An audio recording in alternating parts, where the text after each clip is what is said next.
Well, good morning.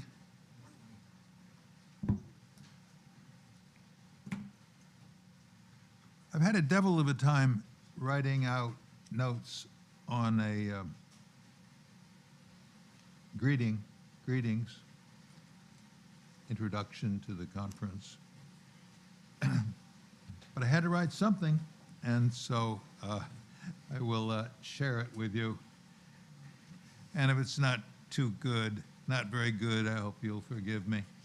The subject of this annual conference of the Center, Present Failings and Ways Forward, Private Sector and Public Sector, has been of rising interest, of course, among lots of people for some time, but never so much as these days. No doubt the focus will be on the West, on America, on Western Europe, their economic and governmental performance, their evolving values and evolving institutions. We Americans have been divided over several things, one of them being the economic system we want to have, whether it is the system of competitive company owners called capitalism, or instead a system in which private companies are under government directives and assistance, which Mussolini called corporativismo. I'm so glad to get through that Italian word without stumbling. We are also divided over the political system we want. The system we have is loosely controlled to some degree by powerful companies through their support of legislators in the House and Senate and legislators in the state governments. But what are the forces, new or old, giving rise to these and other divisions? One of these forces is a sort of populism, a populist authoritarianism now embodied by the neo-fascist Donald Trump. There have also been new ways to enable communicating with supporters and emboldening them to attack the political system. All this, once wholly abstracted from works of political economy, is now coming to the forefront. It is possible, I think, that all or much of this new turmoil would not have arisen had the economies in the West not slowed down to a snail's pace in the early 1970s, reviving only for about 10 years, from 1994 to 2004, with the result that many people had become dissatisfied with the rewards to their work that they had come to receive over the ensuing decades. The West is in semi-stagnation and perhaps on its way to full-throttled stagnation. If we could repair several of the shortcomings in the economy that we know how to fix, perhaps we could regain some economic health and drive off the manipulators who thirst for power, though we appear to be far from finding the lost key to the dynamism of the people. The expectation here is that this conference will identify many of these shortcomings in our economy and point the way to an appreciably better economy, with the hope that a return to prosperity and perhaps increased economic justice to the less advantaged will drive away some of the populism that now clouds the country. Thank you.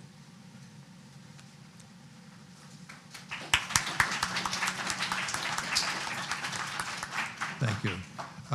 I give you now our first speaker, Glenn Hubbard. Morning, everybody. And Ned, thank you very much for having me. And more important, thank you for the work of the center. And I think the topic chosen for today is very spot on for the times in which we live, that there's a concern among us as economists, for those of you in the room who are economists, about sources of dynamism, as to use Ned's term, or Deirdre McCloskey's term, innovism. But there is also a concern in the present time, and that's the one I want to speak about this morning, another political economy matter about what it takes to keep that. And let me start with a story. When I stepped down as dean of the business school, I moved my teaching from a finance course to be part of the bread and butter of the institution to political economy. And I had a group of students who were skeptical of capitalism. Now, these are not political science majors at 1 o'clock in the morning. These are Columbia Business School students. And to speak to them in a way that I knew they would read, I put a piece in the Atlantic around Christmas, figuring that my usual haunts in the Wall Street Journal or places like that are not where they would turn. But I put it in the Atlantic, and I reminded them in class of the Monty Python movie, The Life of Brian, where the protagonists are saying, what did the Romans ever do for us?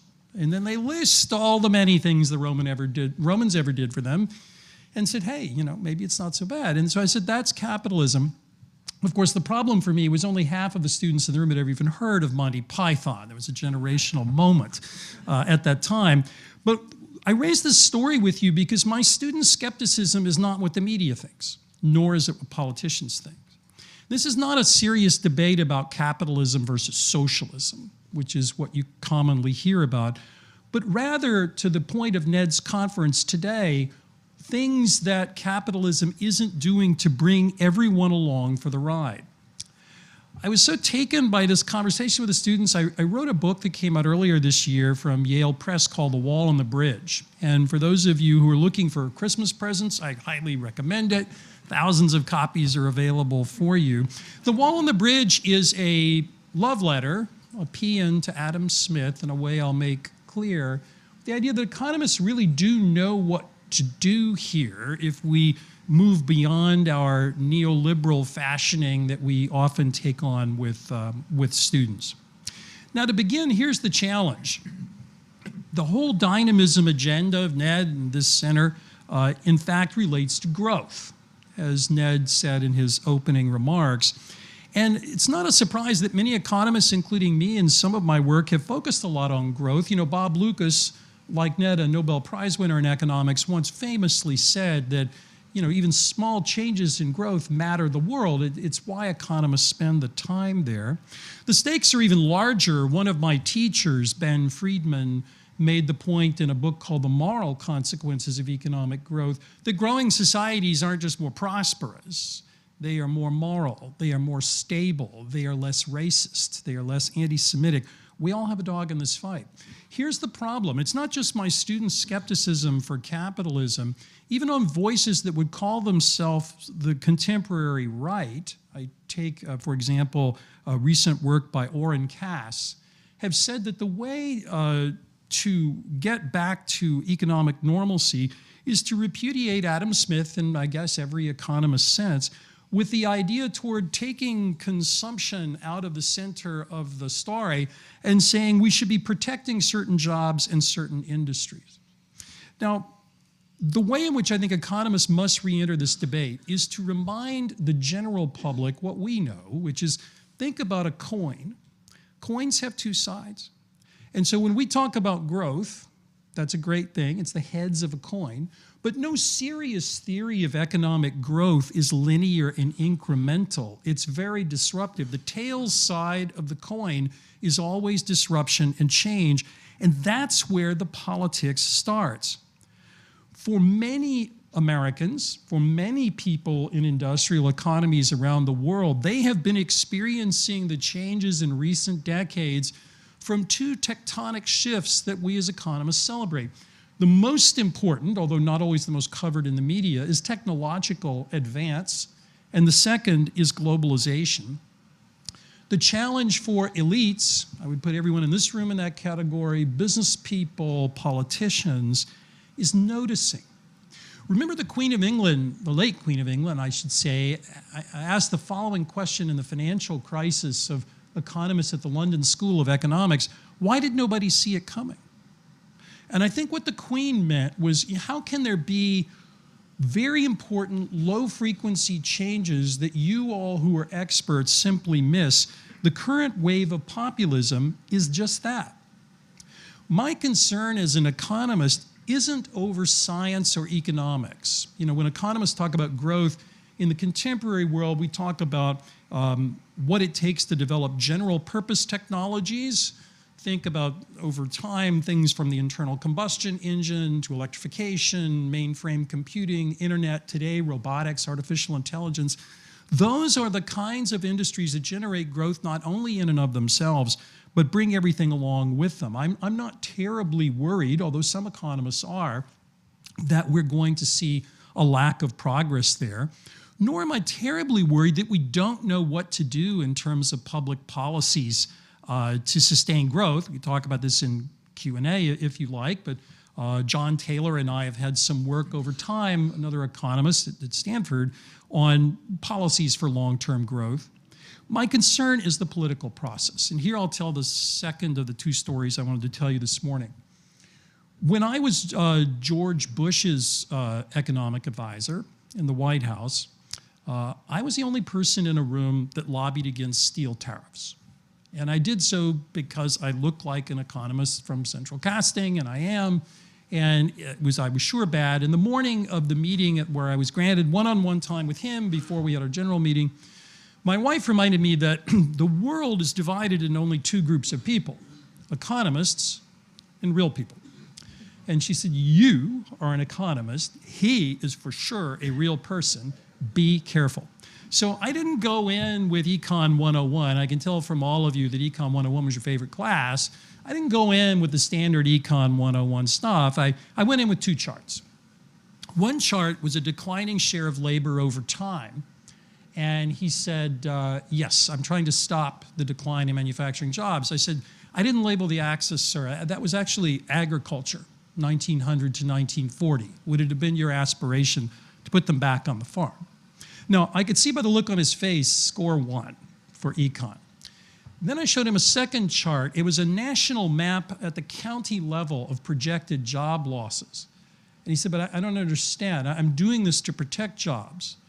I said, but wait a minute, steel is an input. And so think about everything that's downstream from steel. What are the job losses you're going to cause? I've asked the team to put them together, and there it is. And I could tell by the look I'd scored another point. Then he decided exactly the opposite. And so I went to see him, figuring, you know, that's the life of being an economist. I went back to see him, and he said, you know, I agree with everything you said. I said, well, why didn't I make the sale? And he said, because you didn't tell me how I could help anyone left behind. He said, you don't understand, Hubbard, that I went to Wheeling, West Virginia in the campaign. And I told a lot of people left behind that I was going to change their life. You came in telling me why steel tariffs were bad. You didn't have an alternative. Now, the actual political system is struggling with this today. Not, again, in this capitalism versus socialism way of putting it, but with what I like to call in my book, walls and bridges. So walls are obvious. They are promises by politicians to protect an economy, a community, a firm, a way of life, a set of individuals from change. It can be everything from, if you don't like global steel competition, I'll make it 1955 again. If you don't like technologies because they make your job redundant, we'll tax them. Walls can be physical on a border. They can be metaphorical against immigration, against ideas, against change in general. The power they have is their simplicity. It is very easy for a politician to say, I'll make it right again. Indeed, for years I've taken students to Youngstown, Ohio, right in the center of this country, which has been a place hit hard by change. And if you talk to local people, they remind you that every 4 years, both Democrat and Republican politicians, it's bipartisan, come in with essentially the same promise, a promise never kept. Now, economists aren't surprised that walls don't work. In fact, I mentioned Smith before. The Burr and Smith side, if you will, that got him to write The Wealth of Nations was his concern with mercantilism, which was the philosophy of the day of building trade surpluses, of protection, and putting the sovereign at the center of the story. The purpose of these surpluses was to fund military adventures and luxury for the sovereign. Smith said, nope, you can turn it on its head. Average people are the center. It's consumption. It's the economy's ability to fund that that matters. Mercantilism is wrong. Smith, in The Wealth of Nations, went on to establish what some people today would call laissez-faire. I think quite opposite. That Smith had ways in which the government, in ordering the rules of the game, could definitely influence outcomes. In fact, closer to the work that Ned has taught us over many years, 17 years before Smith wrote The Wealth of Nations, he wrote The Theory of Moral Sentiments. And in The Theory of Moral Sentiments, Smith picks up on a phrase in his words of mutual sympathy, what I think today we might call empathy, that is very close to what Ned has talked about for many years of mass flourishing. That the goal of an economy is not simply an average statistic, which might be dominated by one part of the income distribution or another, but mass flourishing. Smith's ideas, I think, are very important, despite the fact that he did not have a theory of economic growth. Smith's ideas in The Wealth of Nations are about maximizing the size of the pie, we might call GDP today. He wrote, in fact, The Wealth of Nations before the post-1800 roughly 30-fold increases in living standards. But nonetheless, Smith was right in the sense that openness to change, to ideas, to production processes, to markets, to the movement of goods and capital and labor is important in contemporary models of economic growth and of dynamism. But there, of course, is where political economy rears its head. And one guy's corporatism, the fascist agenda to which Ned referred, where companies would try to use the state for protection, but another is political invitations to individuals, to communities left behind to join. In fact, as Ragurajan and Luigi Zingales have reminded us, the coalition of firms left behind and people and communities left behind can be quite powerful and quite toxic in politics. Now, here's the rub. It's not surprising with all of that that walls are on offer. Your Econ 101 professor probably told you that too. An essence of Smith's argument was really, in my words, not his, preparation for participation in the economy. Smith, of course, centered the fine Swiss watch machine of The Wealth of Nations as competition, or the invisible hand. The Smith of the theory of moral sentiments, and I would argue if Smith were speaking to us today in his language with today's world, would be about the ability to compete. He would say that to voices on the right who are against trade and immigration, and voices on the left who would use the corporation sometimes for other purposes. I think it's clear that we need to address more than laissez-faire if we want to focus on an ability to compete. And the problem with the tectonic changes I mentioned of technological advance and globalization is that three things are politically salient about them and why this is a political economy discussion and not just an economics discussion. One is that the changes are long-lasting. This is not a simple one-and-done disruption. It will be long-term changes in livelihoods, in communities, in industrial structure. The second is speed. This has all happened much, much faster than people had imagined. Being part of the debates in late 90s, early 2000s about China's accession to the WTO, I think it's fair to say that many economists, myself included, we're somewhat glib in talking to policymakers about the consequences of the speed of China's integration into the world.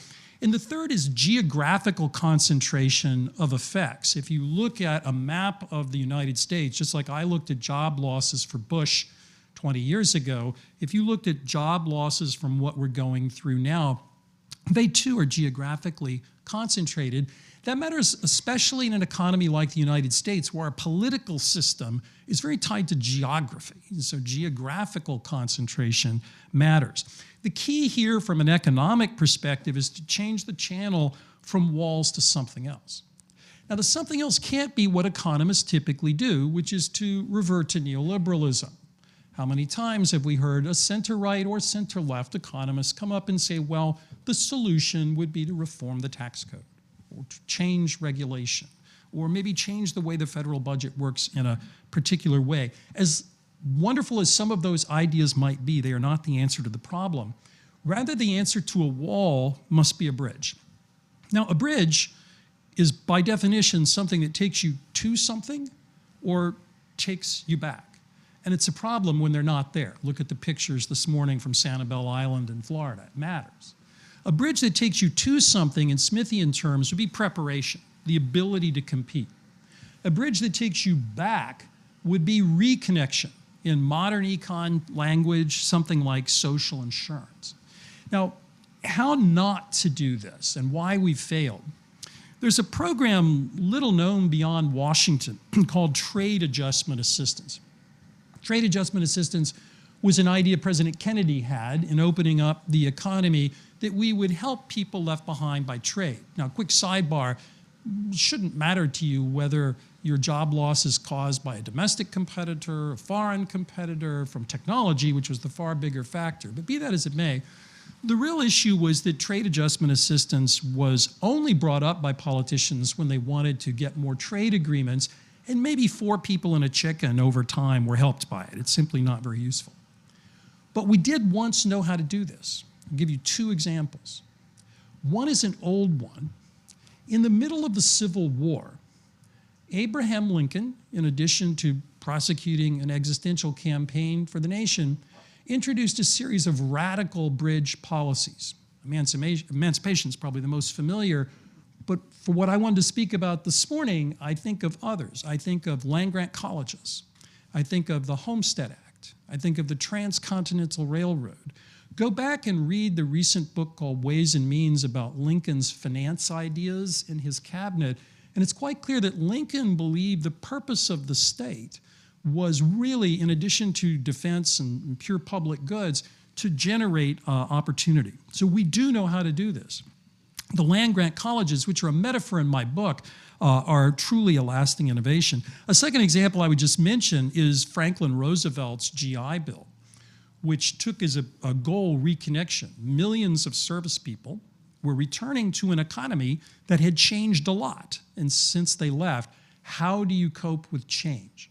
Connection, preparation, and reconnection. How do you do this today?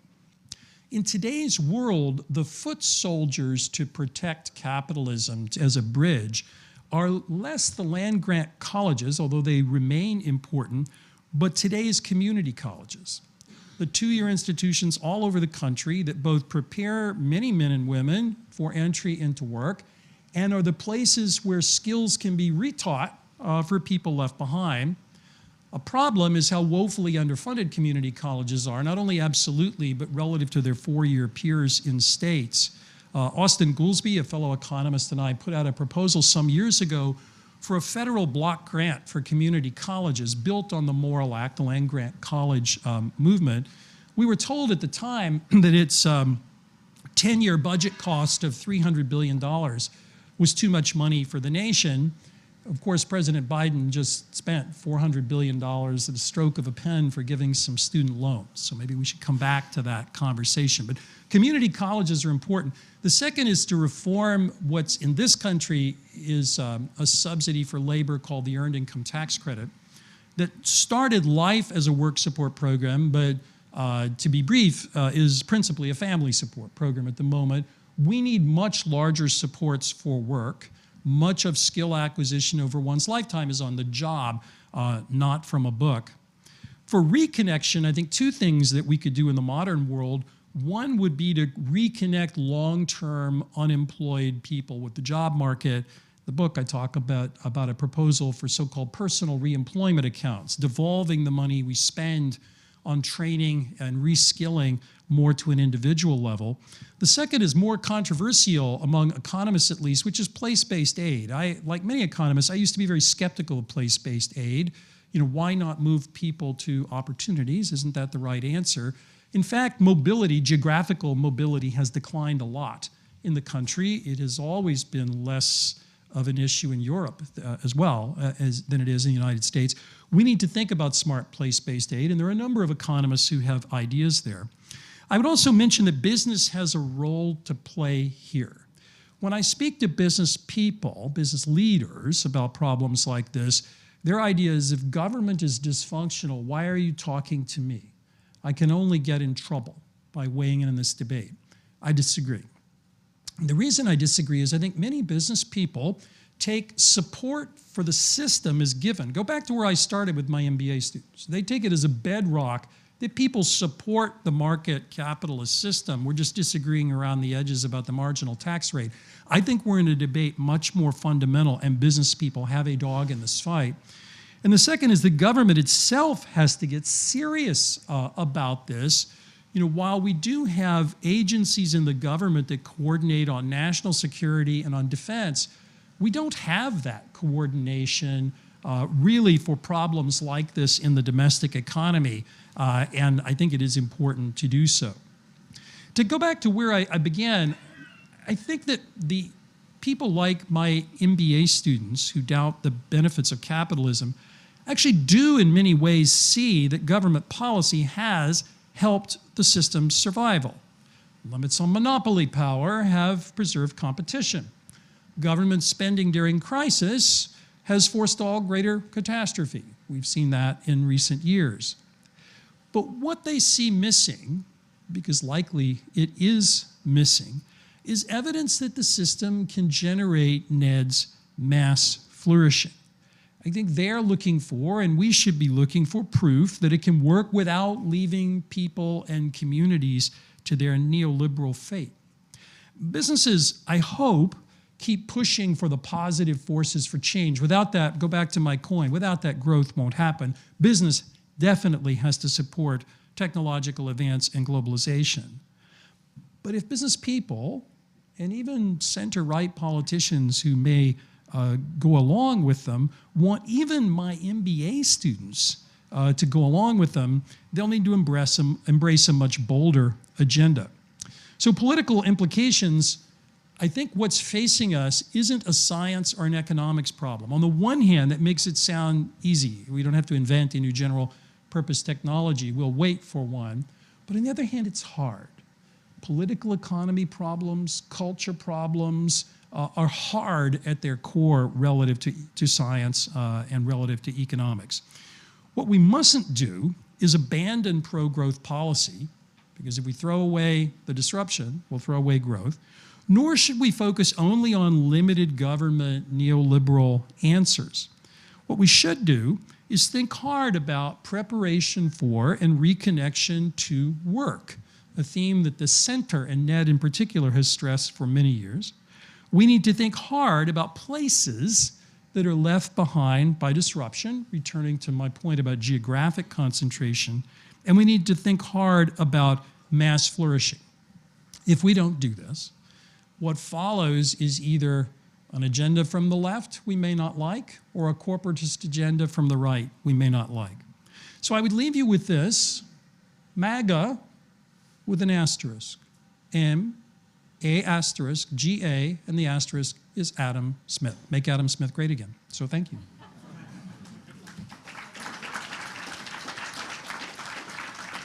I think we have time for questions, or? I guess we should go by the timer. Okay, it's a little over 5 minutes, so yeah. Ned has granted me 5:50. Take 3 or 4 minutes. Questions? You folks haven't had enough coffee.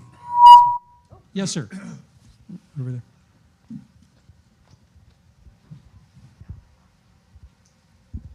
So I really like that, particularly because I grew up in Youngstown, Ohio.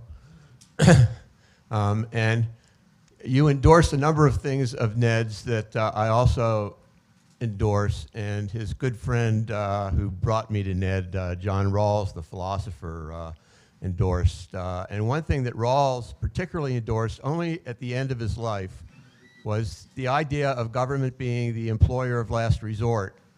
And, and I think the public sector has to focus from that perspective, and I'm guessing you might agree, not just on the public good side, the consumption side of we need these public goods, it's good to invest in parks and infrastructure and so on, but also on the employment side of and seeing that people have jobs, and if the market isn't providing jobs, a private job market, then there's need for support for that.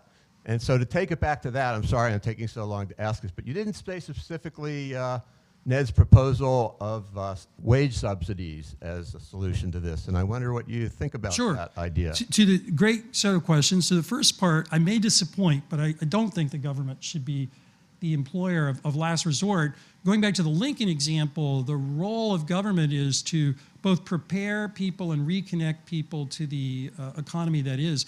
To wage subsidies are two ways from an economic perspective you can approach them.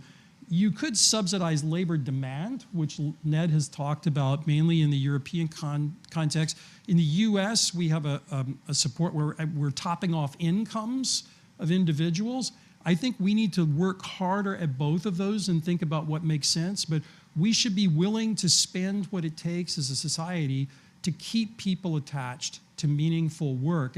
As Ned has reminded us, I believe even in his Nobel lecture, satisfaction and a feeling of flourishing in society is tied toward participation, and which is why, like many economists, I'm skeptical of ideas that would pension people off outside of participation in the meaningful economy that is. Thank you. In your talk, you mentioned Adam Smith and the wealth. As far as I understood, you didn't mention the book. It might be good to give your names before speaking. Okay, I'm Peter Nguyen. I'm from Germany. In your talk, you mentioned Adam Smith, the wealth.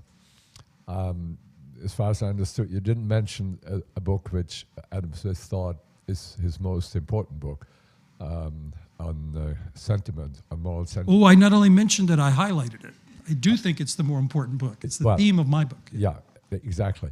But I didn't understand whether or not you mentioned it. And in his book, he particularly a phrase you used is they concentrate on empathy. Would this not be a way to explain that Adam Smith is bringing the best arguments sort of for capitalism, and we don't need any other ideas on that because it's in the fundamental ideas of Smith included?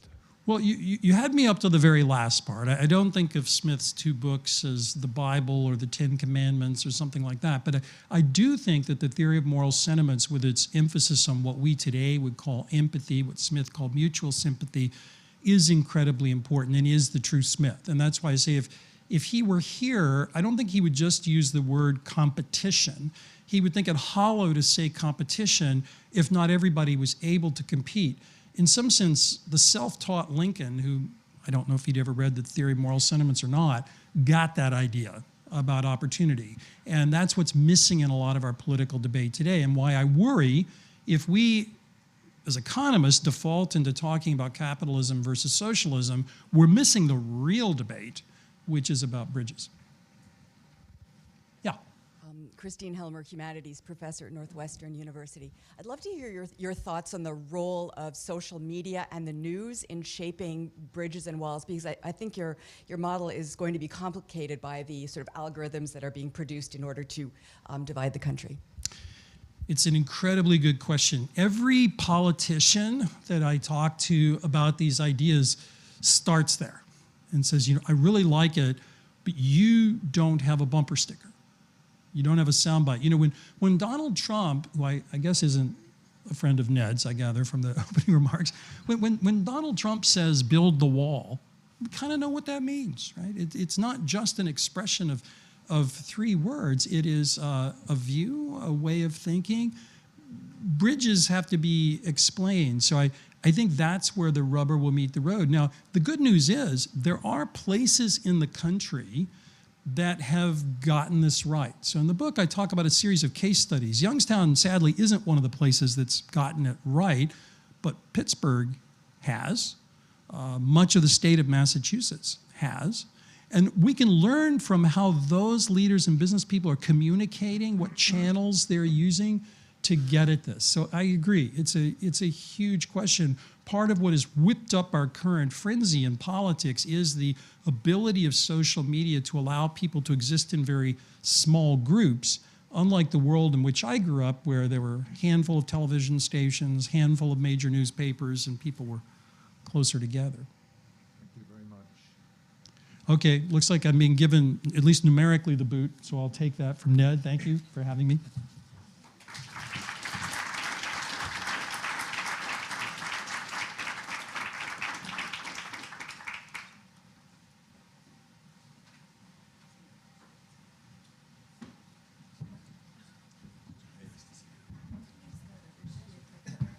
Great. I'm happy to stand as well.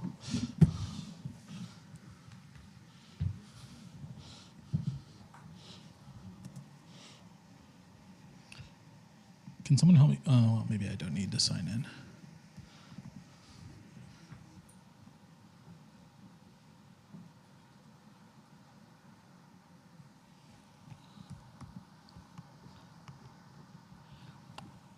Was my presentation uploaded on here?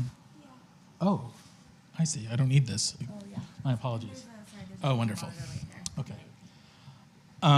Thank you so much. Thank you all for being here. Thank you, Ned, for the invitation, for the Center for the Study on Capitalism, for bringing us all together, for Lizzie for organizing everything so well. It's an honor to follow Glenn. I just sent a paper to you, actually, that I thought might be interesting given your Bush story. And I'm going to be speaking on similar themes, but from a radically different perspective. And so in some ways, you may get a sense from me what it would be like to be in the room with some of Glenn's students as they think about the problems of capitalism and certain sets of things that we have to answer for. Here, I'm going to speak from my position, both doing historical work and sociological work, and thinking about some of the ways in which capitalism has been implicated in some of the great harms of the last 300 years. I'll just note quickly that I could have given the same account on the side of the public sector. And so there would be a way to talk about everything, and I'll point along each side, but given that I'm on the left side of the program and I was asked to talk particularly about the private sector, that's what I'll do, and I'll point to some of the same public sector problems. So the first thing I'll note, and this relates to some of Glenn's points about growth, is capitalism's intimate role in the climate crisis. And how, if we were to think about what has happened over the last 300 to 400 years, one analogy we could use is that we dug up a bunch of things that had previously died, turned into fuel and other kinds of things, and we threw them into the air. And in throwing them into the air, we had catastrophic effects upon climate. In some ways, the model of growth that was spoken about earlier is part of the challenge for addressing this very issue. And the United States is particularly bad in regard to this. The speed of capitalism in creating reforms is quite fast, but not nearly fast enough to address it. And the world that we enjoy, and in particular the wealth that we enjoy in this room, in our homes, et cetera, is in some ways predicated on the displacement of millions of people. I say this actually in a deeply personal way.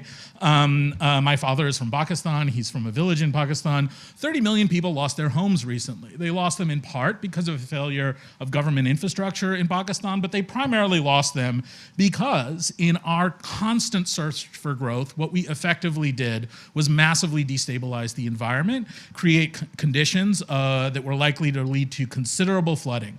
And this 30 million people is but a small glimpse of what we are likely to see. We may lose the nation of Bangladesh. We are likely to see within Pakistan tens of millions of people continually being displaced from their homes. And the scale of this is difficult for us to conceptualize, in part because I think, and this returns to a little bit of the question of Adam Smith, a failure of empathy or what the scope conditions are where we think we have obligations. Well, I'll leave it on this. It's not going to get any better. Just as a flag. The other thing to recognize is that capitalism played an intimate role in slavery. And that this happened both in the United States and on a global scale. That slavery was a highly profitable institution that many capitalist countries participated in. And actually, this is missing from the Adam Smith story, who considers a little bit of it in Moral Sentiments, doesn't consider it at all in 1776, by the time Wealth of Nations is published. And yet, the English economy has profoundly transformed by 1800, basically around not just the slave trade, but the consequences of the slave trade. If you look at the percentage of English GDP that was basically exchanged with Europe, it was around 60% in 1700. That changes radically by 1800. And we should remember that like the slave trade was not an early thing, say 1600s, that by the 1700s, when we develop a new sort of set of economic forms we move away from, it actually aggressively accelerated through that period in time. It's important to note that slavery had a significant impact on population growth throughout England. So here I cite a paper of an economist who shows that like slavery, if you were a port city, was much more important for economic growth than the printing press, which is something we think of as massively important. Now, I wouldn't just point to England here, and I'll note that, yes, England gets rid of the slave trade in 1808, but they don't get rid of slavery until the 1830s. I think the Slave Act in England is 1833. By the time they actually eliminate the ownership of slaves, it's 1843. And when they do that, they dedicate, and I apologize, I can't see my notes here, but I think it's around 20 million pounds. And as a percentage of GDP, I believe, I'm going to say it's 15%. That could be wrong. I'll correct myself at some point in time today. On remuneration for people who own slaves. So it wasn't like they just got rid of the trade. They actually paid a group of people to not do this. Whoops. In the United States case, capitalism was also intimately involved in ethnic cleansing. We typically think about the Jackson story of the removal of native peoples off lands, as a story of politics. And it certainly was. It was a story of populist politics at the time. But it's important for us to remember that the Old South was not the Old South, that the vision that we have of Dixie as this place where there were plantations was actually an artifact of, to a non-trivial degree, Northern bankers who were very, very involved in the construction of slave plantations and forced labor camps all throughout the American South. And the way that they did this was to work very hard to displace native peoples who primarily lived in the Southern Americas. So while we today think of Indians as people who live in the Midwest and West, many of them lived in the American South. So in Jackson taking over 25 million acres of land from these native peoples, what we did was invest millions of dollars in the conversion of that land into forced labor camps with Black Americans serving as slaves within those camps. That happened through Northern investment, and it proved to be enormously popular. I mean, popular and profitable. I would note that the profits from this paid for basically the beginnings of the New York subway system that we ride on all the time. And so I took a train up here from 79th Street, and I thought about this as I was on my way to this conference. It's also important to note that the largest asset that was in the United States at this time period were human people, slaves, in fact. And so when we think about this, when we think about the relationship between, say, capitalism and ethnic cleansing, capitalism and slavery, it's important to note that, like, much of this is the basis both of current suffering and current financial advantage. The critiques that we saw upon the passing of Elizabeth about the role of the royal family in this trade and the profitability they extracted from it were important parts of a national conversation about where it is that our money comes from. Here, I in some ways move away from the initial charge, which is to think about the present and the present conditions of capitalism, but I think it's important for us to note that this is part of the foundation that it's built on. I'll also just quickly note, Glenn mentioned the GI Bill. We can also look at the Social Securities Act, which were significant bridges, but they were also bridges that had tolls or exclusion criteria for a lot of people. So in particular, Native Americans and black workers, I think it was over 60% of black workers were excluded from the Social Security Act. The Homestead Act further accelerated the ethnic cleansing of Americans. This was both an economic and a political policy, government policy. Again, I could be on the right side of our presentation here. What I want us to think about is then what was this initial foundation that much was built upon. Here, you could think about this extension through the work of my former colleague. I am now at Princeton, but my first job was here at Columbia, and I spent the first 13 years of my career here. So my former colleague, Manning Marable, who outlined the profitability of racism to the United States. And this runs against what classic economic theorists would tell us about the costs of racism, that racism is exceptionally costly within labor markets because in having a racial preference, you have to pay more for labor. But as it turns out, there's a lot of evidence for the profitability of racism for capital. Marable does this in his classic text, and more recently, Chris Muller has done an enormous amount of work sort of indicating how, after Reconstruction, racist policies led to considerable profits and considerable advantage. So here, we could look at when it was that racial disparities and imprisonment began. Now, often when we tell the story of racial disparities and imprisonment, we focus on the drug war. The drug war kind of matters, but it doesn't matter nearly as much as we think. First, because the drug war has a lot of flow of people into prison, but actually there's a considerable stock of people in prison who are not part of the drug war. So often the statistics that we see about it are deceptive. We underestimate the amount of violent crime in the United States, for example. But another is to see when it was that racial disparities in imprisonment emerged. And they primarily emerged first in the North, not the South, as Black Americans migrated during the Great Migration, but we also see them emerging in the South. So in the North, the story is, Muller tells a pretty convincing story from my perspective, which shows that as Black Americans move north, in contexts where white ethnics have control over police power, you see significant increases in racial disparity. So this is a story of the other part of my family heritage, which is that my mother is from Ireland, and when Irish people controlled the police force in the North, you found significantly higher rates of imprisonment for Black Americans. The explanation that Muller gives for this, that he doesn't really have a lot of evidence for, because in some ways it's very difficult to have evidence for, but his conceptual claim is that labor market competition was something that happened as blacks moved north, and that labor market competition was deeply ethnic in character, and that ethnic whites used their control over the state to punish migrant blacks and to move them out of the labor force. This is not a story of capitalism. This is a story of interethnic competition in labor markets and how imprisonment is the likely consequence of that. The second story that we see, though, is in the South, where in the South there was almost no black prisoners. So if you look basically before 1865 and you look to see the categorization of prisoners, there is no category for colored, which is kind of astonishing. And then after 1865, you begin to see the emergence of that category.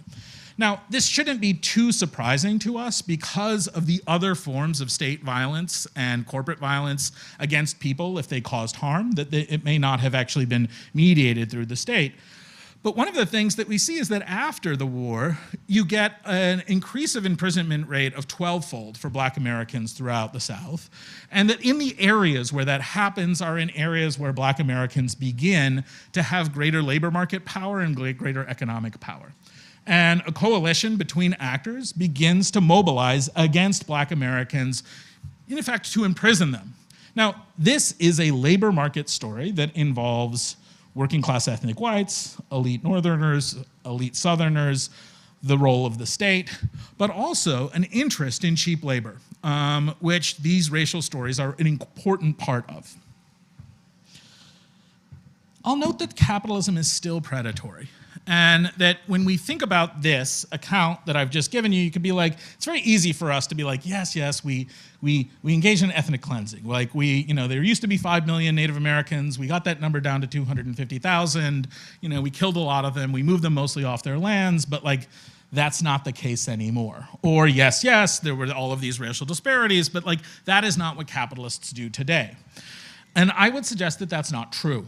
That if we look at something like eviction, so my current colleague in Princeton, Matt Desmond, who also was my closest friend in graduate school, we shared an advisor, works a lot on processes of eviction and has incredible data from his eviction lab on sort of making this an object of interest. What we see increasingly is a growth of not just private equity, but LLC home ownership. And that as corporations move into neighborhoods, they primarily move into more minority-dense neighborhoods and poorer neighborhoods to acquire housing. And there's a lot of evidence of the negative harms of this. Some of the negative harms suggest, and I'm just going to have to read from here, I apologize to look down, significant rent increases over time, significant increases in fees, increases in eviction rates on considerable orders of magnitude. The number of tenants who fall behind increases, and a recent set of research not done by Desmond but done by Travis showing that there's a significant decrease in investment in homes as corporate entities buy them. So this is just looking to see, in some ways it's an ecological account, but it looks at how many permits people look to gather as they, in different neighborhoods, and then looks at the proportion of not just private equity, but LLC-owned homes in those neighborhoods. And what you see is significant declines in permits for doing renovations to homes as LLCs buy these things. And so here, again, we have a kind of story of predatory capitalism in primarily poor and minoritized neighborhoods. The story, some of this information comes from a recent House Finance Committee report.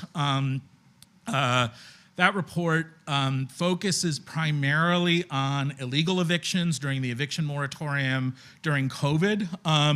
And that tends to be sort of the major part of the conversation right now.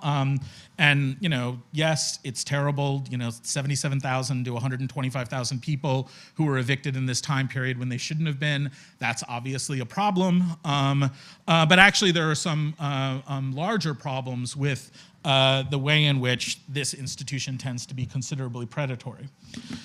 I'm going to go here through some really well-trodden things. This is a recent CBO, Congressional Budget Office, account of, if you look at family wealth in the United States and what's happened since, I think they're looking, I'm going to look today from both 89 or 87 and 76, I think. This basically shows that the bottom half of the United States only owns 2% of the total wealth in the country, and that it's dropped from 4% in the 80s, and that the top 10% has grown considerably in that time period. More specifically, and I would say that the CBO's report is actually pretty bad here because they look at averages, and we shouldn't be looking at averages. We should be looking at medians. It's not conceivable that the top 10% average is 6 million. That's clearly wrong. Or rather, the tail is really pulling this considerably. But we see a dramatic story here in what's happened. And I would say it's important, because I suspect, even though there's a lot of economists in the room, Suresh Naidu's work has shown that, I think the econ profession is 80% Democrat. So, most of you are pretty liberal. This is a bipartisan story, and I'll show that again and again. It doesn't matter who's president, it doesn't matter who's in Congress. We can't just say, oh, the Republicans and what they've done to the tax code. It's been a range of actors that have produced this fairly consistent outcome. And in fact, I'll show you that wealth disparities increased the most considerably under the Obama administration. And if we look at the Obama recovery from the economic collapse in 2008-9 through 2014, we basically see that 108% of the recovery goes to the top 10% of earners, which is to say that not only did they get all of the recovery, they got some from other people as well. You know, the other way of looking at this is the classic Piketty-Sias distribution, and there's all kinds of issues with this. I'm going to address one of the issues, which is conditional tax transfers and other things within it.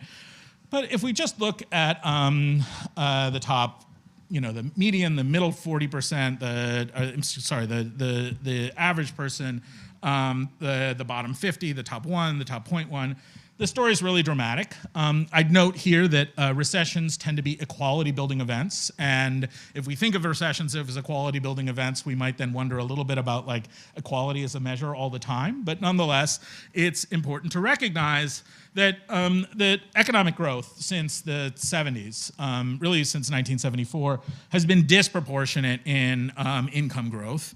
And you might be interested, well, what about wealth? Or what if we take into account other forms of tax transfers? So what happens to that number of the bottom 50%? It doubles.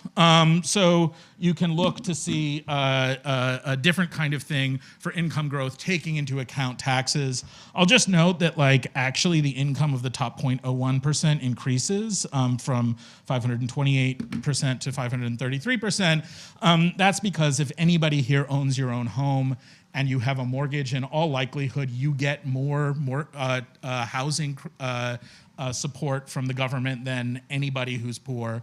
I certainly do. I own a home in Princeton, and the tax benefits that I get from that house are considerably more than what any poor person gets for their housing benefits just out of a mortgage interest deduction. Until the Trump administration got rid of SALT, there was also additional ways that people who lived in liberal areas were able to claim considerable shares of taxes and tax transfers, often more than what poor people receive. But this tells a fairly consistent story here, and that consistent story, from my perspective, is a story of unequal development. Now, you may say to yourself, well, this is growth, right? And what we can expect under conditions of growth is something like this. And I don't care about inequality. What I care about is growth. Just by the way, this was my bipartisan consensus, looking at some estimates of the effects of the Bush tax cuts in 2001 and 2003, and then looking at wealth growth. And for those of you who are looking at the wealth numbers, I just want to point out that the steepest rises that we see in this position are like during the Obama years. So that to me is not an indictment of Obama. It's to say that like Obama was a continuation of the status quo of previous years, and that we often make a big distinction between these two political parties as if they're having radically different effects on this story. And what I see across all of these is, in effect, a straight line, you know, basically a straight line with some drops during periods of recession. Yes, inequality matters. So if you say to me, all I care about is growth, I don't care about inequality, I would first point out to you that predictions, and this is based upon some estimates that Sheldon Denzinger and co-author, who I forget, I apologize, they're probably listed here, did about the impact of different factors on increases in poverty, or really what I would describe as non-increases in poverty, the persistence of poverty in America. And you know what this shows is that inequality has by far the most dominant effect on the persistence of poverty in America. So if you don't care about inequality, this is a hard story for you to think through. I would also say that if you only care about growth and you think like inequality and mobility are things that are unrelated to one another, I would note that if we look in different areas and we look using Chetty data about the impact of the Gini coefficient on mobility, there's a really clear story here for those of you who don't have a background in this. What it basically shows is that like as inequality increases, mobility declines. This is in different regions. And there are clear causal pathways for this. Some of them are indirect and some of them are direct. One of the causal pathways that's a direct causal pathway is the rise of residential segregation, and the associated second pathway would be unequal educational opportunities as a result of it. But there are also direct effects of inequality. I mean, if you just think for a moment about children as assets rather than people, and I used to live at 21 Claremont here, and there was like a lovely place for little kids to go as a nursery school and things like that. And I forget what it cost, but I think it was $30,000 a year. And that was for like 4 days a week and a half day on Friday. And that's a lot of money to pour into a kid. And there are times where people pour more and more and more and more money into kids. And so one of the things that we see with inequality, especially inequality growing at the top, is that the very wealthy are able to pour significantly more into their children than others. I would say that actually what's astonishing to me is how costly it is and what the low rate of return is on this differential investment in kids. Like that's a really notable story to me. But I would also note that the lack of opportunity for those in poverty is not a separate problem from the distribution of wealth and income in the United States.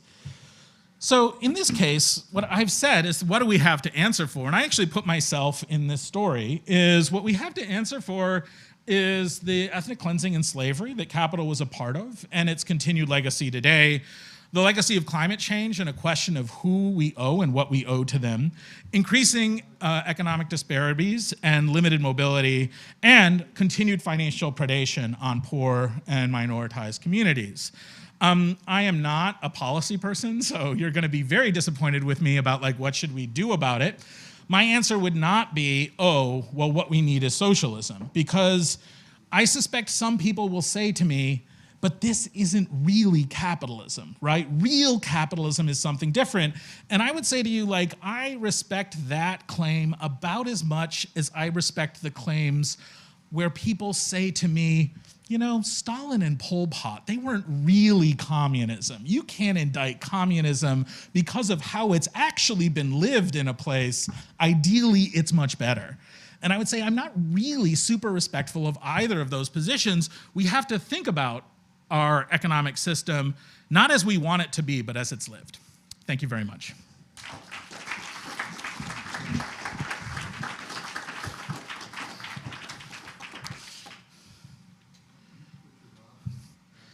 I can't quite hear you, but I can repeat. Okay, there we go. Yeah. Thank you. Richard Robb, let me try to give some brief answers to your questions. Yeah. Although we don't set ourselves out to be apologists or defenders of capitalism, but I'd like to try. First, I think ethnic cleansing has been a feature of human life, even before human life, as Homo sapiens wiped out competing species. And my own ancestors were victims of ethnic cleansing under fascism in Europe, and I think you'd have some work to do to show that it happens more often under capitalist societies than elsewhere. In terms of climate change, yes, it's true that capitalist economies, like non-capitalist economies, use a lot of carbon, but we will be the first to convert to a post-fossil fuel economy run on hydrogen, and maybe we'll be able to boast of that in 10 years. I think I don't have a short answer to the increasing disparities, other than to say it's a very complicated subject, and our own journal, Capitalism Society, has weighed in on this. It's a question of data. There are many ways to look at this, and we all care about inequality. We can't be dismissed to say that that's not a concern. We care about equality, we care about poverty, we care about whether people have enough material possessions to live a good life, but it's far from simple. And in terms of financial predation of institutionally owned multifamily housing, I happen to be seated next to an expert on this topic, Brooke Painter, and maybe ask him to weigh in on this. Because I think some of the claims may be a little simplistic. Yeah, Brooke Painter. Thanks, Richard. Mm-hmm. I invest in multifamily properties, and our experience is a little different than how you described. Not in Atlanta, by the way, and I don't know the source of the data, and I'm not familiar with the studies. But I've seen in a lot of these markets where there are a lot of investments in this housing, rents rise, but they rise commensurate, obviously, with the market, but also as a result of significant upgrades, particularly in older housing stock multifamily or single family. In parts of the country, I've seen in Florida, I've seen in Carolinas, in Arizona, Texas. So at least, again, I'm not familiar with your data, but I've seen the market work the other way. Yep, I'm happy to share. This is the data come from a variety of sources. The Federal Reserve Bank of Atlanta did a study of this. These data are from Atlanta, Boston, Denver as primary places. The overall account of this comes from a 2021 report from the Financial Services Committee of the House, which I'm also happy to share. I wouldn't claim that this is every single LLC-owned property, but I would note that in the Travis study, what they look at is across all, I think they look at 2,000 something census tracts where they're able to get data. The effect is non-trivial of a decline in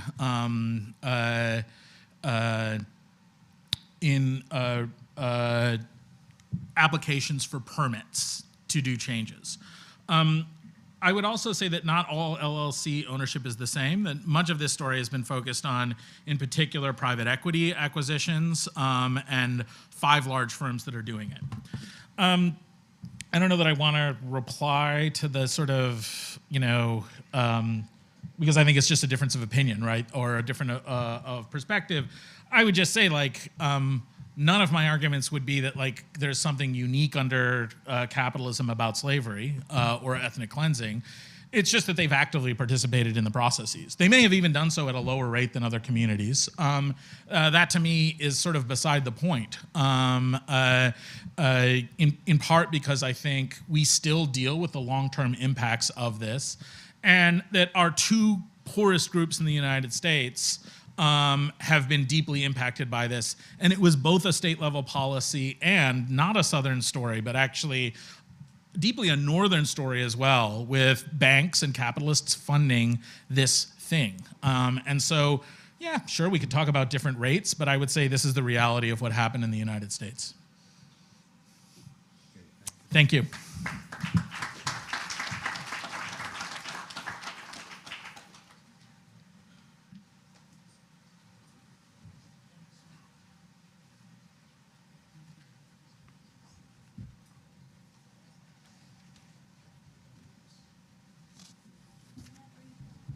Richard, you won't mind if I sit in the front chairs with you? It's a little uncomfortable here, spending the entire morning in this position.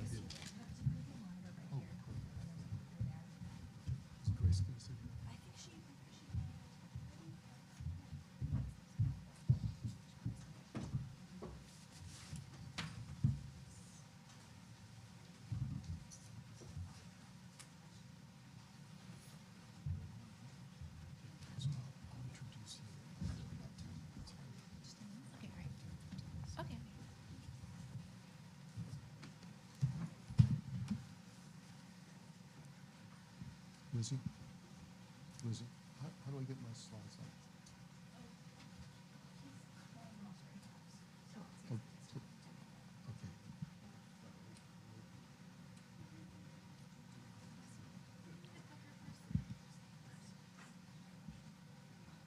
There we go. Can you get the first page?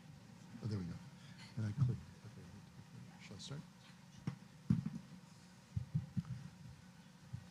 Thank you, Ned. I'm very pleased to be here and pleased to see so many of my students in attendance. This is a very fancy title for a 10-minute presentation on the history of, it's called, Ned, it's a brief history of attitudes towards work leading to Phelpsian modernism.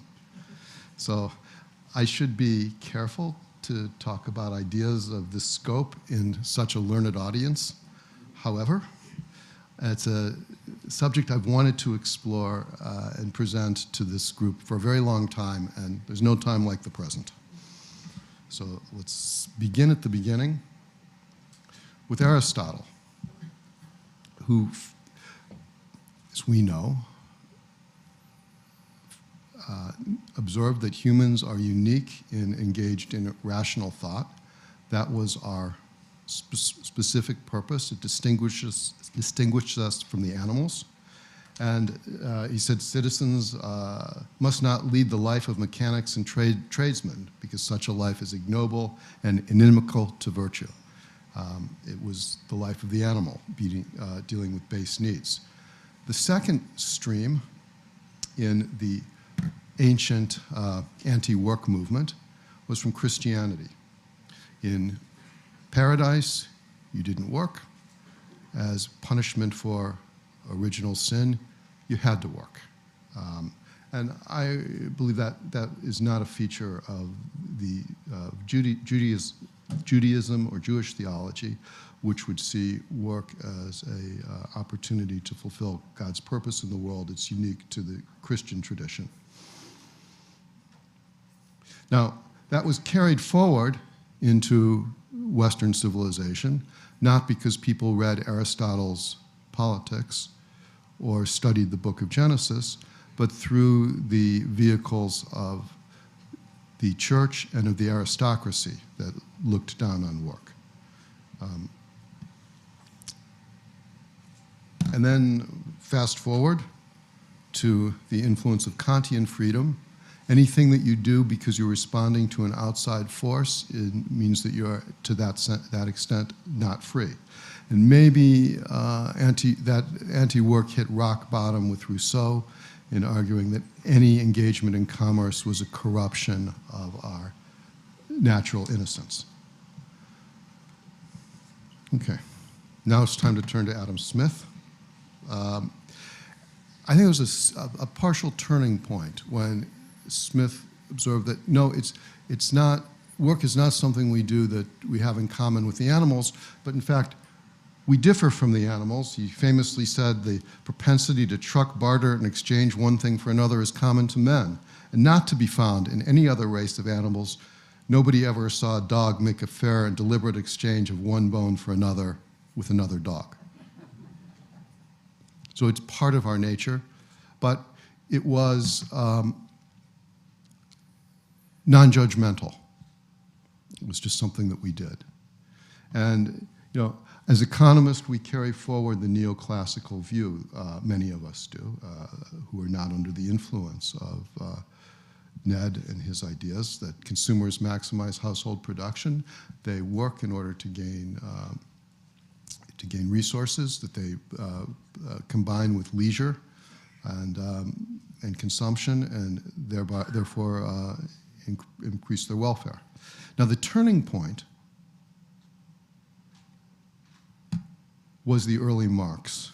And, you know, I've been reading this Marx and Engels over the summer, and there are moments where I feel like it comes right out of Mass Flourishing. You know, Marx pointed out, unlike the animals that only work in response to some immediate and physical need, humans consciously engage in production.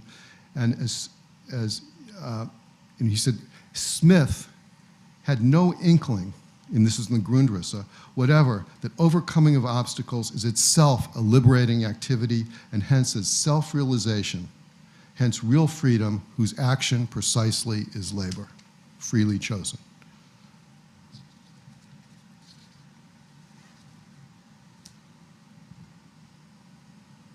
So, you see, man is different from the animals then, because he produces consciously, willfully, exercising his muscles, his power, his ingenuity. But in his historic form, as Marx diagnosed the problem, labor in the 19th century, labor on the production line, did not deliver the good life, as we would call it. That he identified 4 forms of alienation. Alienation comes when a creation, as Marx understood it, as I understand Marx, when the creation of a subject would create an object that would in turn dominate the subject and estrange them. So as the worker's product is appropriated by the capitalist, and it's only valued for its abstract money that it brings. It's valued in exchange. It becomes commodified, and then the worker is distanced from his product. His motions are dictated by the capitalist. This is, again, in Marx's critique of, one would have to think of a factory, that dictated by the capitalist and is alienated from himself, or from his work. And then as a person's consciousness and his meaning is derived from his labor, he becomes alienated from himself. And as his work is a social activity, becomes alienated from other people. Now, Smith actually had one time where he commented on this. It was quite extraordinary. He said in the progress of division of labor, production line, he said, the man who spent his whole life in performing a few simple operations will this will naturally corrupt the courage of his mind. Now, this is not necessarily a problem for the worker in Smith's analysis, but it means that he will be unfit, say, to serve in the military, to do anything other than these few simple tasks. And he actually did say, I don't remember the exact words, but he said the government should take pains to prevent this from happening. But it was just one remark in The Wealth of Nations. And, you know, the solution was certainly not for the workers to own the means of production. That was not what Smith had in mind. It would be fixed by changing the nature of work.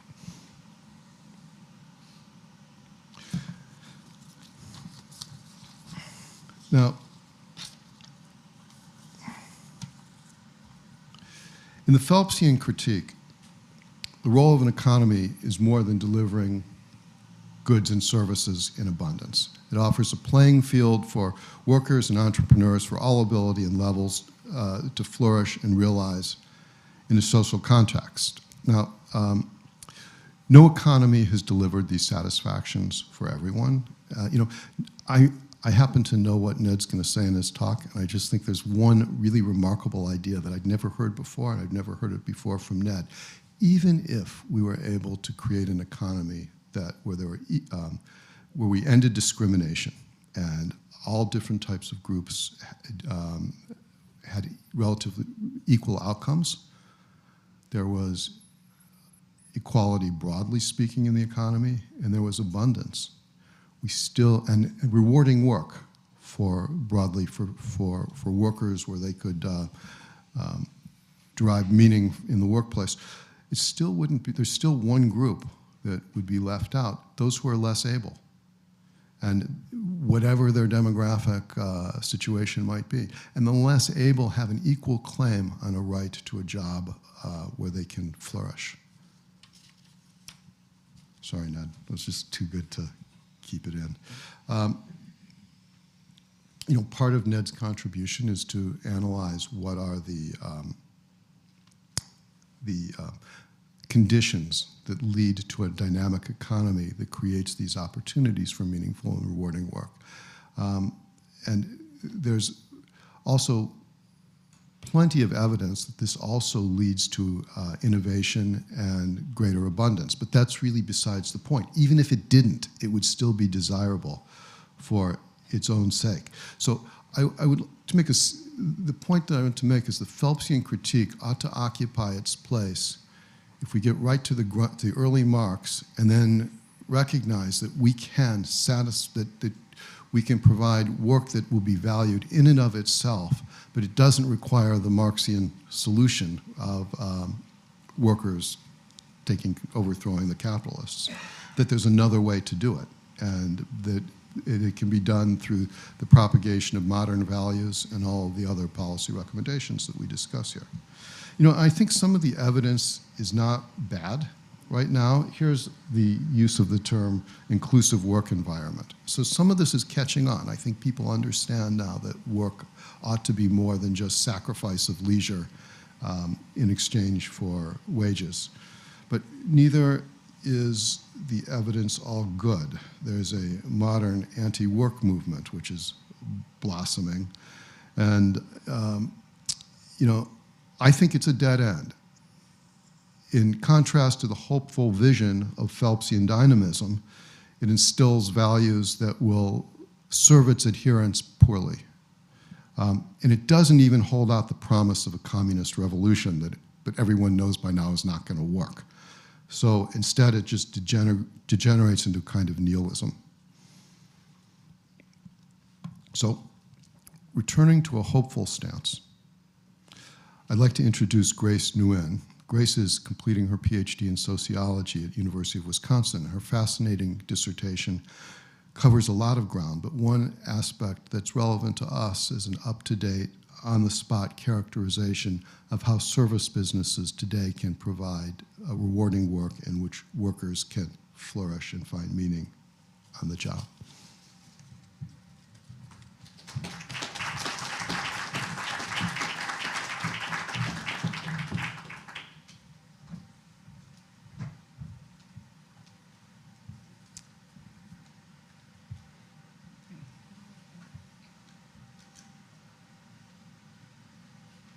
How do I get my slides?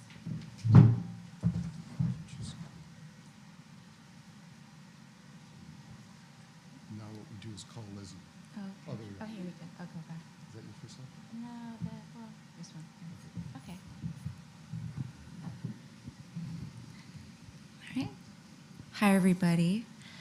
I am very happy to be here to share with you all my work on the construction of the regular in a service setting. This will be a microanalysis of social interaction in the workplace. So first, I'd like to outline what I'm going to discuss in the next 15 minutes. First, I'll share with you how I became interested in the regular. Then I'll briefly describe my methods. And next, I'll outline the process of co-construction of the regular. And then I'm going to focus on one of these processes in more depth. So I currently live in New York City, where I spent 6 years working in a fine dining restaurant. And in this restaurant in this study is what I refer to as downtown. I started as a host when I was first hired and became maitre d' 3 years later. A large part of the job as maitre d' is managing guest relations, which is everything having to do with how we interact with guests over the phone, via email, and face-to-face. When I started to work at the restaurant, I began to learn who the important guests were. Most restaurants call them VIPs. Another name for them is PX, or person extraordinaire. They can be chefs or others who work in the food and beverage industry, friends and family of the chef, actors, politicians, and regulars of the restaurant.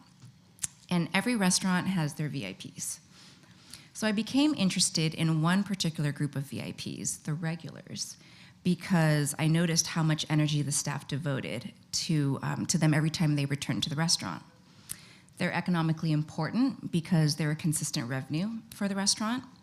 Through word of mouth, they are great ambassadors of the restaurant's philosophy, bringing in their friends to dine with them. And regulars even increase the morale of the staff when they come in because the staff loves seeing regulars return. So I started to think about regulars and how one became a regular, and that became the central question of this study. What is a regular and how is one constructed? So I theoretically ground my argument in symbolic interaction theory, and which I'll discuss a little bit later. And I argue that a regular is not a fixed, predetermined category of patrons, nor is it a label given to oneself based on number of visits. Rather, a regular is a status that confers special benefits, privileges, or recognition, and one that is enjoyed by repeat customers and jointly constructed out of a series of interactions between different actors within a service setting. There are a few social science studies that examine regulars as central actors within the establishment. And those that do explore regulars view them as a category of individuals that help scholars understand other sociological phenomenon. For instance, examining structural inequality in the workplace, as in Rachel Sherman's work on luxury hotels, or understanding masculinity and desire, as in Kate Frank's study of strip clubs. In the marketing literature, regulars are categorized as repeat customers who are distinct from first-time customers. These studies identify attributes such as emotions, trust, or commitment as independent variables and study their effects on customer loyalty and future customer behavior. And within this literature, regulars are generally understood to mean a group of patrons who frequent a business regularly. They are a definitive, predetermined category of individuals. This literature has not examined processes that lead to how regulars are constructed in the first place. And my study attempts to do just this. So I took field notes over the 6 years I spent as a participant observer at the restaurant. I conducted semi-structured interviews with 2 groups of people, those who worked in the hospitality industry and then those who frequented the restaurant regularly, or the regulars. In total, I interviewed 17 employees and 17 diners. So I outline a process where workers and diners co-construct the status of regulars, and I'll briefly go over it here. The first is making the connection. Second, recognizing and acknowledging guests when they return. The third is learning and maintaining expectations. Fourth, gift giving as a way for regulars to foster relationships with the staff. And then the fifth is a process of how regulars handle mistakes made by the staff, which I call mistakes intact. So today I'm going to focus on one process, the process of learning and maintaining expectations, mostly because it's foundational to my main argument of how regulars are co-constructed. So as guests return to the restaurant, staff begins to learn their preferences, their allergies, what cocktails they enjoy, what wines they like to drink, whether they drink sparkling or still or tap water, even which tables they prefer. And they even learn how regulars like to interact with them. So despite being a fine dining restaurants, the regulars at downtown prefer to interact with the staff in a casual manner. In my interviews, regulars contrasted downtown to other restaurants where they were treated more formally. They say this felt scripted. One regular commented on how this formal style of service made the workers feel like servants, and this made them uncomfortable. So in these moments of feeling discomfort, these regulars would attempt to change the interaction using devices such as humor to get the staff to relax or get them off script. Regulars didn't return to these restaurants where the service was more formal. And this is why they continued to return to downtown, because we made them feel comfortable. So when I interviewed the staff, I learned that they too preferred to interact with the guests in a more casual manner. One server tells me how she was aware between the divide. She's aware of the divide between the staff and the guests, but she distinguished class from status and power. Having more wealth didn't make one more important than someone else, nor did it give anybody license to treat others poorly. And this was the general sentiment of all the workers in the restaurant. Servers also held immense knowledge of the food and the wine that they would talk about with regulars, and regulars loved learning about what they were eating and drinking. So a server tells me, your dinner experience wouldn't exist without me. So how is either one of us more important in this scenario? So workers held egalitarian values and believed themselves to be equal to those they served. Workers and regulars mutually constructed sustained moments of equality by engaging in casual interactions. And it is under these conditions that individuals were able to connect and build meaningful relationships. So over the course of getting to know the regulars, I began to see them less as customers and more as family and friends of the restaurant. Many of them have become friends over the years, having gone out to dinner and drinks outside the restaurant. So grounded in symbolic interaction theory, I explore these processes through which the relationships are created and maintained. And I show how the regular comes into existence and is reproduced through interactive work. I look to Georg Simmel and his ideas about sociability to understand how individuals engage and make connections. Simmel argues that sociability is a playful form of interacting, and people engage out of pure enjoyment of the conversation and interaction with the other person.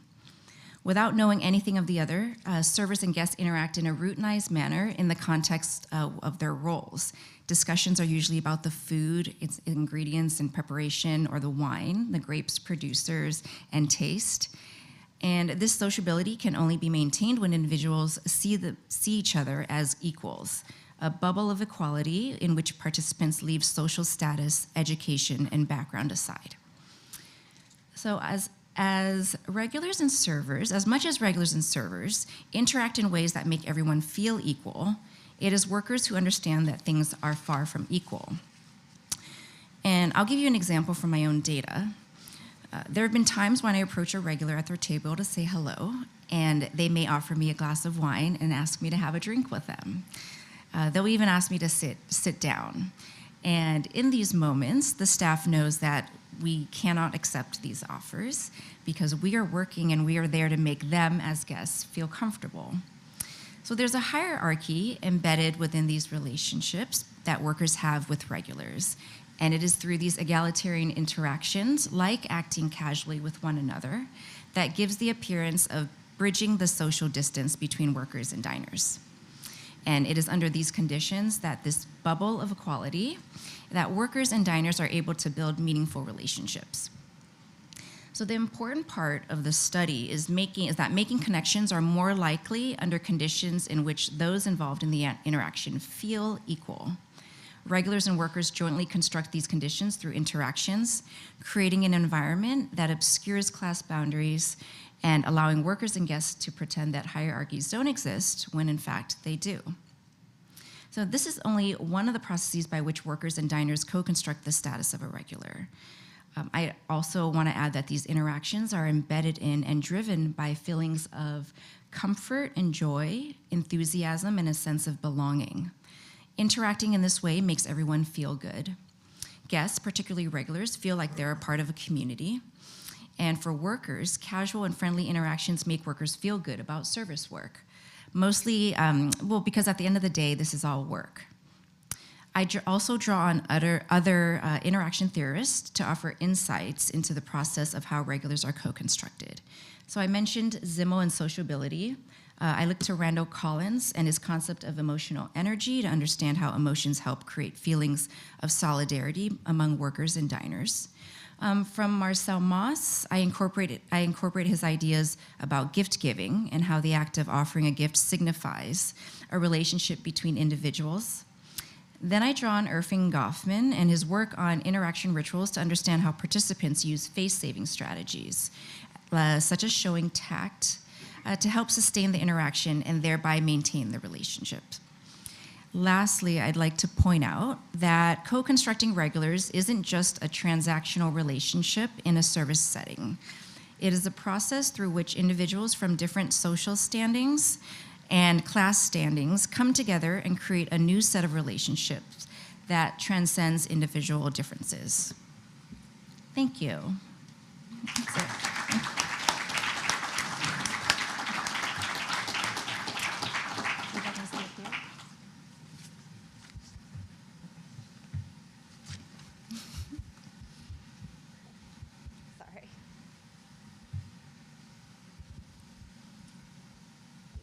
Thank you very much. I'd just like to expand the conversation in two directions. One is a theology of a Christian theological understanding of work, which is not necessarily derived from the Genesis passage. Christianity shares with Judaism a respect for work. God, of course, worked 6 days, and on the seventh day, God held a Sabbath. The medieval monastics talked about ora et labora.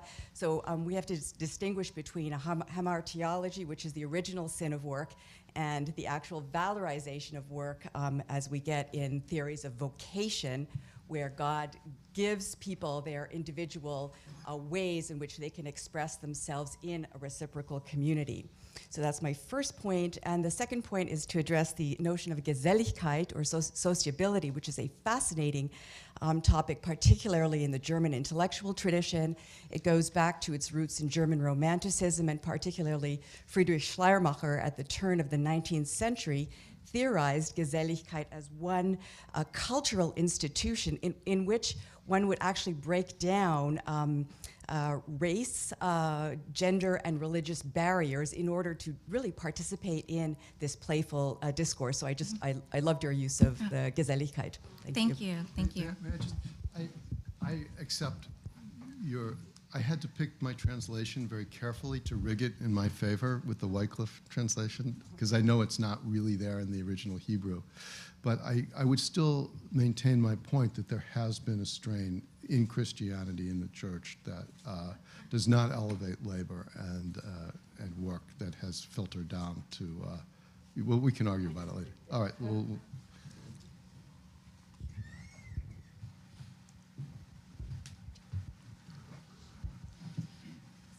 Thanks. Hi. John Haidt, NYU Stern, and I'm also a regular at Downtown.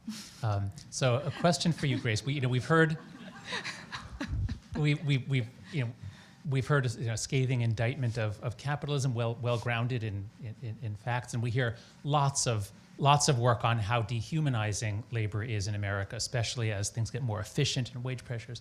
And it sounds like, well, here, if the issue is really just like, are we equals, or are we just kind of like, it sounds like a great place to work. It sounds like relationships. It sounds so humane. So my question for you is, to what extent is the kind of situation you're describing, the kind of culture, unique to these relatively small, high-end places? Or do you think that this same sociability occurs in just your regular sort of mid-tier restaurant all over America?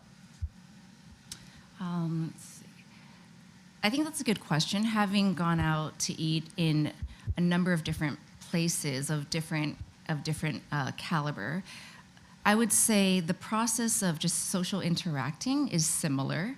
The rules that workers have to abide by vary per restaurant. I would say that people engage. Even when you call customer service over the phone and you interact with somebody, I would say the way that the customer service agent is personable and warm, it follows many of the same processes. Like there's some empathy.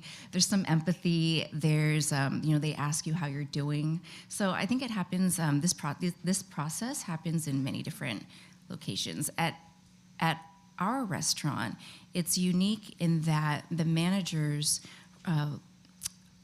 encourage us to be ourselves.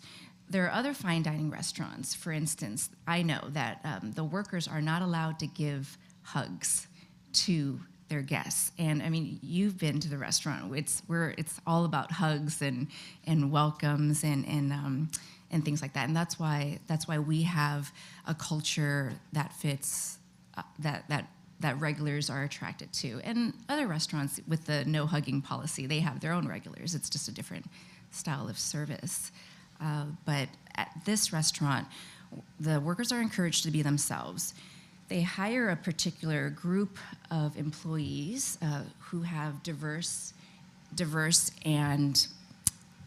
experiences.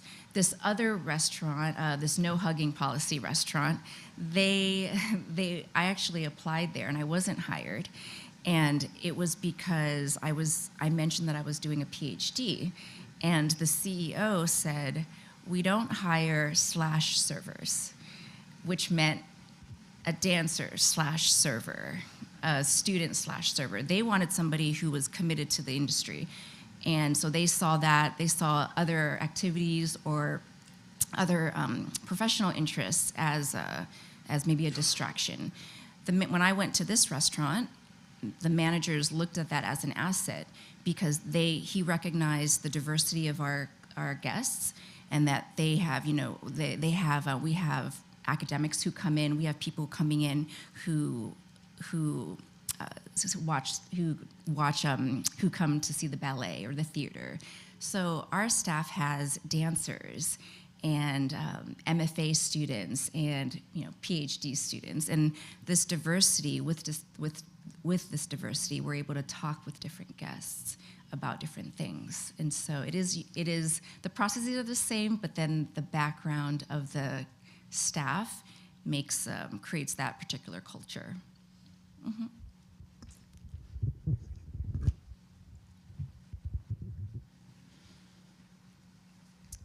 Thank you for that talk, Grace. I'm Margaret Levy, Stanford University, and it's a follow-up really to Jonathan's question. You're talking about the relationship between the customer or the client and the server, but there's a whole other set of relationships, obviously, that affect how people feel about their jobs in restaurants, which is the relationship with the managers. And we know from the fact that workers are unionizing, that they're engaging in sexual harassment suits all over the place. We've got documentation from people like Barbara Ehrenreich, recently deceased, about how demeaning many of those jobs are, not necessarily in the high-end restaurant that you're talking about. So to talk about this system, I think really requires you to also address the other side of it, which is the relationship with management, and to figure out how generalizable what you were saying is. Right. Thank you. Was that a question? Statement. How are you dealing with those questions? Right. So again, I think this restaurant is unique in that I've been there for going on 8 years now. Other workers have been there for years, and we have the management relative to other restaurants. We have a pretty good, I'd say, relatively good relationship with the managers, and they keep that in mind. It's very unique in that when workers come, they look at money, how much money they would make, and the schedule, because we work long hours, and then the flexibility. So what's important to restaurant workers, I would say, are those things, and then also the restaurant culture. The managers hire people who exude a genuine warmth and who are friendly. And we think about, I know this is a broad, maybe a loaded term, but the culture of the restaurant. Everyone at the restaurant is really warm and kind and to one another. And so I would say, relative to other fine dining restaurants, we have a really good relationship with the management, and so it's not employee. Although we also have similar disputes, as most employees do have with managers in terms of maybe moving up and promotions and things like that. But I don't think it's a traditional work setting.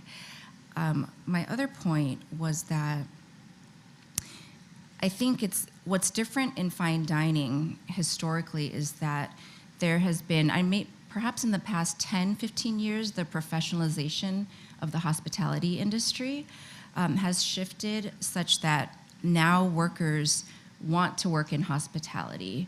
There's culinary schools. Culinary schools like the CIA used to have just a culinary program, and now they have a front of the house business 4-year program that focuses on front of the house hospitality. There are people who go into the wine industry, and the track is a sommelier. And so people come into the industry, if people want to focus and have a career in restaurants, they do tend to go to high-end restaurants, and then all the other things, but particularly money makes a big difference too. I don't know if that answered your question, but sorry. It is very unique because my case study is one and my sample is one. So.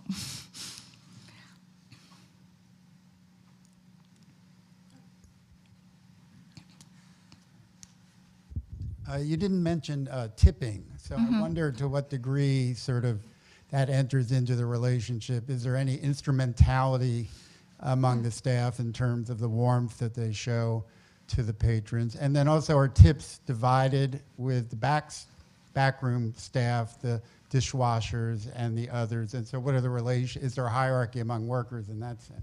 Right. So the tips at downtown are not shared among the back of the house workers. And there is to your question about whether we are motivated to be, is it about whether our work and our intentions are motivated by the money that we make? Is that right? Of course. I mean, to what degree is that? Right. Sure.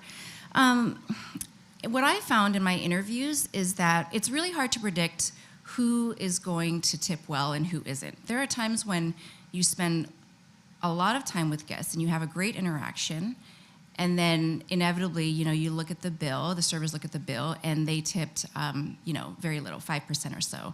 They may be visiting from Europe, and perhaps they don't understand the tipping system here.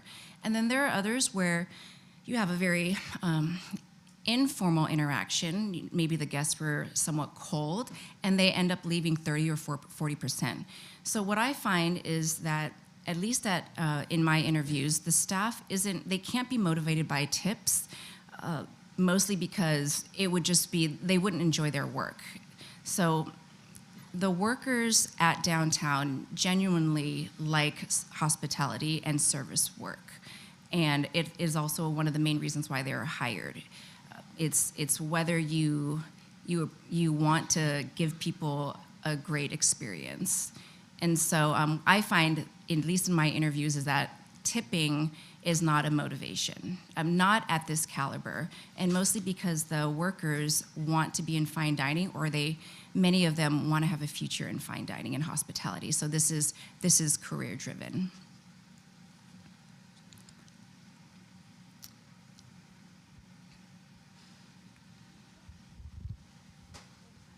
Okay.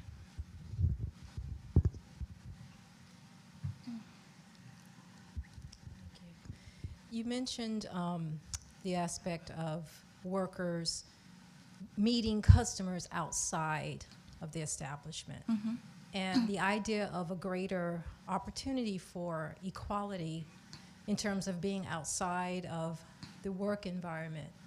It could lead to perhaps further job opportunities. Oh, sure. Or even where a client may say, come work with me, let's start our own club. I mean, there is an opportunity for equality to manifest itself. Is that true or not? Yeah, absolutely. Those relationships, with the scope of this paper, I didn't go beyond relationships outside of the restaurant, but there have been numerous occasions where workers have been offered positions or have gone to other places through people that they've met at the restaurant. And that's something that is not uncommon in the restaurant industry. But it is based on what kind of relationship you have with the guests. Yeah, that does happen. Right. Thank you.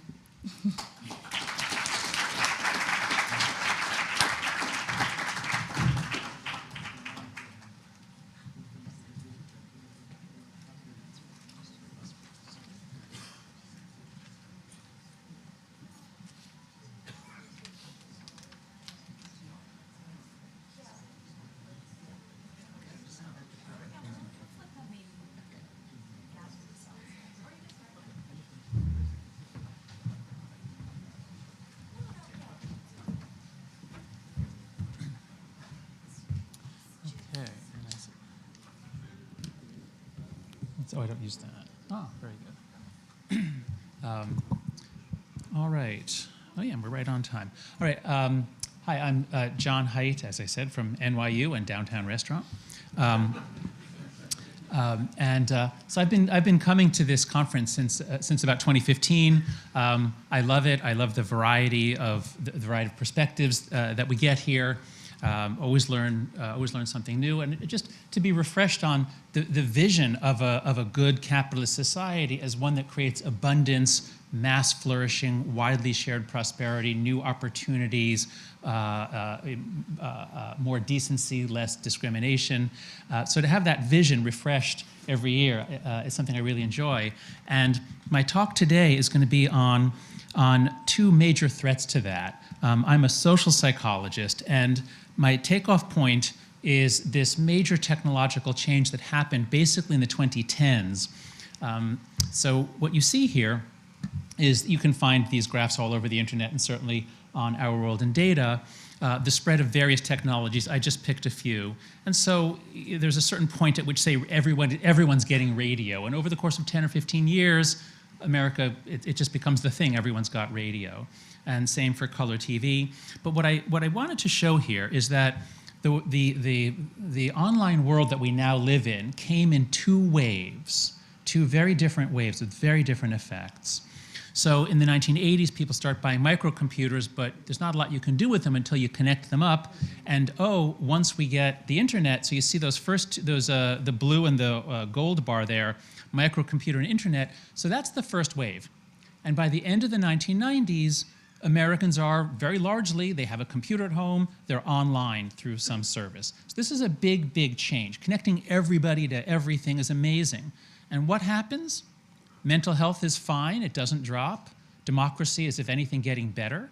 The period from the mid-90s to 2012 is the greatest period of democratic flourishing in human history. So the microcomputer and internet were wonderful. And then there's the second wave. It begins, social media platforms go back, they begin in 2003 with MySpace and then Facebook. So people start getting on that on their home computers.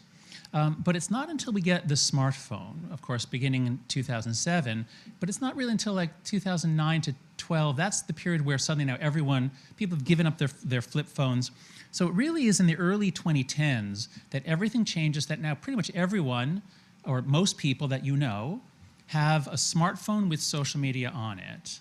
This is incredibly new, and as you see from the steepness of that smartphone adoption curve, there's never been a technological change in human history that happened as fast. And when you combine the smartphone with social media, I would say there's never, ever been a change that so radically rewired our thinking, our social relationships, our consciousness, and everything. Now, in a room full of economists, most people look at things like this and they see progress, they see possibility, they see innovation, and of course that's all there. I'm a social psychologist who studies morality and politics and the culture war. And I've been alarmed since 2004 that we're coming apart. And now I'm terrified. I think that what we've gone through is a radical transformation within which it's not clear that liberal democracy is compatible. Let me tell you the two specific threats, the two specific problems I think that this technological revolution has created that are of relevance to people in this room, especially if you care about prosperity. So I've written up my concerns in a variety of articles in The Atlantic especially, but now I'm really expanding them into two books. The first is about what social media did to teen mental health, especially that of girls, and the second is about what it's doing to liberal democracy. So I'll start with this one. And it's funny, when I was preparing this talk, I sat down a few days ago, what should I say? And I said, you know, wait, didn't I say something about the coddling the American mind at one? And I went back to my first talk at this conference in 2015. Here was my title. And I was beginning to get concerned about what I was seeing among college students in 2014. It wasn't like this in 2012. But in 2014, I started seeing some things that were very alarming about the future of Gen Z. We didn't really know it at the time, but Gen Z. And so here's what I did. I started with these images that many of you know about, from the World Values Survey, about how values change as societies get prosperous. And the values move, countries move from sort of the bottom left, they move sort of up first towards secular rationalism as they industrialize, and then later they go into service industries where they worry about equality and things like that. So there's a general movement up and then to the right, and as that happens, the values change, and they change in a very consistent way around the world. So this is, I think, one of the most important findings in the social sciences right here. And so what the authors of the World Values Survey say is that fading existential pressures. You don't have to worry about war and starvation, and you can sort of like look to the future and plan for it. Fading existential pressures open people's minds, making them prioritize freedom over security, autonomy over authority, diversity over uniformity, and creativity over discipline. Now this sounds wonderful, particularly if you're politically progressive. This is heaven. This tells you, you know what? We should just really hope for making every country prosperous, because people move to the left. They'll start caring about human rights, gay rights, women's rights, animal rights, the environment. This is what happens all over the world. So this is great, right? But what I began to see in 2014, 2015 is that as you move to these new values, the way we raise children changes radically in ways that my friend Greg Lukianoff and I began thinking like, whoa, this is doing some really weird things to kids. So in general, what we know is as you get wealthier and you start investing more in your kids, strangely, you have fewer and fewer kids. So you begin to have very few children. They become economically worthless but emotionally priceless, in the words I think that was from Jen Senior's book. We change our child rearing, it becomes much more humane, there's much less discipline, and now it's much more helicopter parenting. It's all about getting the kid into college, protecting them from threats. We stop letting kids out. Kids are not allowed outside unsupervised because we think they'll be kidnapped. So we literally stopped letting kids play outside in the 90s until around the age of 10 or 12. We don't let them out until 10 or 12 in America, Britain, and Canada. But there's this basic psychological principle that kids are anti-fragile. What doesn't kill us makes us stronger, and if we protect kids from all unpleasant circumstances, they will not grow. They do not grow. They cannot grow. And that was the theme of our article, The Coddling of the American Mind, in 2015. Now, it just so happens that so we published this article in August of 2015, and then I gave my talk here on, I think it was November 9th or 5th or something of 2015, it's 2015 we're talking about, of 2015, and it was literally a day or two after the big Halloween protests at Yale, which some of you have heard about. I won't go into detail, but this was sort of like the opening national salvo of a change in college culture, and this attitude spread, student protests demanding all kinds of changes and protections from words, speakers, books, and ideas, and speech codes, and bias response teams, and microaggression training, all this stuff. It wasn't there in 2012. It was everywhere by 2016. Greg and I connected this to some interesting sociological work on the rise of victimhood culture. And people have talked about this since the 70s. There's certain sort of psychological patterns that go along with an attitude of seeing everybody as oppressors and victims. So this is not a new thing, but it really spread once everyone was on social media. Social media was the biggest, it was like putting oxygen on a fire, and boom, it just blew up, because ideas about oppression and victimhood and vocabulary, they all spread very, very rapidly.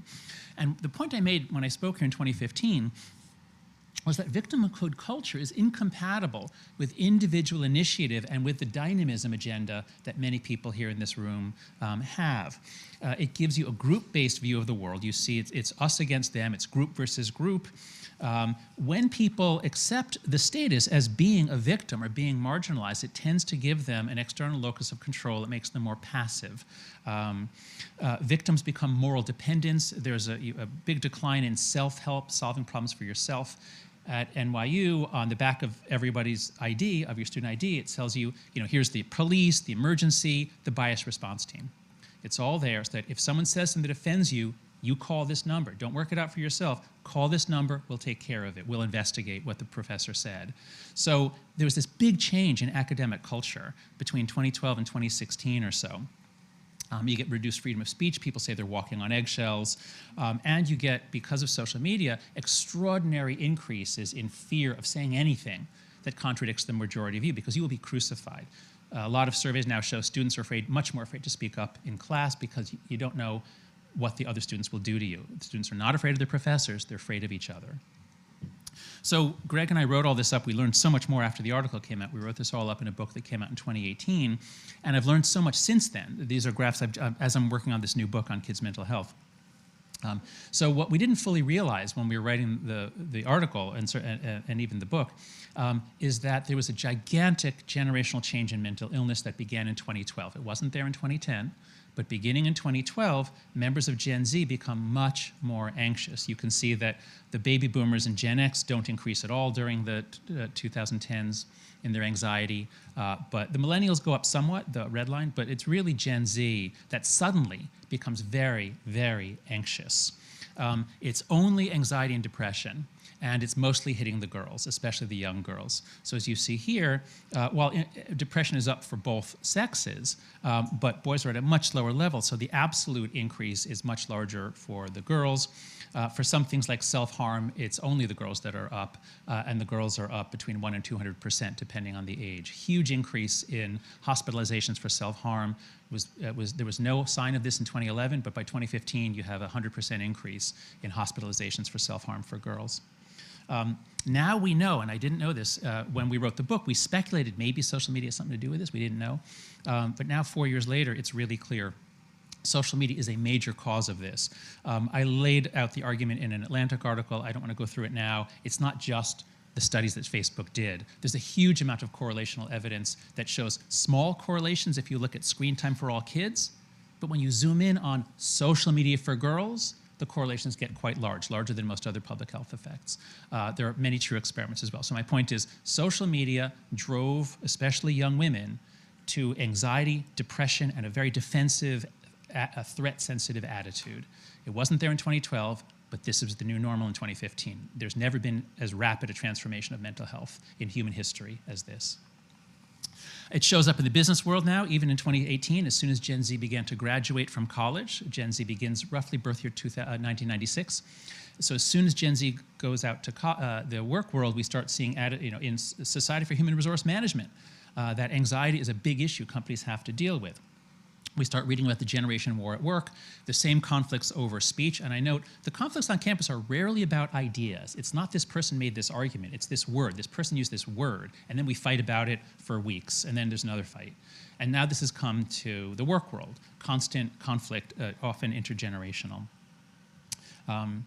So the argument I made here, and again, almost all the slides I've shown you up until now, well, about half of them were from my 2015 presentation. I just updated a few. This was one from 2015. I suggested to this group that the things we're doing to children and the things we're doing in our universities may soon undermine democratic capitalism, because Gen Z is not going to have that spirit of innovation, creativity, go forth, do something, try something. Gen Z is more fragile, anxious, and risk-averse, and therefore may be less creative, dynamic, and entrepreneurial. That's what I suggested in 2015. And secondly, because Gen Z is more easily offended and morally dependent, they may be less able to manage compromise. The main way you learn the skills of democracy is on the playground.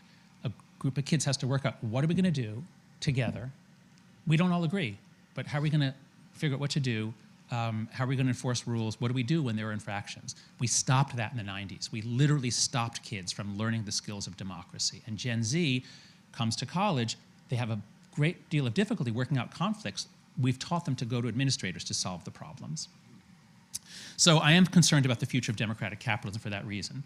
So that's my first reason for being very, very alarmed, what we've done to Gen Z in ways that I think will undercut the move towards mass flourishing and prosperity. The second book, which I'm going to write as soon, which I've started, but I'm going to really write as soon as I can turn the manuscript for the first, is what it's done to teen mental health. And let me just check my time. That's a counting down. Oh, good. Okay. So, Life After Babel. So I want to take you through a story. Most of you in the room remember this story. Others of you have read about it. That there was this long 20th century with all kinds of horrible things in it. I missed the worst of it, but grew up under the threat of nuclear war, the Cold War. And then all of a sudden, one day, it was the most amazing thing. That threat was just lifted. The Berlin Wall fell, the Soviet Union fell, and there was this ecstatic time, one of the best decades ever, of the 1990s, when we thought, wow, the nightmare of history is over. And of course, stuff's going to happen, but now we know its direction.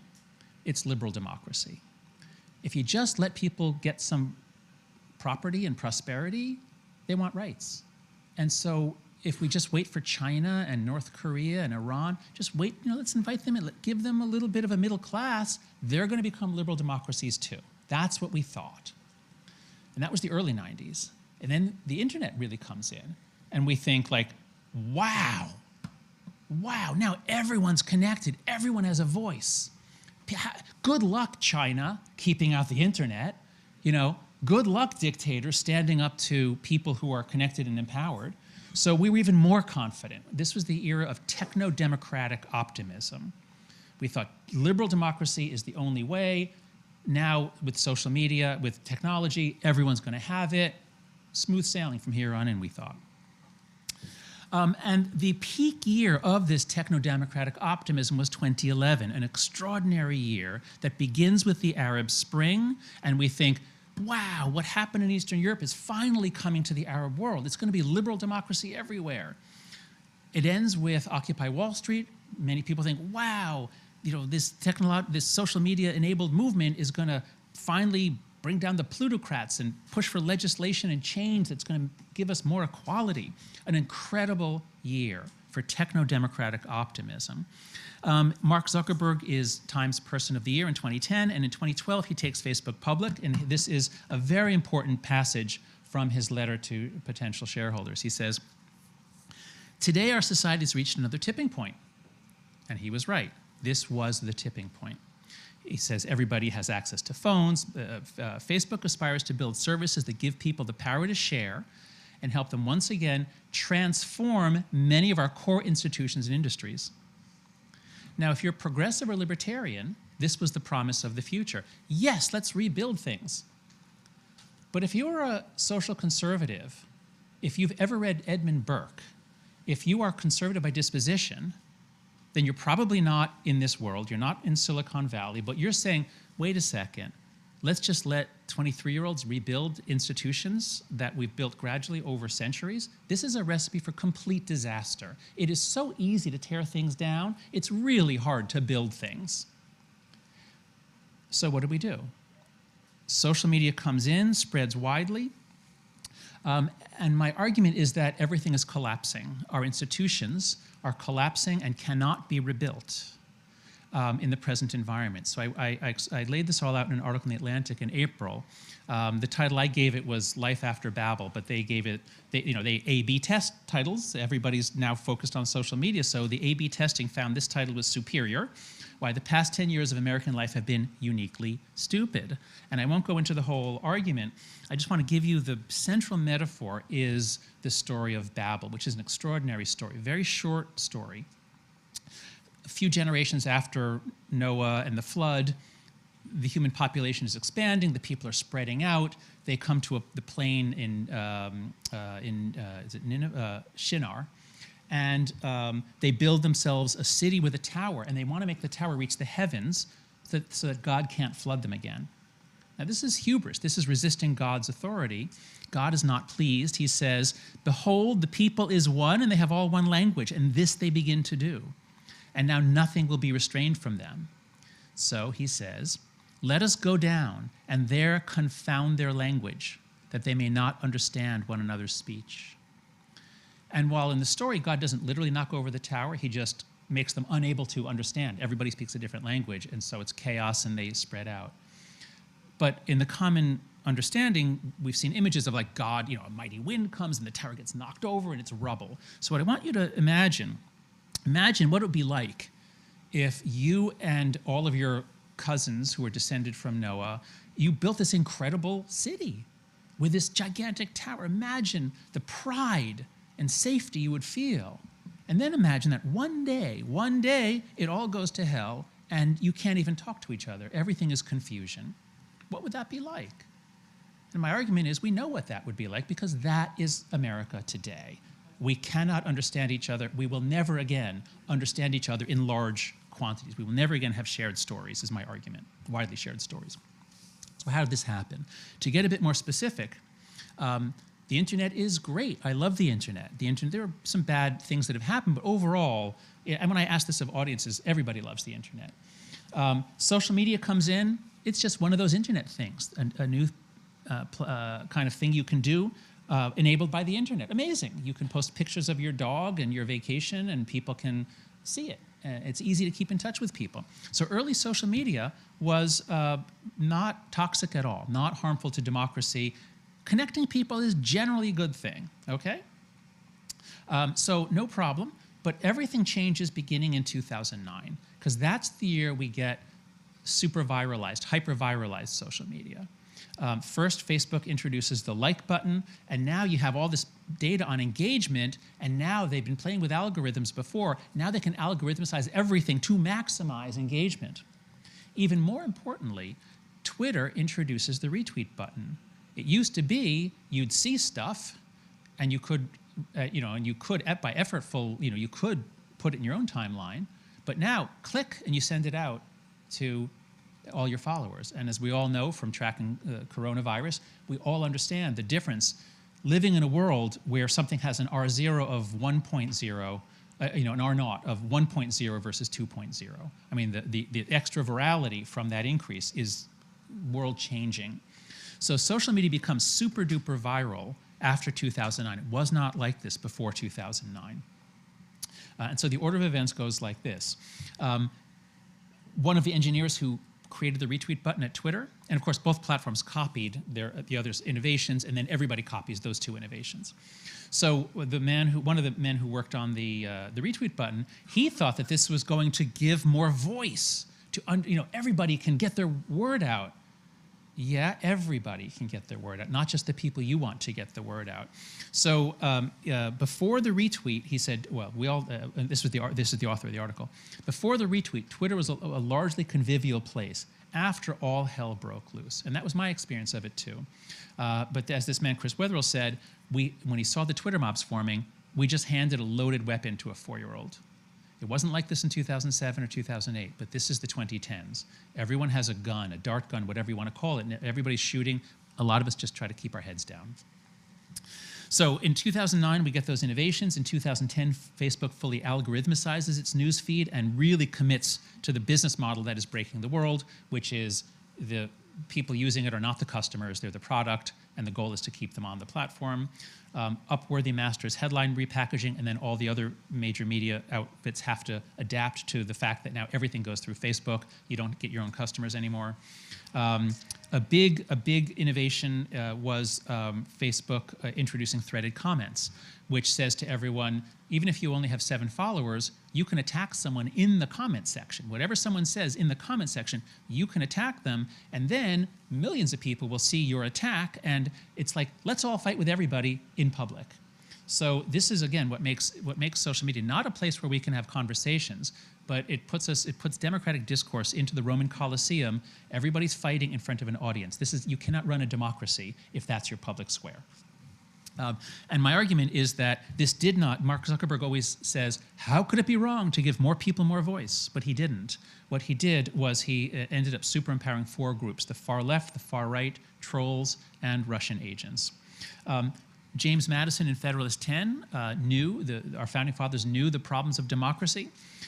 They knew about our tendency towards faction, that we're much more likely to vex and oppress each other than to cooperate for the common good, and they designed systems that would dampen that down, that would force the necessity of compromise in Congress and elsewhere. That's what it used to be like. And Madison knew that we're prone to triviality. This is the next sentence after in Federalist 10 is this: so strong is this propensity of mankind to fall into mutual animosities that where no substantial occasion presents itself, the most frivolous and fanciful distinctions have been sufficient to kindle their unfriendly passions. This is a description of Twitter. This is what Twitter has done to political discourse. It's all about some stupid little thing that we wouldn't waste time on beforehand, but now life is a succession of stupid little things. Martin Gurry pointed out that social media is great at tearing things down. It fragments us. The public isn't one thing. It's highly fragmented and basically mutually hostile. Because of the digital revolution, it's now people mostly yelling at each other and living in bubbles of one sort or another. So we are now living in James Madison's nightmare. This is not a world in which you can have a liberal democracy, I believe. We're going to have to make major changes if liberal democracy in the United States is to survive. Our politics becomes very, very different in the late 2010s.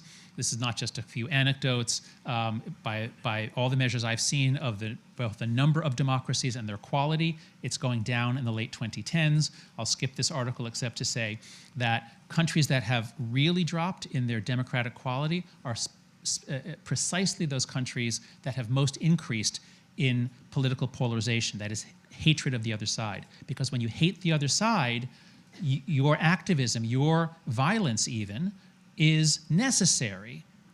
People begin to justify violence because it's necessary given how terrible the other side is. So to conclude, I believe we are now in the post-Babel era. I think this has enormous implications for the private sector and the public sector. This incredibly rapid change that transformed our social lives and our consciousness which I'm writing about in these 2 books, has radically changed the business world. So we first saw it after Donald Trump was elected. We saw CEOs getting much more political, responding in part to pressures on social media. We've seen generational conflicts caused in part by changes in social media. And we're just seeing a lot more conflict in companies. I mean, talk to people, not in all sectors, but certainly in journalism, media, the arts, tech, the more progressive sectors of the economy. Talk to them about what corporate life is like now. And it's just like academic life, walking on eggshells, fear of being publicly shamed. It makes it hard to cooperate, makes it hard to trust, makes it hard to enjoy work anymore. And so that's what I began to suggest in 2015. I think things have gotten a lot worse since then. And that's why I think that social media has fragmented everything and made it harder to run and staff organizations. Thank you.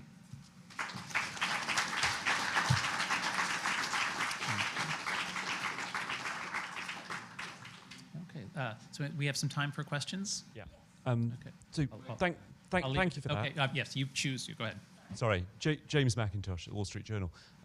It's very interesting. I just wondered if you can talk a bit about how the tribalism that we see in the television media has fed it, because that seems to have risen perhaps slightly earlier, but to a just as great an extent. Yes. And you didn't mention it, but no, you're right. It's discussed as a major impact on politics. It is, yes. So I didn't say it now, but I did say it in the Atlantic article, that if you look at the graphs of polarization, and I only focus on affective polarization, that is the degree to which you hate the other side. Political polarization is fine. Having people with different policy views is no problem. It's when you hate the other side. And if you look at the graphs, it was actually very low in the 40s, 50s, 60s, 70s. It begins rising in the 80s and 90s, in part because of cable TV, microcasting. The end of mass media, we moved to narrowcasting. So you're right, that's a big part. And that really contributes, especially it radicalizes the Republican, the right in particular. And the lines just keep going up through the era of social media. And this is one of Facebook's rebuttals to me is, hey, it started before Facebook, so we can't be responsible. And there's some truth to that if you just look at cross-partisan hostility. But my argument here is twofold. First, this isn't just about cross-partisan. This is about the fragmentation of everything. Look within left-wing movements. They're all at each other's throats now. Now, of course, Monty Python argued that it was always that way, but it's much more so now because of social media. The other piece of it is, look what's happened to cable TV. Cable TV, like, let's take Fox News. They used to be very good at finding stories that would outrage people, but like they had to have a producer, they had to have someone like look into it, and it took a while to find a good story. Now all you do, just open in the morning, open up Twitter, trending topics, you have this incredible market research firm telling you what is the most outrageous thing that I can take out of context today and put on in 5 minutes all day long. So cable TV is much nastier because of Twitter. Everything is much nastier because of Twitter. Let's see. Microphones. This guy here, and then okay, and then I'll go over there. Okay. Yes, you go ahead. Sorry to repeat a second. So the expression that the Twitterverse is not the whole world. Mm-hmm. The focus on social media as driving everything, mm-hmm. Is there a risk of it being too limited sample, like mm-hmm. the restaurant downtown? Right. 2009, you had the retweet and the like button. Mm-hmm. It's also the financial crisis mm-hmm. took place, wiping out huge savings of people around the world, people losing their homes, a global phenomenon. We have from Chile to Sweden, mm-hmm. populist movements coming in. I mean, the yellow vest in France, can that be explained by mm-hmm. people on social media shouting at one another? No doubt that's an exacerbating factor, but how mm-hmm. about yes, no, thank you. Yes, no, context? for right-wing for populist movements that are against the elites, yes, there you do find clear influence of economic factors and the global financial crisis. There, I would agree with you. For teen mental health, there's no chance because it's the opposite. Teen mental health craters, so the economy craters in 2009, but there's no sign of a problem for teen mental health until 2013. And then as the economy is getting better and better and unemployment's going down and down, teen mental health is getting worse and worse. Also, the decline of democracies doesn't start right after the global financial crisis. it's only after 2016, it's only after, I think it has more to do with social media. I have, if you go to jonathanhaidt.com/social media, I have several collaborative review docs where I've collected hundreds of studies on all sides about what is the culpability of social media here. So I'm debating with other scholars. Economic factors surely play a role, but I think that social media, with each decade through the 2010s, social media plays a bigger and bigger role, and economic factors play less of a role. Also because everything is now filtered through social media, so even we don't know what economic reality is. It's hard to find, but stories about it are now stuffed down your throat all the time. So okay, let's go. I guess we'll. Okay, let's see. This woman here in the front row. Thank you. A lot of food for thought there. My name's Diane Coyle, University of Cambridge. I've got a question about the kids part, and it's whether the problem is the parenting more than the social media. If you look at a country like the Netherlands, where there's a very different style of parenting, are the outcomes different?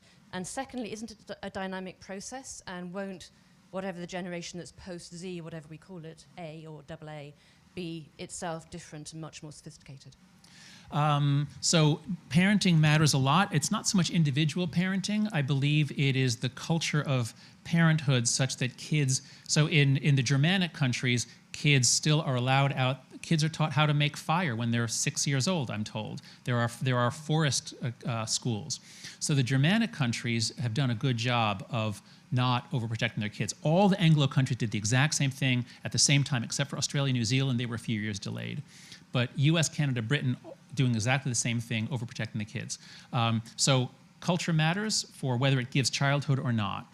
The second point was about future generations. Some things in life are negative feedback systems, like a pendulum, where the further out it goes, the more the pressure is to come back. Others are positive feedback systems, like a tower, where the further over it goes, the faster it's going to fall. Gen X and the older millennials are the last Americans who played outside without guards, and they're raising their children overprotected.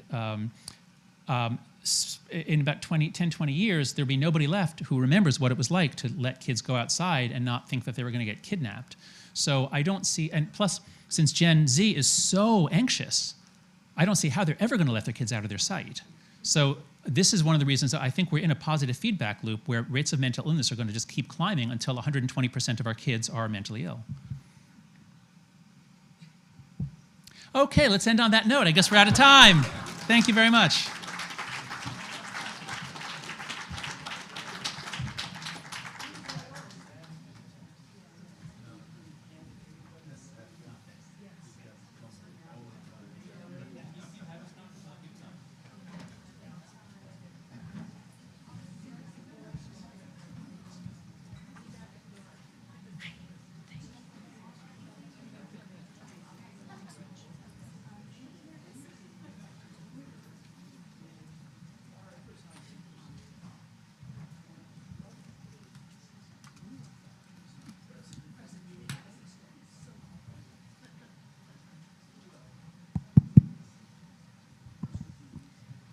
All right, thanks so much. Welcome, everyone. And I see we have a need for bridging.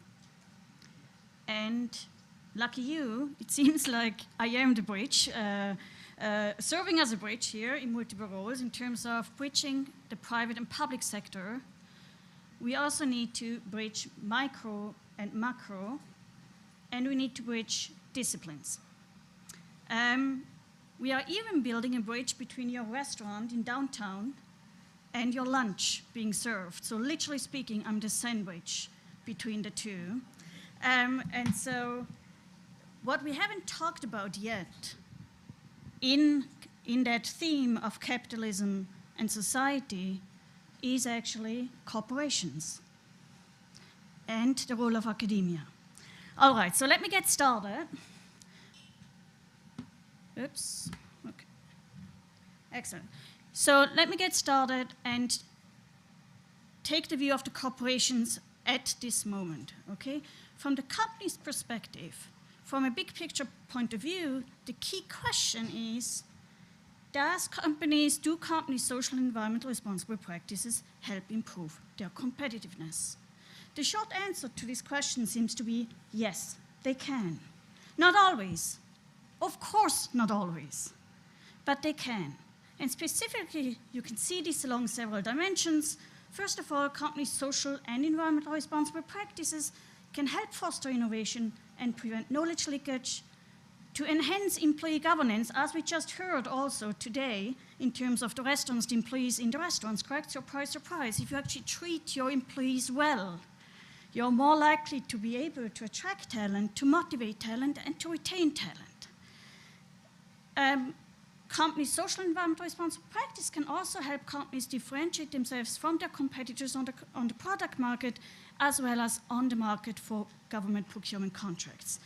And so as a result, it's perhaps not surprising that these practices can also help sustain their competitiveness during times of economic crisis. There's also related research that has shown that during the recent COVID crisis, that companies that have performed better in terms of their environmental social practices, they have become, or they have been more resilient, okay? So as a result, if you take these into account, it is perhaps not surprising that companies' social and environmental responsible practices can positively affect shareholders' perception and shareholders' returns.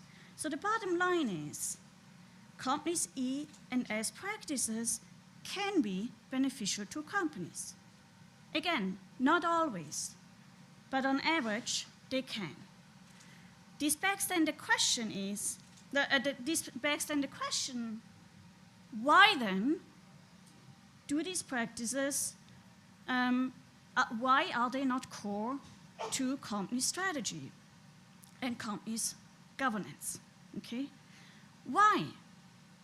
Well, one potential reason is that there's a lack of long-term orientation and a lack of good corporate governance practices, such as a lack of, as I said, a lack of long-term orientation, a lack of private incentives to care about these issues. And so, for example, in two related studies, we showed that well-designed governance practices, such as executive compensation, that is tied to long-term financial performance, not short-term, but longer-term financial performance, as well as executive compensation that is tied to social and performance outcomes, that this not only improves the sustainable business practices, but also firm value. So, in other words, the E and S of E, S, and G are not separate, as is often considered to be the case, but rather an integral part of G. For the economists in this room, G is a function of E and S, okay? So, now, before I delve deeper into these studies about private incentives, let me take a step back and look at recent developments in the business environment. I don't need to tell you that companies are increasingly faced with risks and costs of climate change. We can see this in the increase in energy demand, damage of coastal property and infrastructure. We can also see this in a decrease in public health, water supply, agricultural production, etc. Companies also face increasing pressure from governments to take actions, okay? So governments increasingly realize we need to take actions and regulate. Prime example is the Paris Agreement, in which 195 nations agreed to limit global warming to below 2 degrees Celsius. Third, and we just heard this before, there's increasing social pressure on companies to take actions and to be more responsible. And this pressure has intensified with the use of social media. Just to give you two examples, for example, BlackRock was targeted as the largest driver of climate destruction in a relatively recent campaign. Well, that was 2018. Pretty sure we would find a more recent newspaper about this as well. And another article shows you that social activists make pressure on investors to divest from companies that plunder the Amazon. Okay? Perhaps as a result of these different trends going on, it's not surprising that investors, the company shareholders, increasingly care about these practices of their portfolio companies. We can see this reflected in various ways. For example, shareholders increasingly want their portfolio companies to adopt a longer time orientation, to improve their sustainable business practices, to disclose their exposure to climate change risks, for example, and et cetera, et cetera. And so you can also see this trend reflected in the increasing number of signatories of the Principle of Responsible Investing Network, which is the largest network of responsible investors. Now, just to give you a sense of this increasing interest among shareholders and investors in these environmental and social practices of their portfolio companies, let me show you a little bit of data. So I'm looking here at E&S proposals, so CSR proposals related to environmental issues, sustainability report, the addition of minorities and women to the board, animal rights, health issues, human rights, labor issues, et cetera, et cetera. These were shareholder proposals submitted to the annual meeting to address these aspects. Now, what you can see here, and you can tell this data is a little bit outdated, so I should update it, but the trend has obviously intensified over the years. So between the years 1997 to 2012, there has been a tremendous increase in the number of shareholder proposals submitted to companies, and the percentage of approval and the average vote outcome, yes, they are desperately low, but they have improved over time, okay? And increasingly so now in the last decade. Now, you might wonder, what are these proposals about? Well, many of them are about environmental issues and labor issues. In most recent years, there has also been an increase in terms of social inequality, the addition of minorities and women to the board, as well as the disclosure of sustainability reports, okay? You might wonder, who are these investors who care about environmental and social aspects and submit these proposals? Who are the lead investors submitting these proposals? Well, the most active investors, but also phenomenally unsuccessful in terms of getting the support and vote from the other investors, are religious groups, okay? Similarly active, but more successful in getting broader support of other investors, are actually public pension funds and sustainable responsible investing funds. All right, so all to say, and I hope this signals to you that over time, investors have increasingly shown interest and pressure their portfolio companies to improve their sustainable business practices. And just as a side note here, so what I do find is those companies that actually adopt better practices show better financial performance, meaning it helps increase their firm value. All right. So, okay, let's take this all together. Increasing costs and risks of climate change, increasing government regulation, increasing social media pressure, increasing investor pressure. Well, I think it's fair to say that the advocacy and the pressure for improved business practices has intensified over the years. As a result, this may have triggered some boards of directors to reconsider their corporate governance practices and to adopt new corporate governance practices to improve not only their sustainable business practices, but also their firm value. And two of these practices are the linking of executive compensation to long-term financial performance, and another one is the linking of compensation to social and environmental performance. And let me briefly touch on those very briefly. So first, let me devote a little bit of time on tying compensation to longer-term financial performance, okay? What we need to understand is that in many countries, the disclosure of non-financial information, which includes E&S information, is voluntary. It is not mandated by law. As a result, many companies do not disclose this information, and if they do, in a non-standardized fashion. Now, there has been a lot of progress, a lot of, also at the policy level, which is very exciting, a lot of debate about whether and how governments or stock exchanges could make it mandatory to disclose this type of information. But at this very moment, in many countries around the world, it's still voluntary.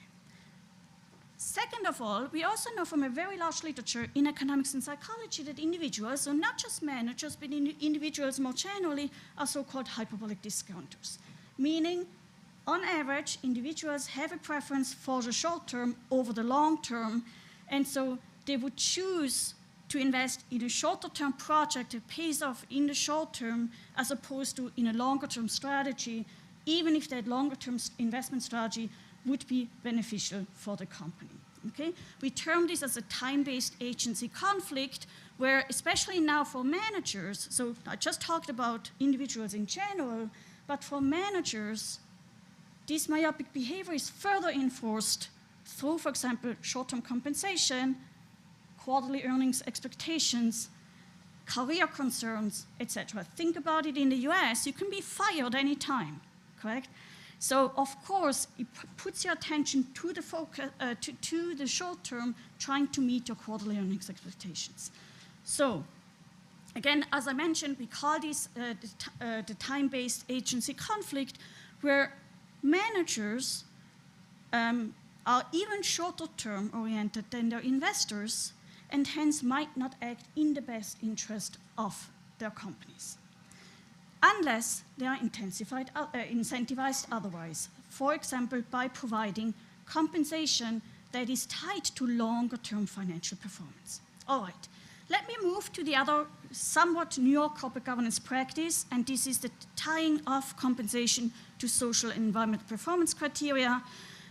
This is a relatively new phenomena, so where compensation is tied, for example, to specific CO2 emission targets, employee satisfaction targets, compliance with ethical standards in developing countries, etc., etc. This practice has different names. Some of them call it ESG-linked compensation, even though what they really mean is ES-linked compensation, CSR contracting, or pay for social and environmental performance. Okay? Now, going back to what I said before, we know that individuals in general are myopic. Managers tend to be even more myopic because of career concerns and short-term performance, compensation, etc., etc. So they have somewhat of a tendency to prefer investment strategies that pay off in the short term over the long term. In addition, managers face many, many demands from stakeholders, from their various constituencies, and these interests and demands might collide with each other.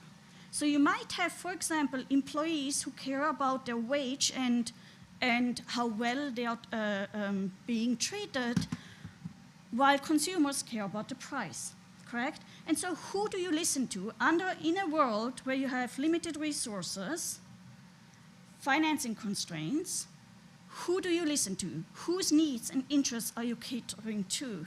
If you combine this with a somewhat myopic behavior, you as a manager are probably going to end up focusing on the more salient stakeholders, meaning, for example, employees and customers, more so than, for example, natural environment and local communities who cannot really speak up for themselves or are not necessarily having direct shorter-term financial performance implications.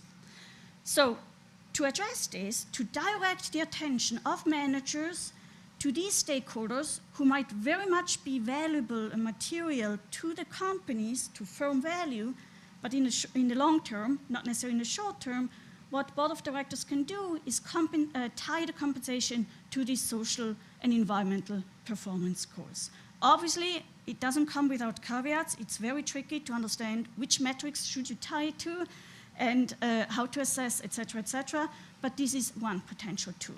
Okay. So what are the key findings of these studies? Well, the tying of compensation to either longer-term financial performance criteria or to social and environment performance criteria, on one hand, helps improve the firm's sustainable business practices and their innovativeness. It also increases their long-term operating performance. In the long term, not necessarily in the short term. Again, if the time horizon of the manager is not long enough, she or he might not understand that a certain strategy would be very much valuable to the company, and so therefore not invest in it, okay? And lastly, it also helps increase shareholder value. All right, so what does this mean? Why should we even care about this? What are the implications for practice? Well, these insights suggest that corporate short-termism is really hampering business success. Absent proper incentives, managers tend to underinvest in long-term strategies, which not only hurts the company and the investors, but perhaps even more importantly, society and the environment. And that the E and S of E, S, and G are not separate, but rather an integral part of the governance of a company. All right, now a key question is, so ESG, quo vadis, and as you know, speaking of social media, ESG has certainly been under attack in the past few weeks. So where are we going here, from here? Let me get back to the various system-level challenges we are facing in this world. Climate change, biodiversity loss, social inequality, poverty. I mean, you can really pick your favorite crisis here, correct? The typical response of many of us in this room is it's the government's role to fix this crisis and to regulate. Most likely, this would be the first best solution. Unfortunately, though, when we look outside of the window, this is whatever the governments are doing, it's just not sufficient to help address these crises, because otherwise we wouldn't be in the midst of these various crises. And this puts the spotlight on the private sector. What can the private sector do to help mitigate some of these crises, and to what extent? Okay? Now, the current practices of ESG, be it in the financial sector or in the private sector, are essentially very much confined to the firm level or the portfolio level. What do I mean by that? What I mean is, if we take, for example, climate change and the disclosure of climate risks, which is currently debated at the SEC, for example, there is much debate about making it mandatory to disclose Scope 1 and Scope 2, not necessarily Scope 3. So Scope 1 is the direct emissions of a company, Scope 2 are basically those of the energy you consume, and Scope 3 is the carbon footprint of your suppliers and your consumers, okay? Now, clearly, Scope 3 is very, very hard to assess, and it's not under direct control of the focal firm. So, you know, there are arguments for saying, let's just make it mandatory to disclose Scope 1 and Scope 2, not Scope 3. Clearly, it would already be an enhancement, an improvement of the status quo, where we are now, because we don't have any mandatory disclosure at all. But if we don't consider Scope 3, what likely happens is the companies start divesting their most emission-intensive operations. Scope 1 becomes Scope 3. On file, what we assess how a company performs in terms of their E looks like the company cleaned up its act, but nothing has changed with respect to climate change, because all it did is really divest their climate change to some supplier. Similarly, we can make an example with diversity, equity, inclusion, a very sensitive, a very important topic, especially here in the US. Well, I shouldn't say topic, issue. Now, the current way we assess companies' social performance in this dimension is, for example, how many women and minorities do you have on the board? How many women and minorities do you have in the top management? What this likely leads to is a reshuffling of talent between one top company to the other top company, from one Ivy League school to the other Ivy League school. But it does not mean that it increases the accessibility and social mobility and allows more women and minorities to get into the system and move up the ladder, okay? So what we currently have is not sufficient. Another example, I'm not gonna bother you with too many examples, but I think it's worthwhile to think about those things. Modern portfolio theory. Ooh, now the room is silent. If you think about it, there's no such thing like hedging climate risks. It's quite stupid if you think about it. What you can do is hedge the risk of your portfolio towards the news of climate change in the short term. But this does not take into account the long-term implications of your investments on climate change, nor does it take into account the increase in costs and risks of climate change on your portfolio's performance, okay? What we assume in this theory is that systemic risks are exogenous not endogenous. Okay, I think I made my point here. What we need is new theories. We need new practices. So there are two key missing links. One is many theories, and now I'm coming to kind of academia, but it also obviously applies to practice.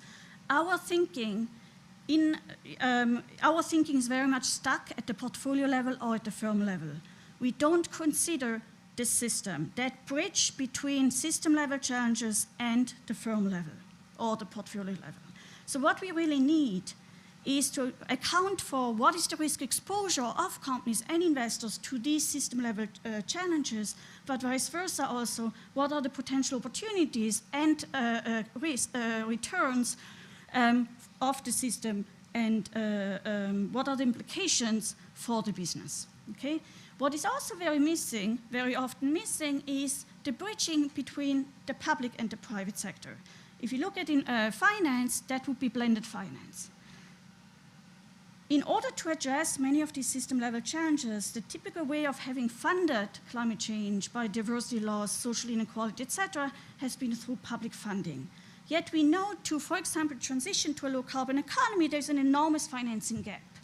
What has kicked in practice is the use of blended funding, where, for example, public funding provides almost like a seed grant, helps attract private capital, and helps mitigate, close this finance gap. We still face an enormous financing gap, okay?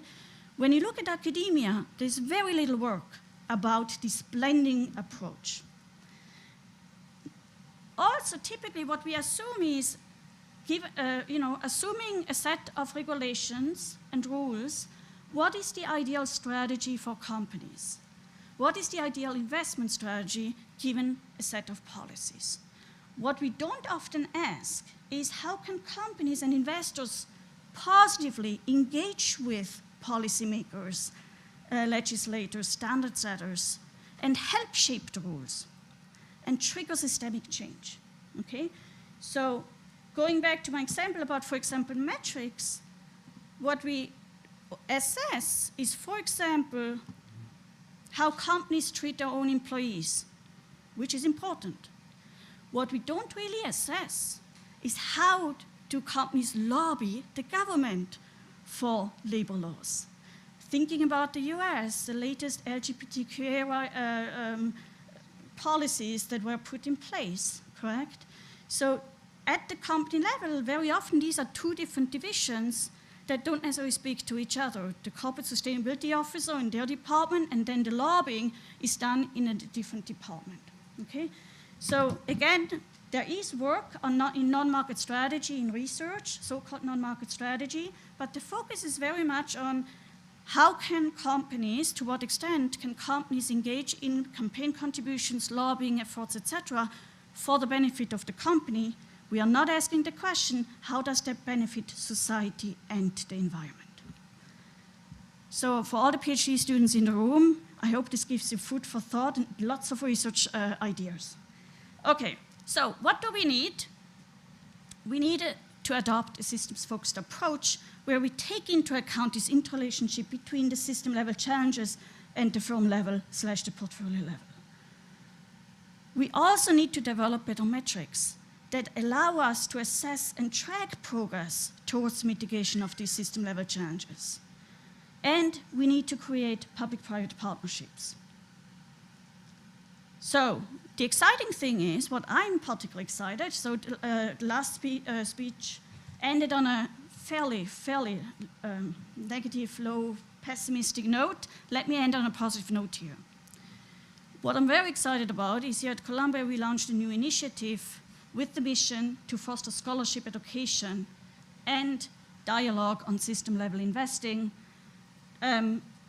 consisting of 5 pillars. That is, one hand, development of better metrics, the fostering of academic scholarship, rigorous academic scholarship that takes into account these different relationships, because if we want to change our theories and frameworks that we are teaching in school, so now I'm putting the focus on us and our responsibility, we need a change of theories.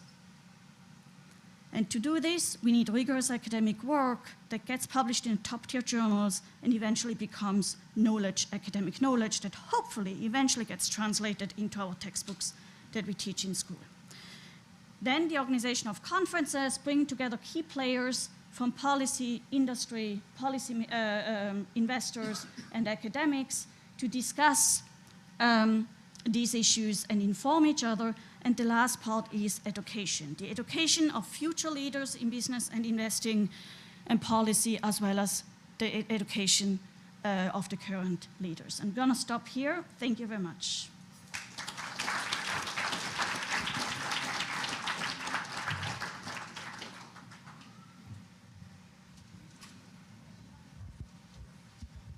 Thank you. Yes, hello, my name is Alfredo Navarrete. I am currently working for the Ministry of Finance in Mexico, and we're trying to develop right now the taxonomy in order to measure and to have like metrics for the financial system. But one thing that we still have to do is to implement this taxonomy. So the first question would be, do you in the US have this taxonomy already established for financial products? And my second question is that who is going to give me the certificate that I have an ESG program and that I have a score point and all these ESG things, so that the market can know that I am a clean company or whatever, or that I am investing in ESG companies? Thank you. Thank you for the question. If you were to look outside to see who has implemented it, I would not, I hope I'm not, are you recording this? Okay. I would not look at the US. The US is not a leader when it comes to ESG or sustainable business practices. I'm very sorry for saying so. I would look at Europe. It's all in process. It's all in process, but I would say European countries are really taking the lead here. In terms of the certification, you're asking an important question, correct? In absence of public governance, in absence of regulation, how can you differentiate, for example, the greenwashers from those who are really serious about it? How can you trust those scores, for example? What has kicked in is private governance in terms of independent third-party certifiers, for example. Which helps in terms of the governance and helps mitigating greenwashing, but greenwashing is clearly an enormous concern. But I'm also happy to connect you with some networks. Okay, let's talk offline.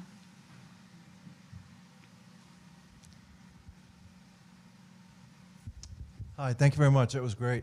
I'm Bob Hurley. I teach at Ford, and I do research on organizational trustworthiness.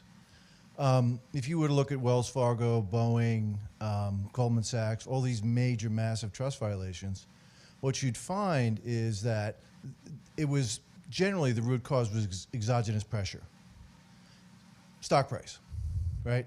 And so if you look at the activist numbers, it's pitiful how many people are voting in favor of this. So what that tells me is that the relative power of the exogenous pressures has an asymmetry. So one way to think about it is you have to restructure the exogenous pressures to force organizations into an adaptive mechanism to do what it is you're trying to do. How would we do that? We could do it through regulation, but then people might argue that that is going to lead to less dynamism. Oh, I thought you gave me the solution here. No, big question. No, I don't have an answer. I don't have an answer, correct? But in a sense of there are lots of opportunities of bridging. Bridging in terms of understanding corporations can play an active role in helping inform and positively shape policy. I'm not saying against climate policy, but in favor of designing climate policy also, correct? For example, I don't have an answer. I literally don't have an answer.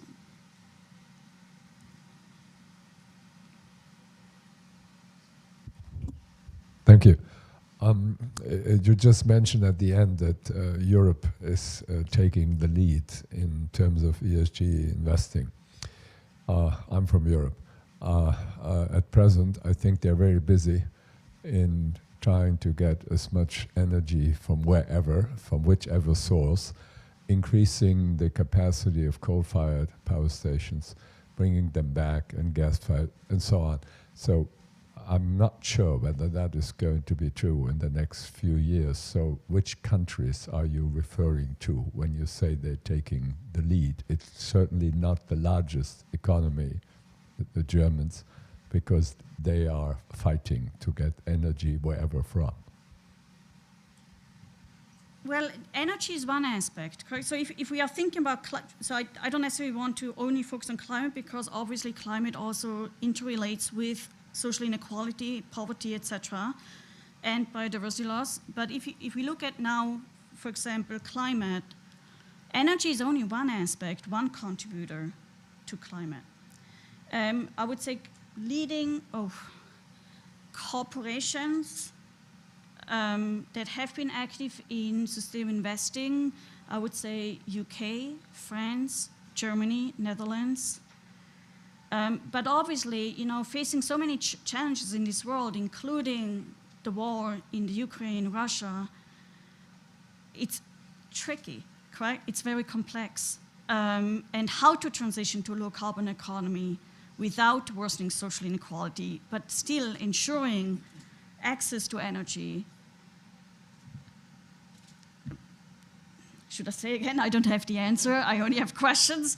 But in a sense of it does point towards we need to sit at the same table. This question cannot just be answered by political scientists or governments.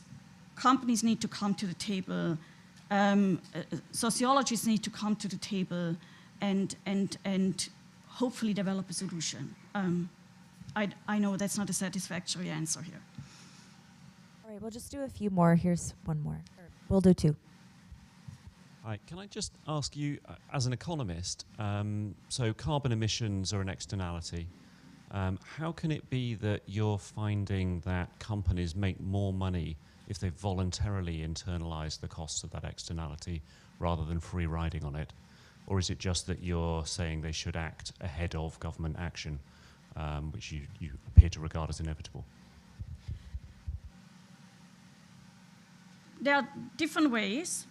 On one hand, there's also a lot of waste, correct? So just, for example, easy example, going outside of the room and turning off the light might actually save you energy, improve your environmental score, and reduce your costs, for example. But there are certainly also boundaries to the extent that you can improve your firm value by improving your environmental, by internalizing the externalities. Research suggests we have not reached that optimal point yet. Do you see what I mean? Like, there's potential for improvement along both dimensions, environmental performance as well as financial performance. At some point, you would expect it triggers off, that it would be more costly than otherwise. But what also plays in is increasing government regulation, increasing costs and risks of climate change, physical damage. Just look at Florida nowadays. That certainly also are direct costs to the company. Yeah. Hi, I'm Monica. I'm a PhD student. I was curious how, if you've looked at it all, how short-termism affects greenwashing, because I can imagine short-termism not only prevents companies from looking at environmental and social issues at all, but if they are going to look at it, like greenwashing serves to hedge against any sort of kind of short-term reputational risks. And so if there's a way to both look at how that happens and then what some potential solutions would be. I have looked at greenwashing and I have looked at short-termism. I have not looked at the two in combination. I would expect that the more short-termistic you are, the less you consider reputational benefits from actually not engaging in greenwashing. So I would expect to see what is it? A negative correlation between short-termism, positive correlation between short-termism and greenwashing, but because of paying less attention to these reputational effects and reputation builds up over time. All right, and this is our last question. Thanks. My name is Jamie Lester. I'm an adjunct professor at the business school. Aren't you worried that tying ESG to a positive correlation to stock prices is going to backfire? I mean, I think probably in the last 12 months, the data would show that anti-ESG companies have well outperformed ESG companies. And it seems like and there seems to be a bit of a backlash, with Vivek Ramaswamy. The questioning, from in Congress, Jamie Dimon got a ovation when saying, yeah, we're going to keep funding oil and gas, and obviously there's an energy crisis globally now as a result of some of these decisions. And I do think that there was a kind of a reflexive mechanism where, as people divested ESG stocks and created new vehicles to put ESG stocks into, there was a self-reinforcing mechanisms that drove prices up, but that's kind of maybe done now. And so I guess the question is it necessary for the movement to have that predicate, that ESG responsibility does lead to higher stock prices, when I think, Mr. McIntosh's question is, intuitively you might think it might not, but does that really matter? And are you just kind of creating this potential risk to the whole movement by kind of promising that it will, when in fact the data may very well show that it won't? Okay, that was a lot in one comment. Let me try to unpack it in kind of. Where should I start? That's a key question. So let me take first one comment about the media, and we also know social media has amplified all this conversation. There is a lot of, on one hand, it's exciting to see there's more and more ESG practices. Okay, more and more companies and investors are engaging in ESG. On the other hand, that this hype has also led to several companies and investors to come into this space who are not serious and to engage in greenwashing. Going back to your comment about greenwashing. In absence of regulation, this concern is particularly there, correct? Now, there are certainly concerns with ESG. And as I mentioned in the beginning, ESG is not always beneficial. Not always. Of course not always. What is always, correct? If you think about innovation entrepreneurship, we all consider innovation entrepreneurship to be good for society. That's on average. How many entrepreneurs really succeed, correct? So when I say on average, that rigorous research suggests that there is a positive correlation. Some of them point towards a causal relationship. This is on average. Okay, on that one, but in terms of a lot of the debate in the media currently, I think they are missing the point. They are simply missing the point. It's being politicized. And I just had a panel discussion yesterday, and I can tell you I'm tired of it. But what we really need is really a shift in focus. The way ESG has been practiced is, as I mentioned, very much confined to the firm level and not necessarily understanding what's the bigger issue. Correct? So, if you think about, for example, climate crisis, social inequality, social unrest, these are risks. These are direct risks and costs to companies. So if the system collapses, that also immediately hurts the pie to some extent.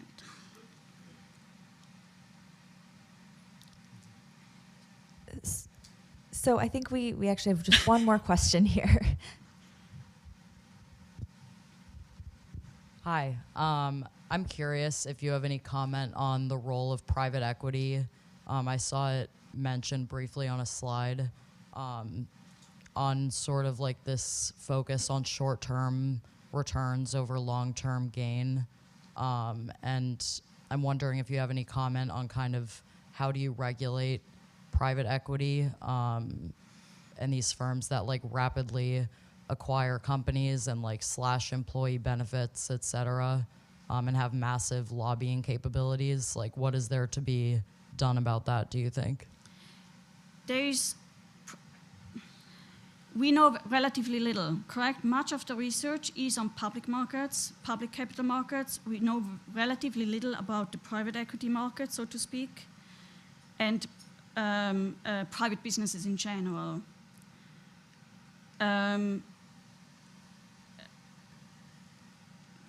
Let me stop there. Not stop there, let me make a pause there. One thing we also need to consider, and we consider too little, and it relates to your question, is, as I mentioned, much of the research and our understanding is based on public companies and public capital markets. So if we put in place some policies that only affect public capital, how does that potentially then influence companies to go private? And does this potentially worsen the social environmental practices? We don't know. But there is a risk, depending on how we go, that it gets worse, correct? If they actually go private. You could also make the argument, if they go private, it releases them from a lot of pressure and they can actually engage in more longer term investment strategies. It's unclear. It's unclear. Thank you very much. Soon to be on. We'll now adjourn for lunch. Those of you who are staying will go upstairs to the 3rd floor.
I've been asked to introduce myself, which I'm happy to do. I give myself very good introductions.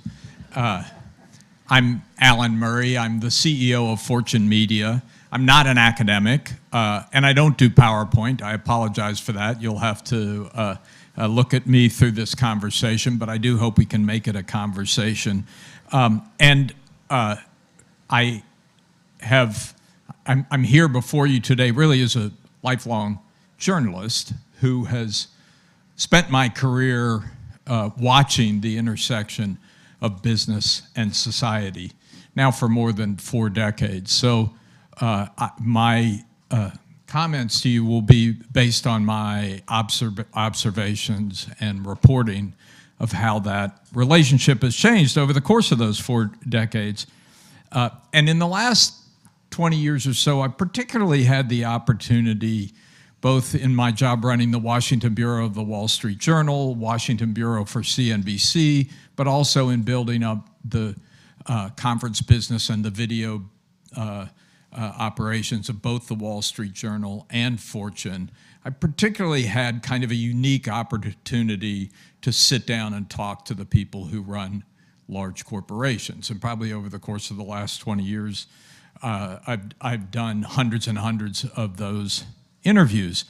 And what became clear to me over the course of the last decade was that the way CEOs of large companies were thinking about their responsibilities to society had changed, and it had changed pretty dramatically. I mean, if you go back to the 80s and 90s, things like climate change, workforce training, inequality, those were always very clearly considered by CEOs as externalities. That's not our problem, that's the government's problem. And whether they explicitly endorsed the Milton Friedman dictum or implicitly endorsed it, their view was basically our job is to maximize the profits of the value for shareholders. And yes, of course, we do it within the law and we do it ethically, but our principal responsibility, our social responsibility, as Milton Friedman put it, was to maximize value to shareholders.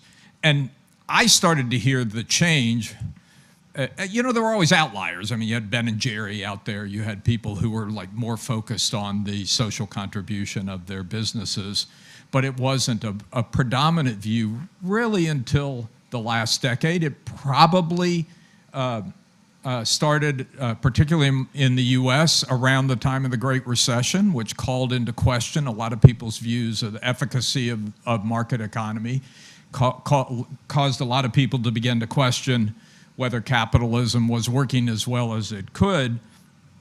Bill Gates gave a speech in 2008 when he was, it was in Davos, he was stepping down from his job as the CEO of Microsoft and just beginning his charitable career. He gave a speech about creative capitalism and the need for a more creative capitalism. And I think Michael Porter at the Harvard Business School around the same time started talking about shared value capitalism.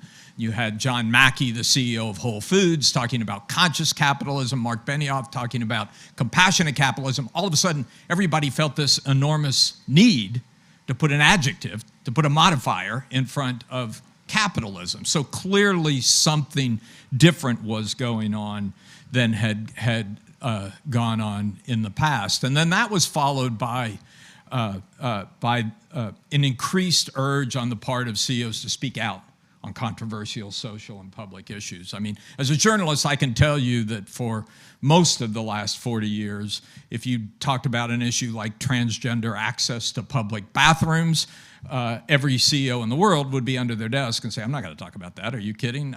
If it doesn't directly affect my bottom line, I'm out. And you even, you know, as recently as 2014, which was when Michael Brown was killed in Ferguson, Missouri, and I went back and checked my memory on this, you won't find any examples of CEOs of major corporations speaking out about that. If it didn't directly affect their operations or their business, the go-to response was pretty much, I'm not going to talk about it. That started to change in, I think it was 2015 when Indiana passed a religious liberties law that was viewed as being discriminatory towards the LGBTQ community.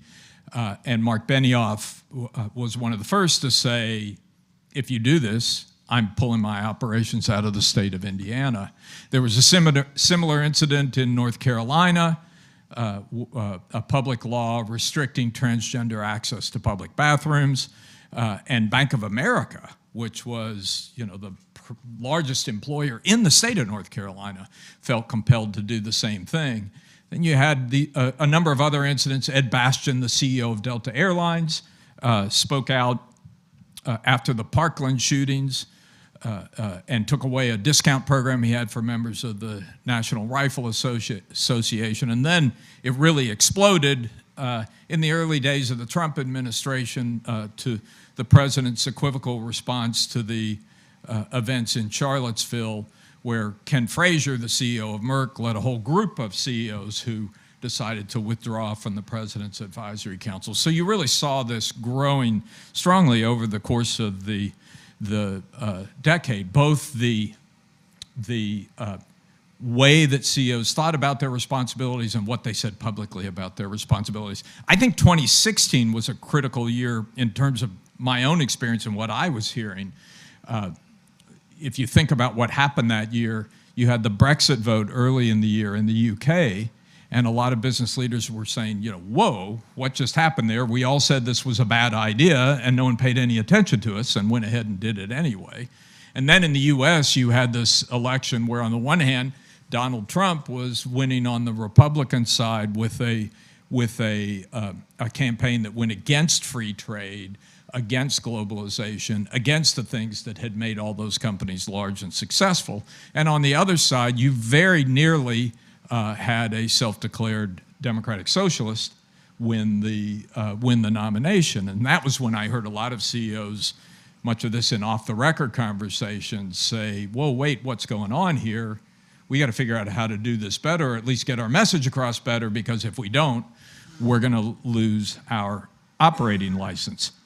All of this sort of came to a peak in 2019 when the Business Roundtable changed its definition of the purpose of a corporation to put employees, customers, the communities they all lived in, and the natural environment on a par with shareholders in terms of the stakeholders of the corporation. And at that point, it had clearly hit the mainstream. When COVID happened early in 2020, my first response, having watched this over the course of the previous 10 years, my first response was, well, it's over now, right?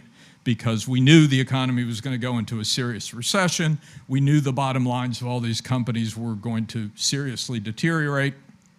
And I thought all these stakeholder concerns, environment, et cetera, would go on the back burner as they focused on shoring up the bottom line.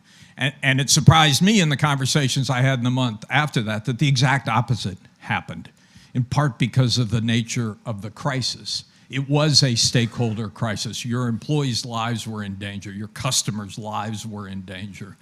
And so instead of diminishing the commitment to social and environmental causes, it actually increased it, particularly the environment. I mean, I think if you look at the number of Fortune 500 companies that have made net zero commitments, it's gone up about 3 times since the onset of the pandemic. So there's been actually an acceleration of all those commitments. And it was at that point that I said, I think there's something going on here that deserves some serious notice and some serious study.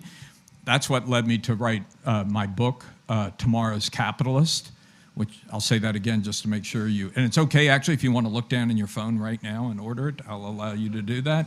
It's Tomorrow's Capitalist. I hope you'll give it a read. It was my attempt to sort of understand and explore why this was happening. What are the causes of it? Was it just a temporary fad, or was it going to continue? So let me just spend a few minutes talking about that, and then hopefully we can have a conversation. every time I would have an interview or a conversation with the CEO and they would start to talk about all the things they were doing that were outside the direct P&L of their company, I'd always ask the question, why are you doing this?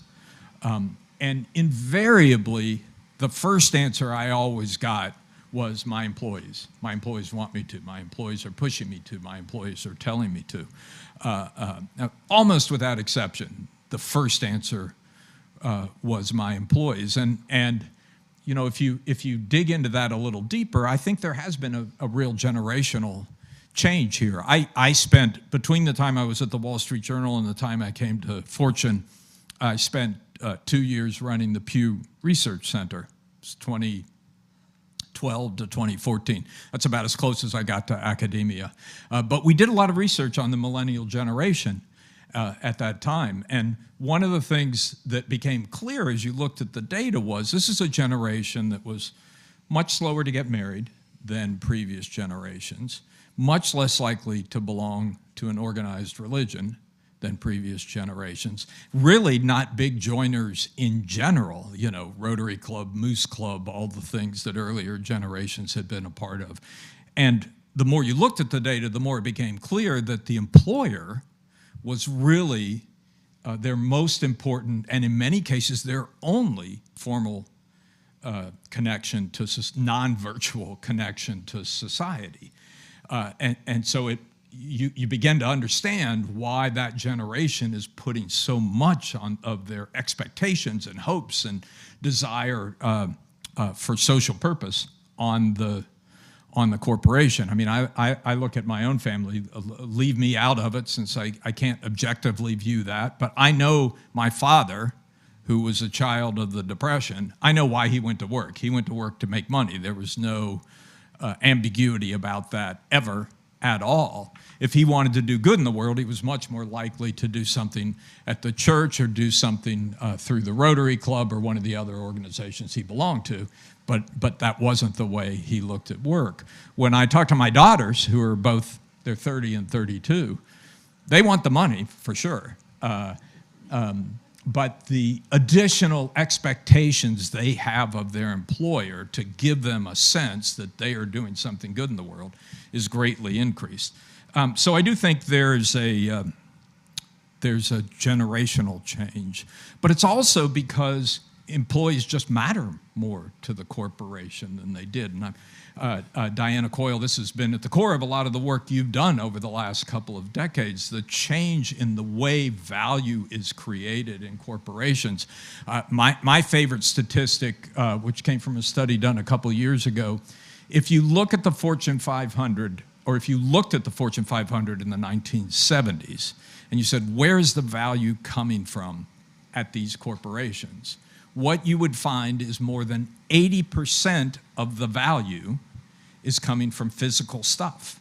It's plant, it's equipment, it's oil in the ground, inventory on the shelves, and it kind of makes sense that in that world where you needed the financial capital to accumulate the physical stuff that would give your company value, kind of makes sense that the high priority would be on the shareholder, the people who are providing the capital to let you accumulate the stuff. If you do the same exercise today, look at the balance sheets of Fortune 500 companies and where the value is coming from. More than 85% of the value comes from intangibles. It's intellectual property, it's the brand connection, the emotional connection that a brand has created with his customers.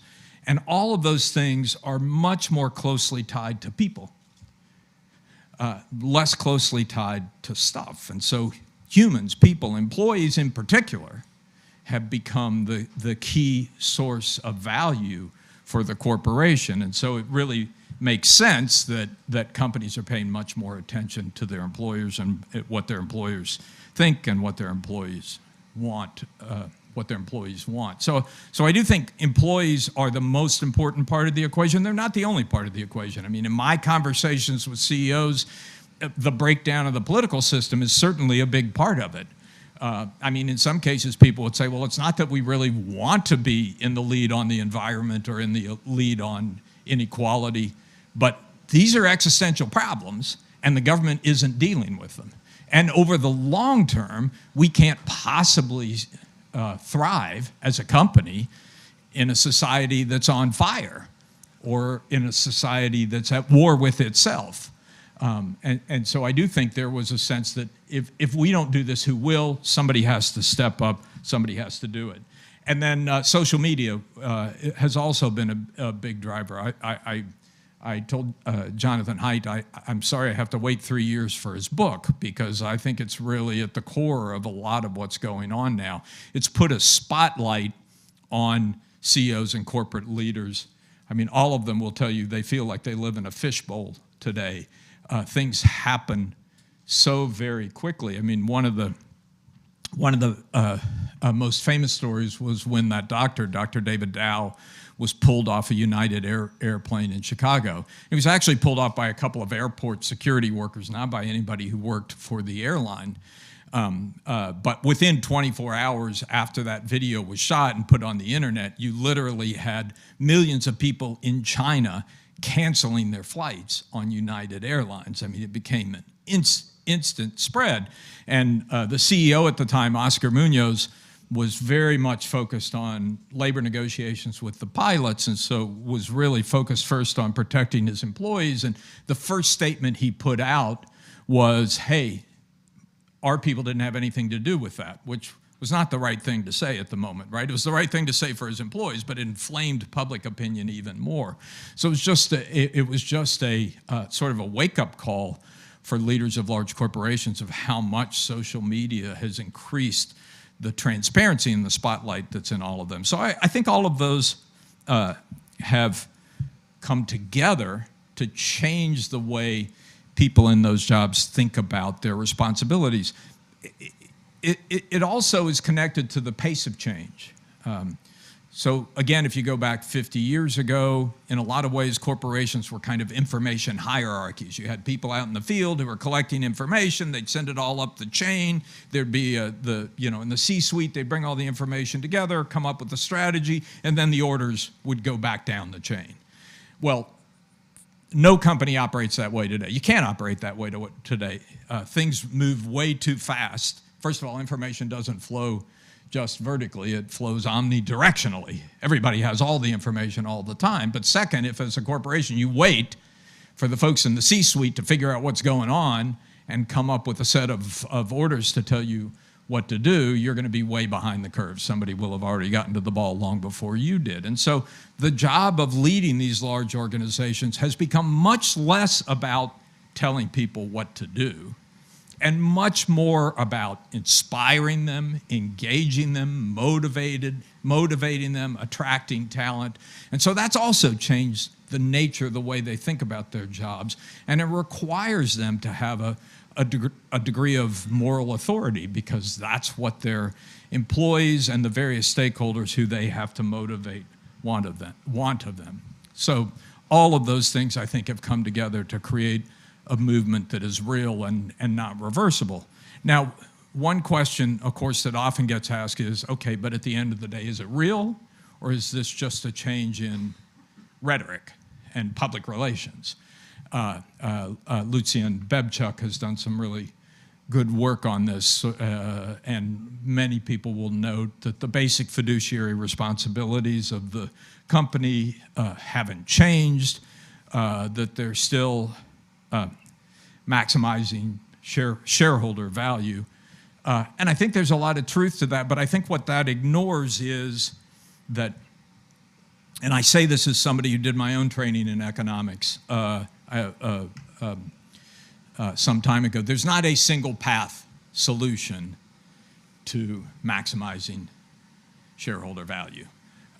In fact, there's a great deal of discretion on the part of the people who run these large corporations that can be still justified as maximizing shareholder value. It's not a simple equation that can be solved in one direction only. And so I think there's an enormous amount of discretion, and any CEO you talk to today, I think, would tell you the same thing. An enormous amount of discretion that can be taken by the leaders of a company still holding themselves to long-term maximization of shareholder value that lets them push the direction in one way or another. So I do feel like having an environment that makes them consider social and environmental outcomes and push the company in that direction, even while still operating under a legal framework that prioritizes shareholder returns, is a good thing and makes a difference. And I can give you, again, I'm not an academic, somebody else will have to do the research to prove my point, but I can give you or them hundreds of anecdotes, many of them very well known publicly. One of the first I would mention is Mary Barra of General Motors, who in January of last year said, every car we make is going to be an electric vehicle by 2035. She didn't do that under regulatory pressure. In fact, it was a year and a half later that California, always the progressive end of these things, decided to require the same thing in the state of California. So for the first time, the auto industry was 2 years ahead of the regulators in pushing for something like this. And she didn't do it because of market signals. You know, there is no clear indication in the automobile market today that the only demand for cars in 2035 is going to be electric vehicles. But it was a commitment that, according to everybody I've talked to, has totally changed that company. Because in the automobile industry, you make investments over the long term, now every investment decision that's made at General Motors goes through that trend. Similar dynamic at Walmart. Doug McMillon is not a woke CEO. Walmart is not a woke company. But he has said, I mean, they're based in Bentonville, Arkansas, of all places. He grew up in Bentonville, Arkansas, and they serve red states as much or more than blue states. But he said he wants Walmart to become a regenerative company.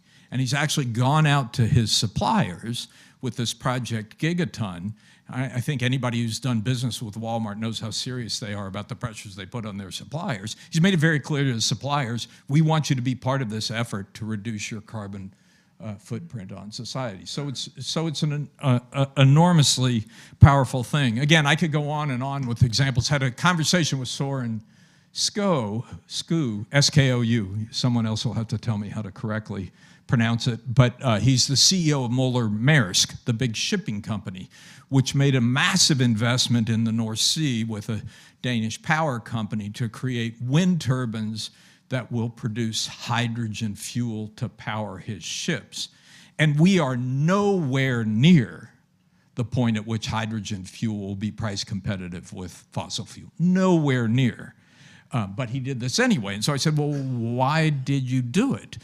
And he said, because every day I get a call from, or every week at least, I get a call from one of my big suppliers saying, hey, I just made this net zero commitment that extends to my scope 3. You're my scope 3. I've got to get the costs out of my supply chain, the carbon out of my supply chain, and I can't do that if you don't figure out how to run your ships without carbon-based fuel.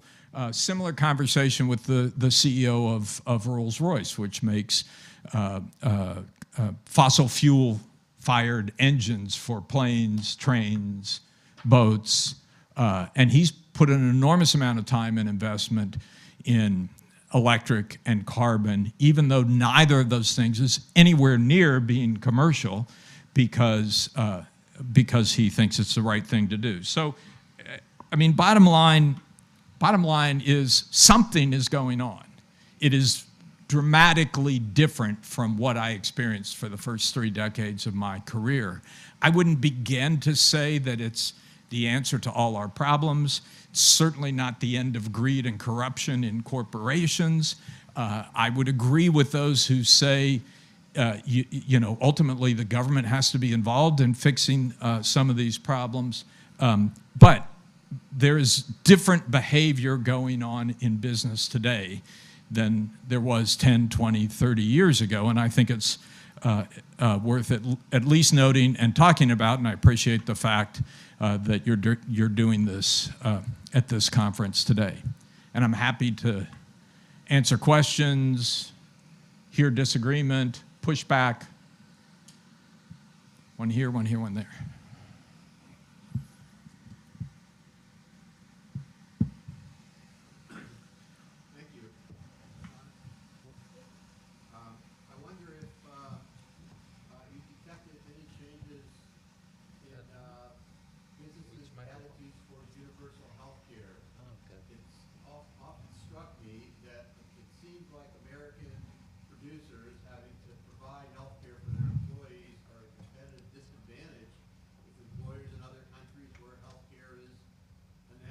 Yeah. It's a great question. It's not something that I've explored a lot in my interviews. I wouldn't be surprised if you could find more business support for the reason that you described. But look, at the end of the day, the people who run large corporations are capitalists. They believe in the free market system, and we've tried for a long time to figure out, is there a way to create a functioning market in healthcare rather than turning it all over to the government? I don't think we've succeeded very well, and step by step, we're moving in the opposite direction. The latest step being the provision in the badly named Inflation Reduction Act that allows Medicare to negotiate directly with the drug companies on prices. So I wouldn't be surprised if there's some change, but I haven't explored it. We do a lot of polling, actually. Maybe I'll stick that question in a poll. It's Merritt Fox from Columbia Law School. I recognize what you're saying, that in terms of fiduciary duty, the business judgment rule means there's significant discretion.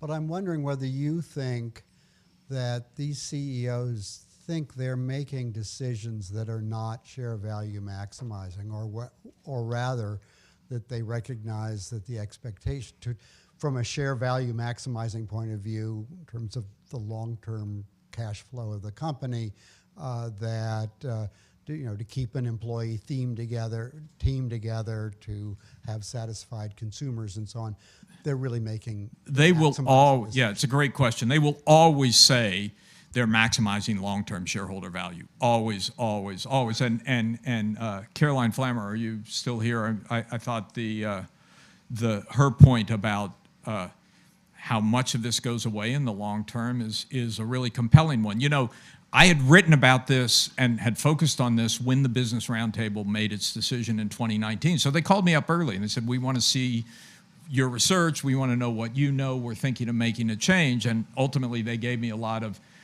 the information in their statement so I could write a story for Fortune. And they gave me 4 CEOs to talk to before I did that story, who were drivers of this change at the Business Roundtable. Mary Barra of GM, Jamie Dimon of JP Morgan, Alex Gorski of J&J, and who would the other one have been? Oh, Ginny Rometty of IBM. Now, do you know what links those 4 companies? You probably do. Every one of them has been around for more than 100 years. So these are people who institutionally feel a long-term commitment to their companies and expect those companies to be around 100 years from now. And a lot of I sat in the C-suite of a company, Time Inc., in its final days when it was under attack by shareholders and was really focused on quarterly earnings. And you could see lots of opportunities for trade-offs, which would increase the bottom line at the end of the quarter, but be bad for employees, companies, society, and everybody else around. So there are ample trade-offs in the short term, but a lot of those trade-offs tend to disappear if you take the long term. You know, if you say, what is the right thing to do for this company over the next 100 years, then a lot of the pernicious things that happen when you're focused on the next quarter drop away. So you think that when they say this is for maximizing share value, they really believe it? I think they really believe it, yeah. Yes, and there. In the back.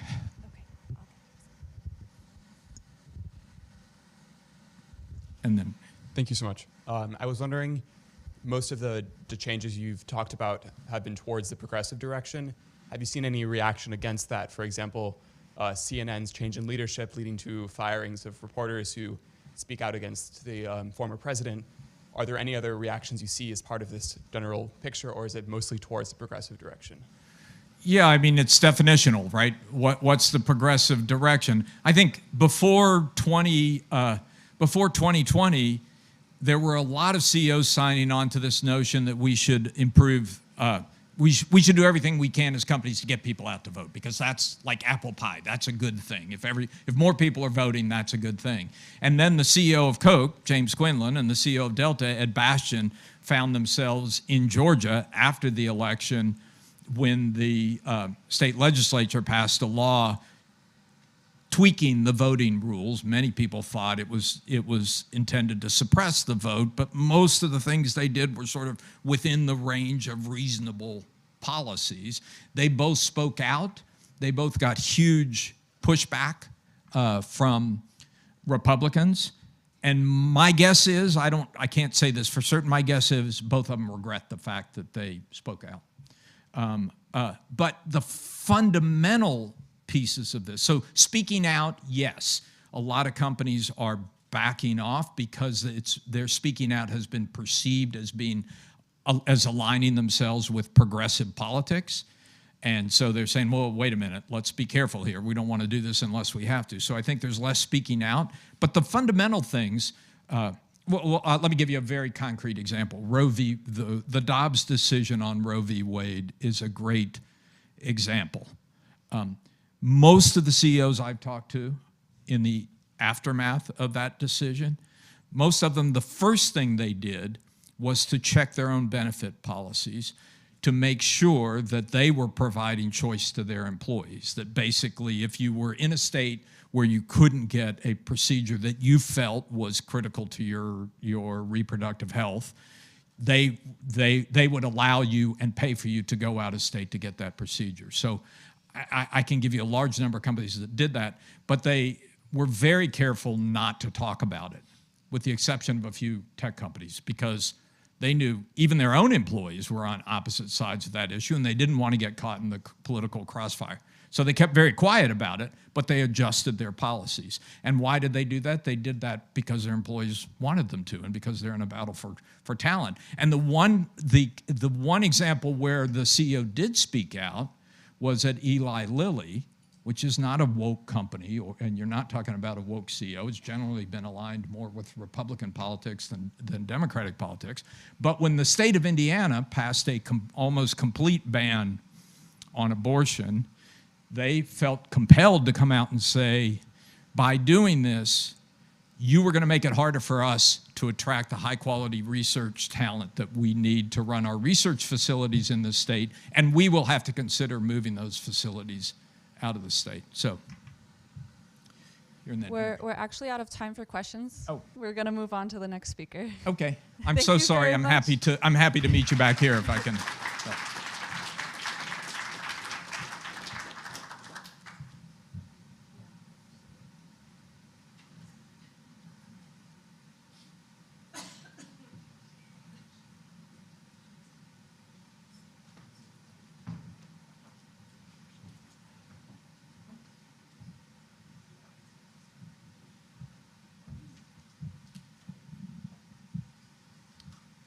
Well, I'm going to follow in Alan's tradition and introduce myself. I am Steve Roach. I'm going to break from his tradition, though, and tell you that I am going to use PowerPoint, but I don't see anything up here. Is there a... Oh, there it is over there. Okay. Yeah, the only bad thing about my PowerPoint is it takes away from that fantastic drawing of this conference that I know Ned was very excited to share with me. This is the second time I've appeared in front of this conference. I think the last time was maybe, I don't know, 11 or 12 years ago. And it's terrific to be back and give you my nickel on what I think is one of the toughest issues that the world is facing now, this escalating conflict between the United States and China. And the title of my presentation is not an accident, no pun intended. It's also the title of a new book that I have coming out in November. The relationship itself has been a troubled relationship, quite honestly, from the start. It began, the modern day U.S.-China relationship, it began rather innocently, sometime in the second half of the 1970s. Two troubled nations, China in the aftermath of the Cultural Revolution, the United States in the grips of a wrenching stagflation, needed new recipes for economic growth. And they found that they could offer each other something that would help them in achieving that result. The U.S. and its income-constrained consumers needed cheap, increasingly high-quality goods to make ends meet. And China, a nation that was struggling in the grips of poverty, backward, largely agricultural sector, needed a new dynamic in producing low-cost goods for American consumers, was a very comfortable and powerful antidote to its own growth problems. They came together in this marriage of convenience. The ties deepened dramatically in the 90s and the 2000s, especially in the aftermath of China's WTO accession. The marriage of convenience morphed into a full-blown economic codependency. Both nations needed each other to sustain their economic growth and development. But now, as is the case in the study of human pathology, codependency can lead to conflict if it's not managed well. And in the past 5 years, that's exactly what's happened. A trade war, the tech war, and now the early stages of a new Cold War. My thesis is that the trajectory of conflict escalation would not have happened were it not for the false narratives that both nations have embraced with respect to each other. I think the U.S. is just as guilty of that as China is.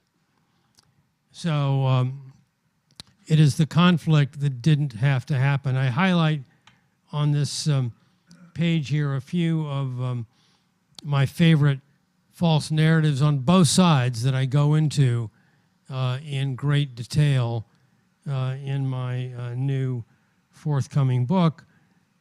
Just to illustrate one in the upper right of this slide, there is so much focus on China as being the source of America's large and growing trade deficit that what is often lost sight of is the fact that last year, for example, and virtually every year for the past decade, we run trade deficits with over 100 countries. It's a multilateral problem that's an outgrowth of our savings problem. And this is the economist in me. When nations don't save but want to grow, they borrow surplus savings from abroad. And they attract, attract the foreign capital that allows them to borrow that savings. They run deficits with many, many countries. And so if you don't address your savings problem, and we have not done that in the United States, you can close down trade with one of your trading partners like we've done with China and Trump's tariffs, or attempted to do. But that piece of the deficit will go elsewhere, and we don't seem to be willing to grasp that. Number of other false narratives that I will not go into, that I address in the book. One of them is I just mentioned briefly, the dreaded fear of Huawei, China's leading technology company, as posing a dire threat to America, the innovator. I've looked carefully at all the evidence that's been assembled about Huawei's so-called allegations of using the back door on its telecommunications products, especially as it rolls out 5G telecom around the world as the leading provider of 5G telecom.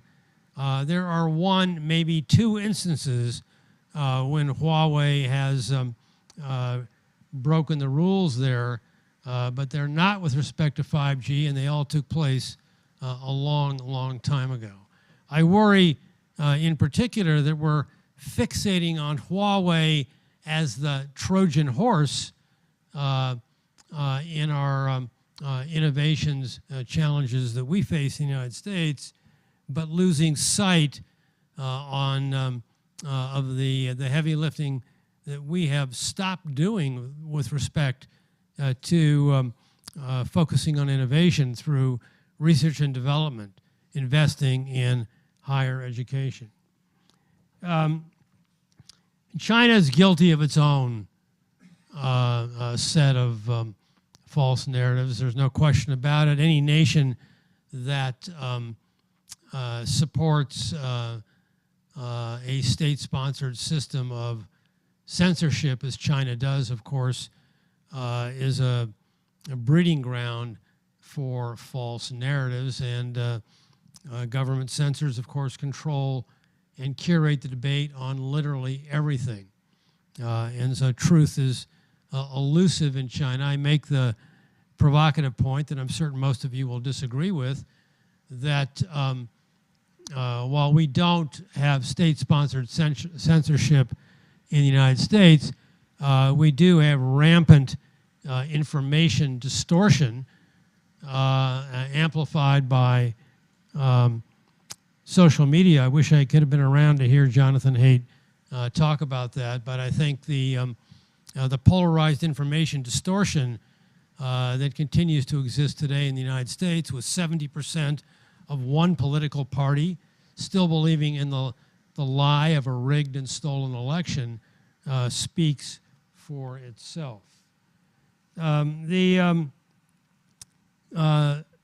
framework that I use in laying out this story is to spend the bulk of my book on going through false narratives, both on the US side and on the China side, with respect to one another. And then I bring them together in a concluding series of chapters where I pit the narratives against one another, the framework of a dueling false narrative that has led to this escalation of conflict. And conflict escalation is something I worry about a lot because it has taken on a dynamic of its own. And when it is turbocharged by the high-octane fuel provided by social networks, it doesn't take much of a spark to ignite that fuel into a conflict that goes beyond the one that we are currently experiencing. And I worry about Taiwan, especially in the aftermath of Nancy Pelosi's visit to Taipei this August. I worry about the human rights issues that are boiling over in Xinjiang province. Not that I'm taking sides on these issues, but these issues bring together levels of confrontation that in a regime of accidental conflict could be ignited very easily. The issue that I want to just focus on at the end before I turn to questions is there are a lot of books, actually, that talk about the U.S.-China conflict. Mine will only be the latest in a large number of efforts to do that. But I'm hopeful that what is different about the book that is about to come out is that I focus a lot on the idea of conflict resolution. How do we resolve this conflict? And it's an especially difficult question to answer when no one in our, certainly our political system in the U.S. Congress or the White House is willing to take a chance and attempt to engage Chinese officials in a constructive dialogue in resolving our differences. There's legislation after legislation that will continue to escalate the conflict, and there are proposals being made by the Biden administration to tighten the noose on China. The most unfortunate example I can point to is the first day of the Biden administration on January 20th of 2021, when President Biden, I think, signed 14 executive orders that countermanded most of the most unpopular moves of his predecessor, including stopping construction of the border wall in Mexico, ending the Muslim travel ban, rejoining the Paris Agreement on climate change, rejoining the World Health Organization. He had a terrific opportunity to roll back the tariffs on China that the Trump administration had imposed that had accomplished nothing. But he chose not to do so.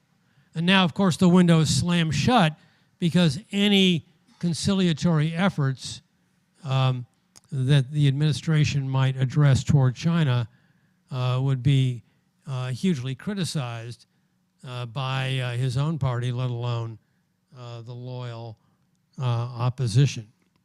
So my ideas on conflict resolution is the first step cannot even commence until some semblance of trust is restored between the two nations.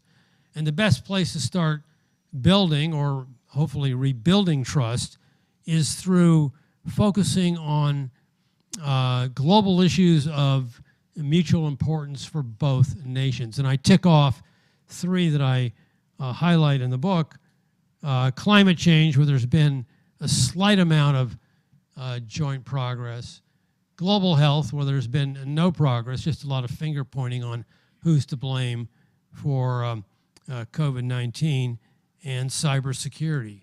Any one of those areas, progress brings two conflicting parties together and begins to establish the mutual trust that is required to tackle the tougher issues between us. So 3 quick steps, and then I'll stop for questions. 1, end this ridiculous idea that the Trump administration offered, the so-called Phase 1 trade deal, that we can fix America's trade deficit by forcing China to buy more product and address the bilateral trade imbalance between us and China. Phase 1 failed from the start. It didn't work.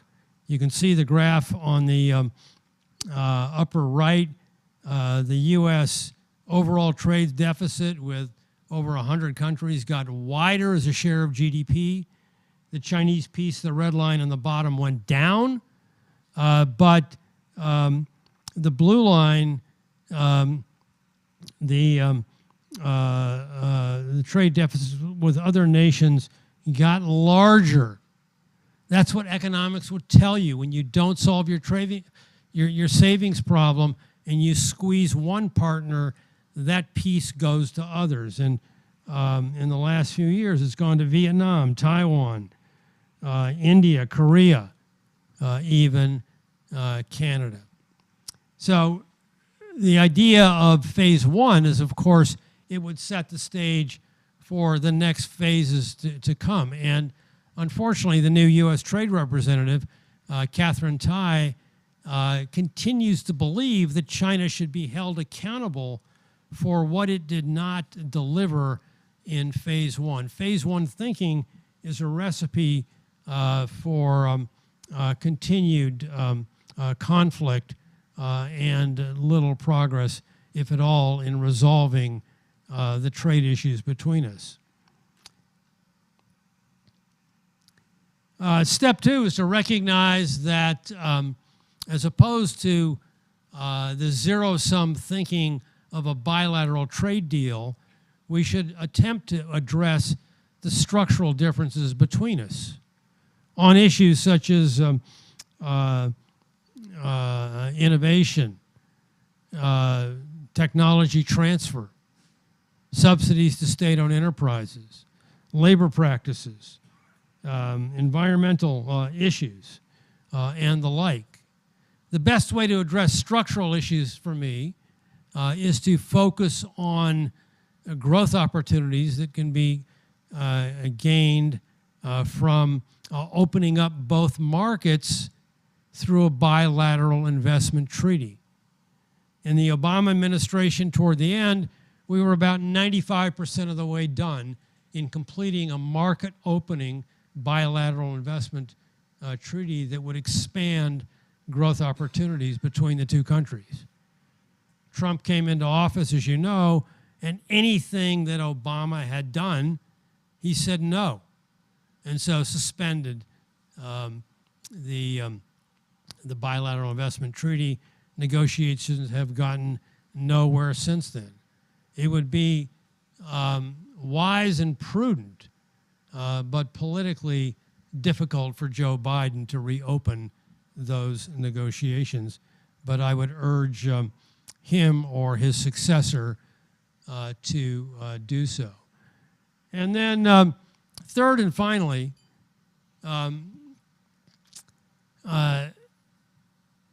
the structure of engagement between our two nations, I dare say, with all due respect to those who are attempting to do that, is pathetic. We used to have once or twice yearly big summits called strategic and economic dialogues, or some variation on those names. And then again, Trump, in his infinite wisdom, canceled that program altogether after one feeble attempt in 2017. Now all we have are periodic phone calls or Zoom meetings on a leader-to-leader basis. We need something more. We need something better. This relationship is too important to be left to episodic encounters at the leader-to-leader level. So what I propose in my book is the establishment of a permanent organization, for lack of a better term, call it a U.S.-China Secretariat, comprised of staffs of an equal number of Chinese and American professionals working on all aspects of the relationship, from trade and technology to human rights and climate, located in a neutral jurisdiction, call it Switzerland, and empowered to do four specific things. One, frame the relationship by doing joint research off of a joint database, in other words, sharing facts, ending the idea of alternative facts that both nations can pull to support their point of view, producing joint policy white papers that are presented to their respective governments to move the relationship forward. Secondly, convening experts to address tough problems, not solving the problems themselves, but convening those who are equipped to do that. Best example, outbreak of COVID-19. Rather than fight over the source of the virus, as we continue to do, despite scientific evidence to the contrary, bring both nations together on the same page, sharing data and sharing public health practices to address it. Thirdly, there's an outreach function comprised of conferences, publicly available database, and certainly a website that tells you everything you need to know about the activities of the Secretariat and its various proposals and activities. And then finally, there is an oversight and compliance function, which is very important because agreements that are repeatedly reached by the U.S. and China, or the U.S. and any nations, oftentimes get drawn into questions. There's violations of the agreements. The WTO, for example, has a well-established dispute resolution mechanism that is now dormant because of America's intransigent stance on WTO reform. The new Secretariat should be empowered with a monitoring and compliance function to track existing and new agreements like a bilateral investment treaty, and also serve as a first stop for disputes. So that's my plan. I'm not saying it's going to work. You may have a better idea. Let me hear it from you if you do. But it's an effort in, I think, an important direction. And as Alan did, I'll skip this and just tell you, if you want to buy the book, you can order it right now from your chair. Thank you very much. Happy to take your questions. And please, no, I have 3 questions, just 1 question each. Okay, so first of all, thank you so much, Professor. So my name is Zeji. I'm a first-year international student. I've come from China. And I really like your presentation, though, because I really hope the relationship between China and the United States could be better and better. Because right now, the policy facing to our international students is not very friendly. And in my opinion, I think this dealing is existing and even more because we see the trade war and other stuff. And I think the United States government just showing aggressiveness recently. Like you mentioned, the Paul Pelosi visit Taiwan last month was in a very sensitive time. And also I think whether it's Biden government or Trump government, they may mention China almost every day, especially during elections. So, but I think, the China, at least the Chinese government and Chinese people is now really want to have this kind of competition with the United States, at least now, right now though. So my question will be, do you think this kind of dealing between the United States and China is meant to happen? And do you think the reason why this dealing is happening is because the United States want to remain the dominant position as the one and the only superpower in the world? Thank you. Look, that's a question that I do address in the book. The United States wants to stay strong and China wants to become strong. But the fact is that both nations are more vulnerable than they are willing to admit. And out of that vulnerability, they concoct these false narratives that make the other look as if they are the aggressor and treating the other unfairly. I take your point. I made the point that the Biden administration has been very aggressive, surprisingly so, following the Trump administration. But I'm not going to let China off the hook. I mean, China has done a lot of things that are equally aggressive. I would just cite one to you, and that is on February 4th, Xi Jinping invited Vladimir Putin to Beijing on the eve of the Winter Olympics and had the audacity to sign an unlimited partnership agreement with a pariah state literally 20 days before they were to invade an innocent country in violation of China's own deeply held principles of peaceful coexistence. Who's to blame for that? The United States has no responsibility in that, and that has created a huge problem for China. So both nations are, I think, guilty of taking actions that are making it very difficult for the world community, let alone the United States, to embrace China as a partner as it once did. Other questions?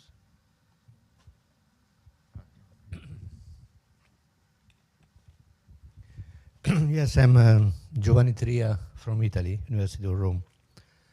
I totally share your approach, but my question is, you focus, of course, on the bilateral relationship between United States and China. But you know, the cost of this conflict is spreading around the world. Look just at inflation caused also by the fragmentation of the markets.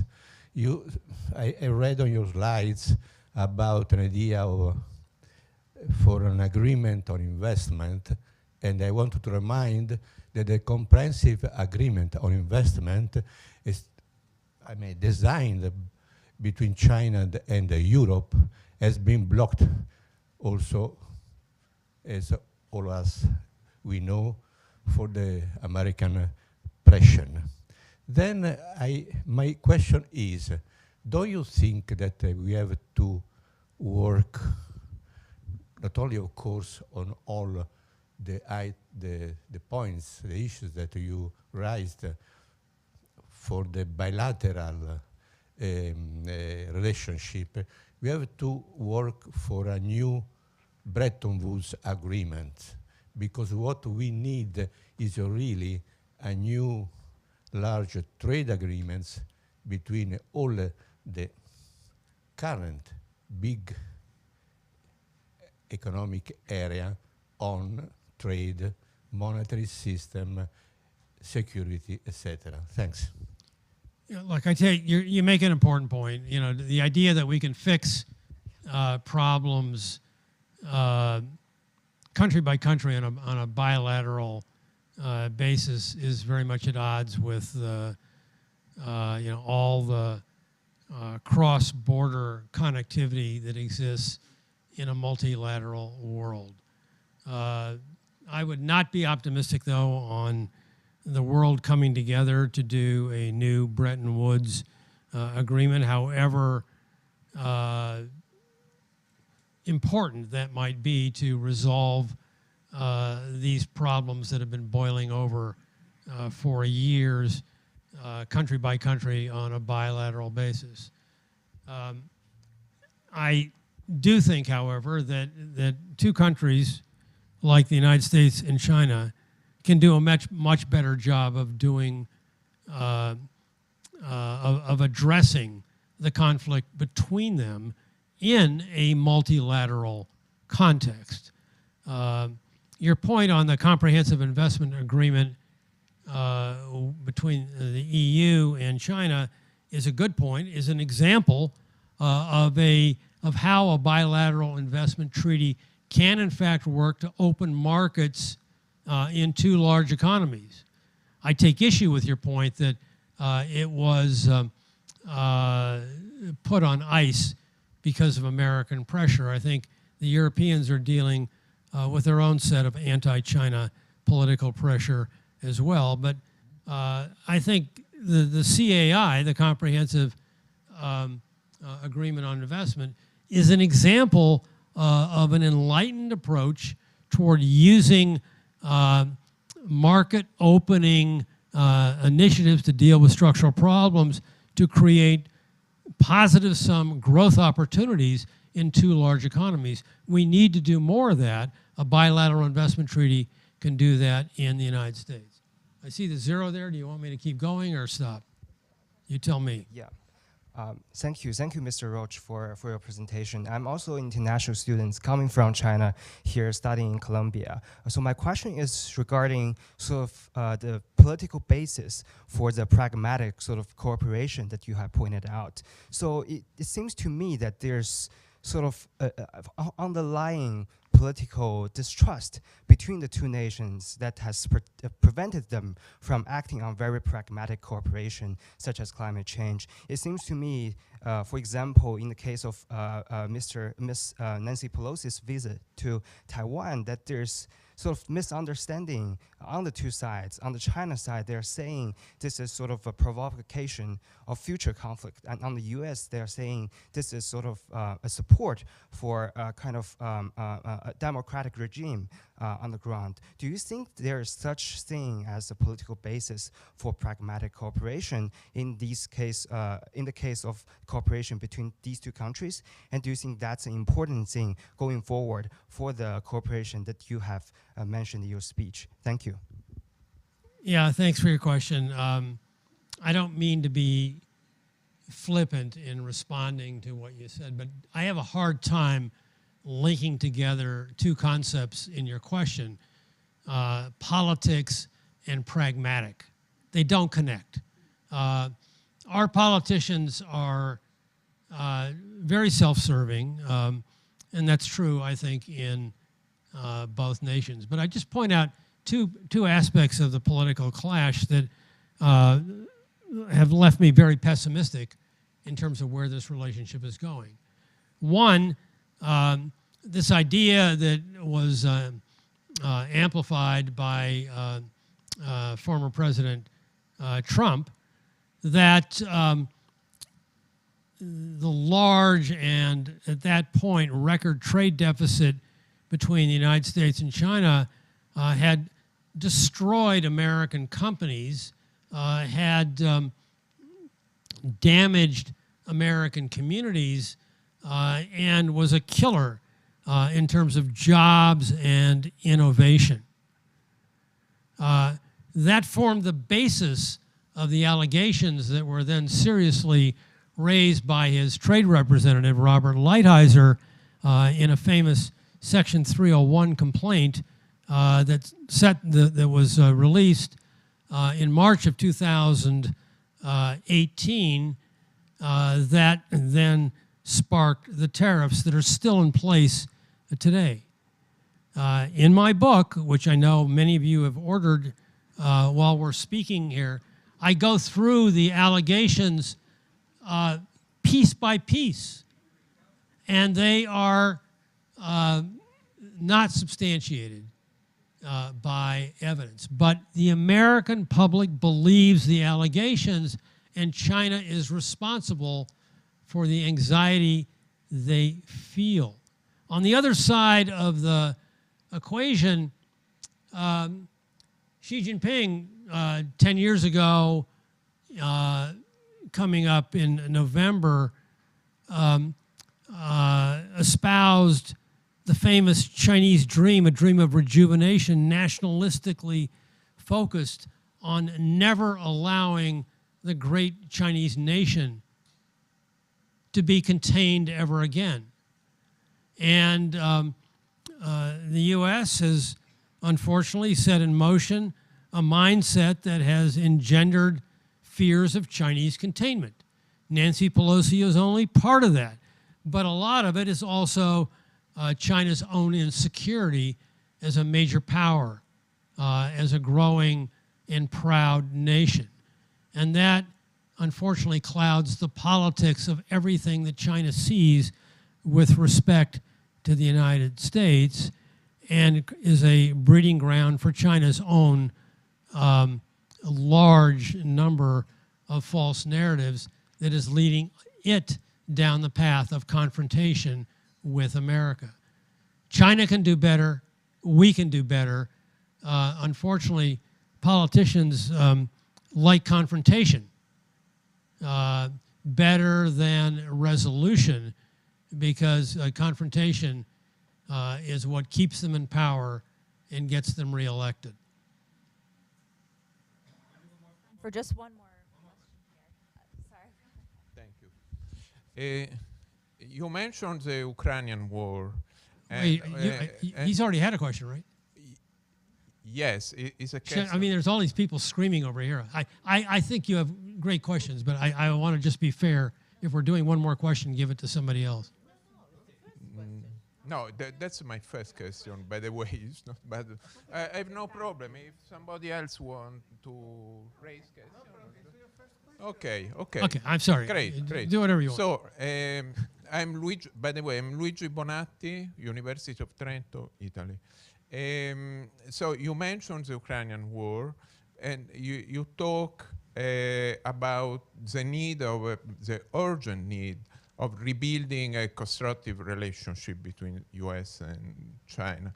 Now, I like to have your opinion, your prediction. Do you think that perhaps this new start between the US and China could be a role of China in mediation of the a truce, or I don't want to talk about an agreement, but at least a truce in the Ukrainian-Russian war? You think that is possible? I think it's possible. Likely, or I think or it's what? possible, but unfortunately unlikely. Xi Jinping has had ample opportunity to exercise leadership and statesmanship in bringing his new unlimited partner to his senses. He has refused to do that. That to me is an abrogation of his responsibility as a great global statesman. He aspires to make China a great power and to sit at the table with other great leaders.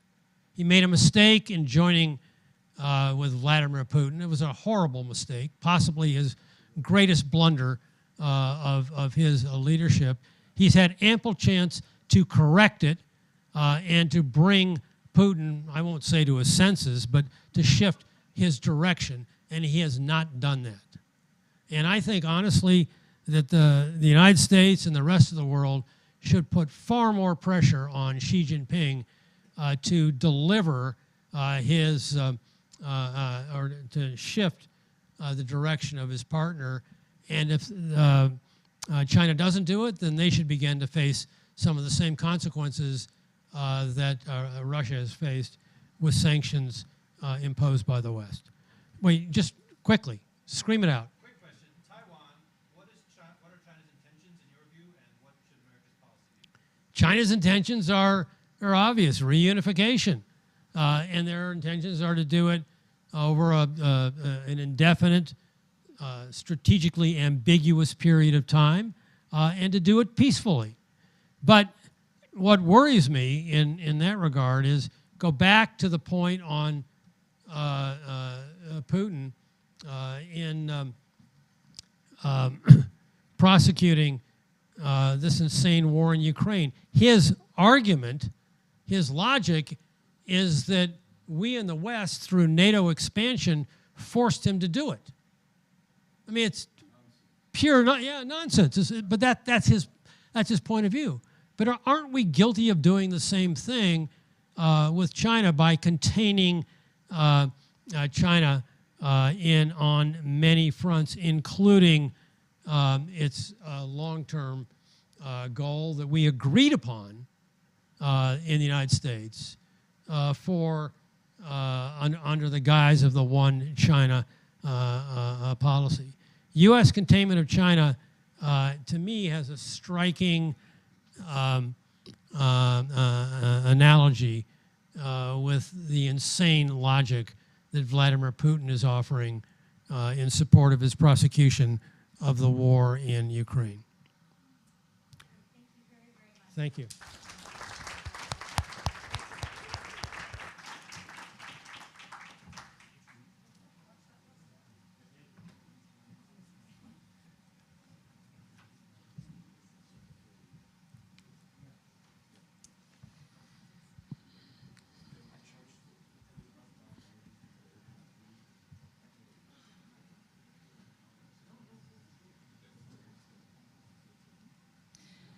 So we're self-organising this afternoon. Hello, everybody.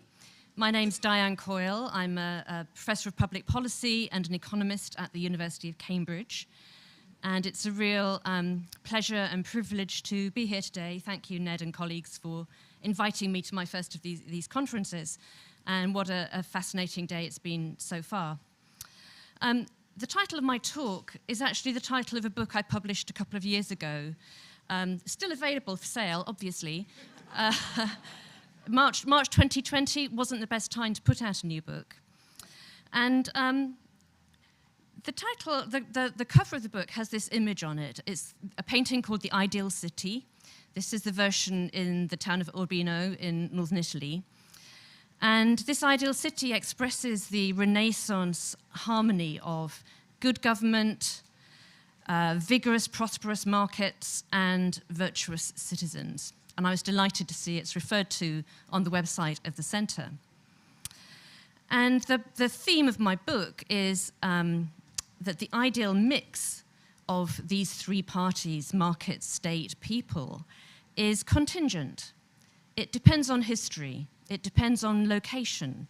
It depends on culture and social norms.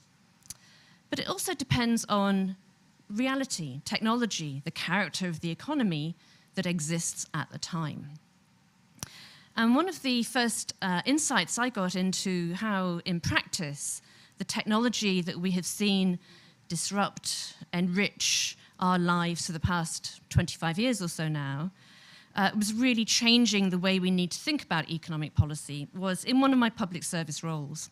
I've been an academic for about 10 years or so, 12 years. Before that and during that time, I've held many public service jobs of different kinds, non-partisan, non-political jobs as an economist. And one of those was on the governing body, the BBC.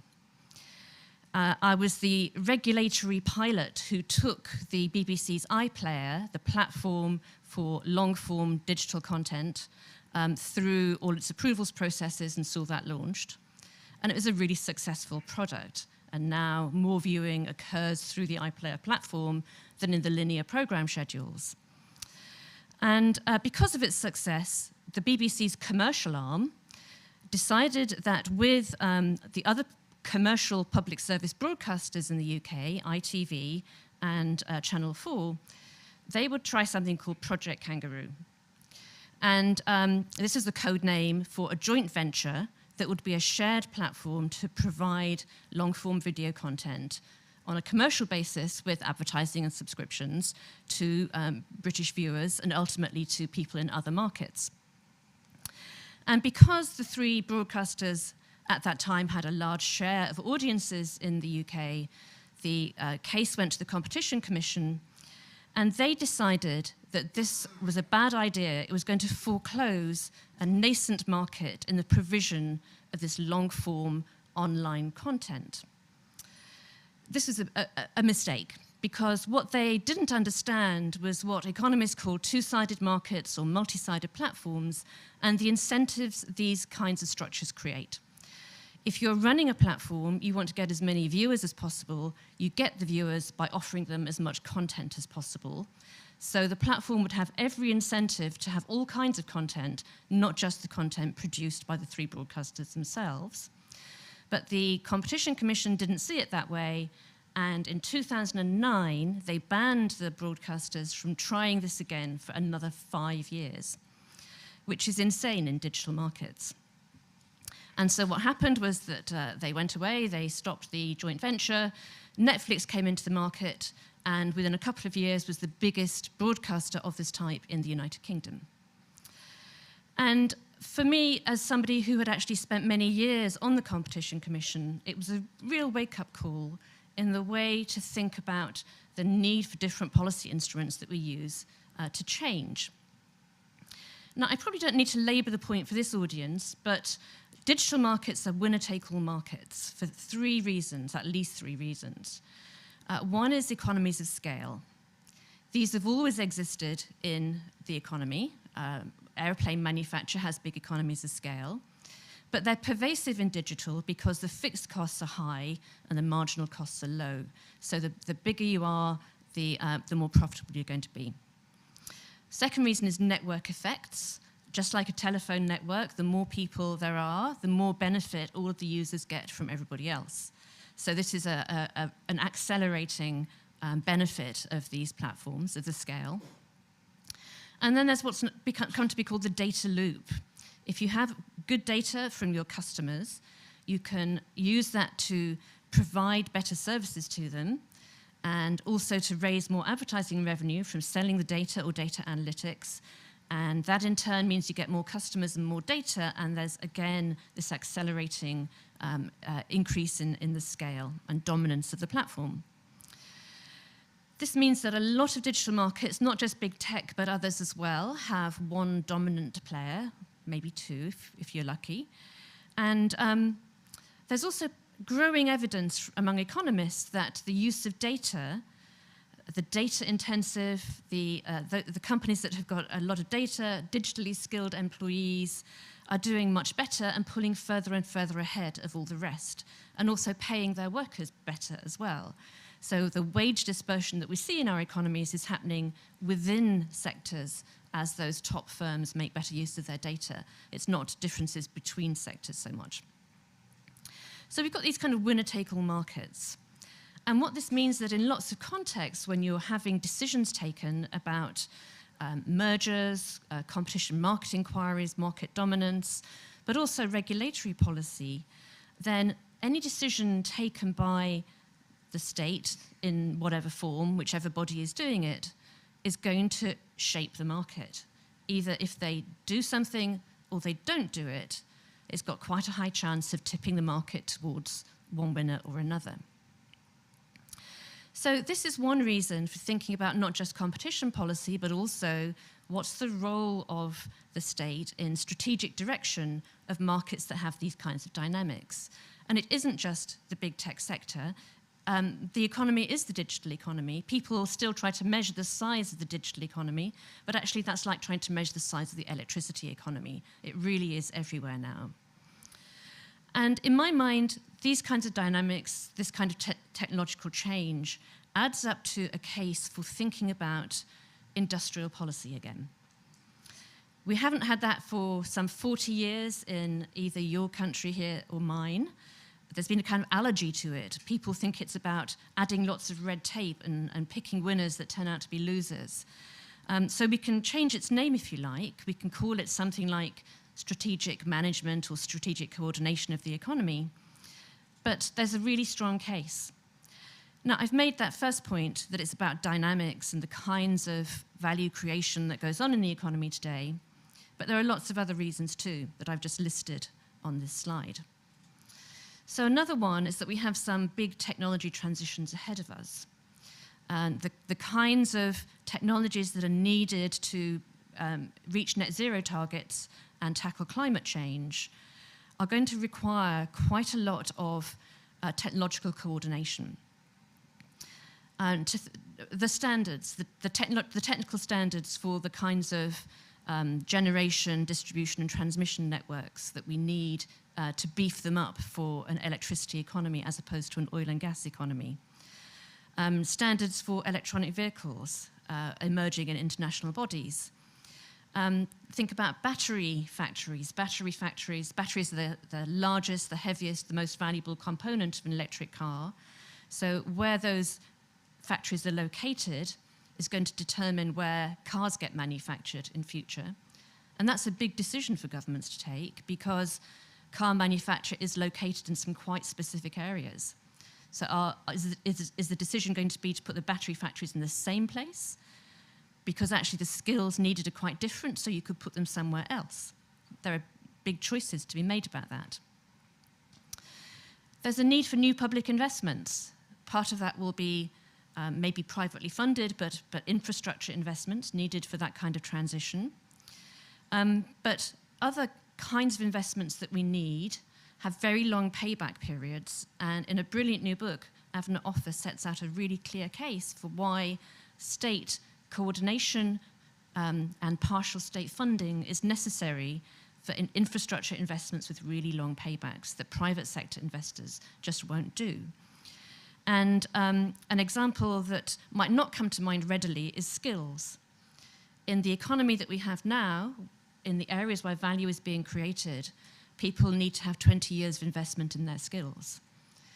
That's a workforce that is much more highly skilled than the average today, and that's going to need thought by the state about how it's going to ensure that those investments get made.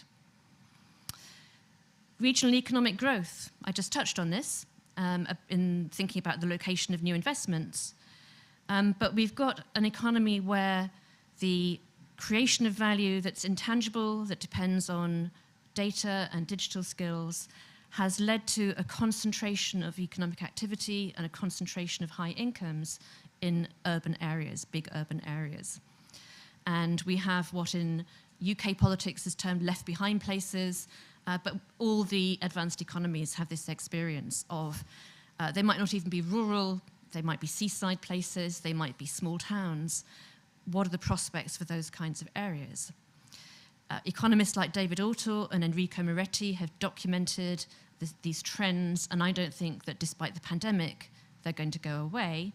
And that's because the kind of communication of ideas that occurs much better face-to-face. And the kind of people who generate those ideas like the amenities of big cities, and they like to be around people like themselves, and they like to find marriage partners who are like themselves, and so on. Those agglomeration forces are very strong, and they're not going to go into reverse. We've also had 40 years' experience of what we've been doing not working very well. There was a brief period of an increase in trend productivity growth and rising incomes. But the regime that we introduced for thinking about the role of the state in relation to markets in around 1980 has not produced benefits. On the contrary, incomes for many people have not been going up, and we've seen much greater inequality. We've seen the deterioration of our social and political fabric, and the deterioration of the material fabric of the economy anyway because of underinvestment in infrastructure. So those seem to me like good reasons for thinking about a rethinking and a reframing of the role of the state in relation to markets, because let's get away from the stupid idea that they're opposites to each other. We need them both. We've had also recent experience of a fantastic success story, and that's vaccines. And the chart here shows a linear supply chain. It's actually an incredibly complex supply chain, documented in great detail in a Peterson Institute report, which has now been published in a journal. These are complicated markets and products. They had a huge amount of public investment in the basic R&D over many years when it wasn't clear that it was going to work. When the pandemic hit, the scientists started to scale up their own research, but they needed help. They needed extra funding quickly, which had to come from publicly funded bodies. To its credit, the University of Oxford, our great rival, put its own money at risk in doing that for the academics there.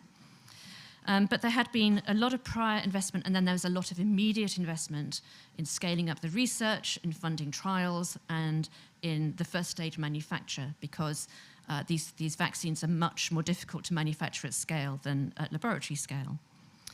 There were competing technology platforms, as we know. They were both supported. And there was a range of different pharmaceutical industry business models. And some of them were vertically integrated, some of them contracted out. AstraZeneca said it wouldn't take a profit from vaccines until the pandemic was over. For the pharma companies to do what they had to do in this really complex supply chain, that took a lot of government coordination. It took a lot of regulatory relaxation to allow things to happen quickly. It took the relaxing of regulations to allow products in these complicated supply chains to cross international borders.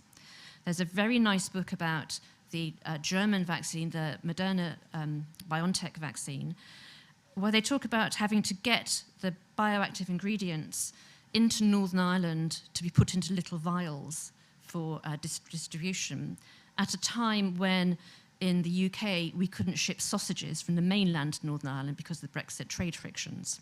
So that took an awful lot of people in government, a lot of time and effort to make it work.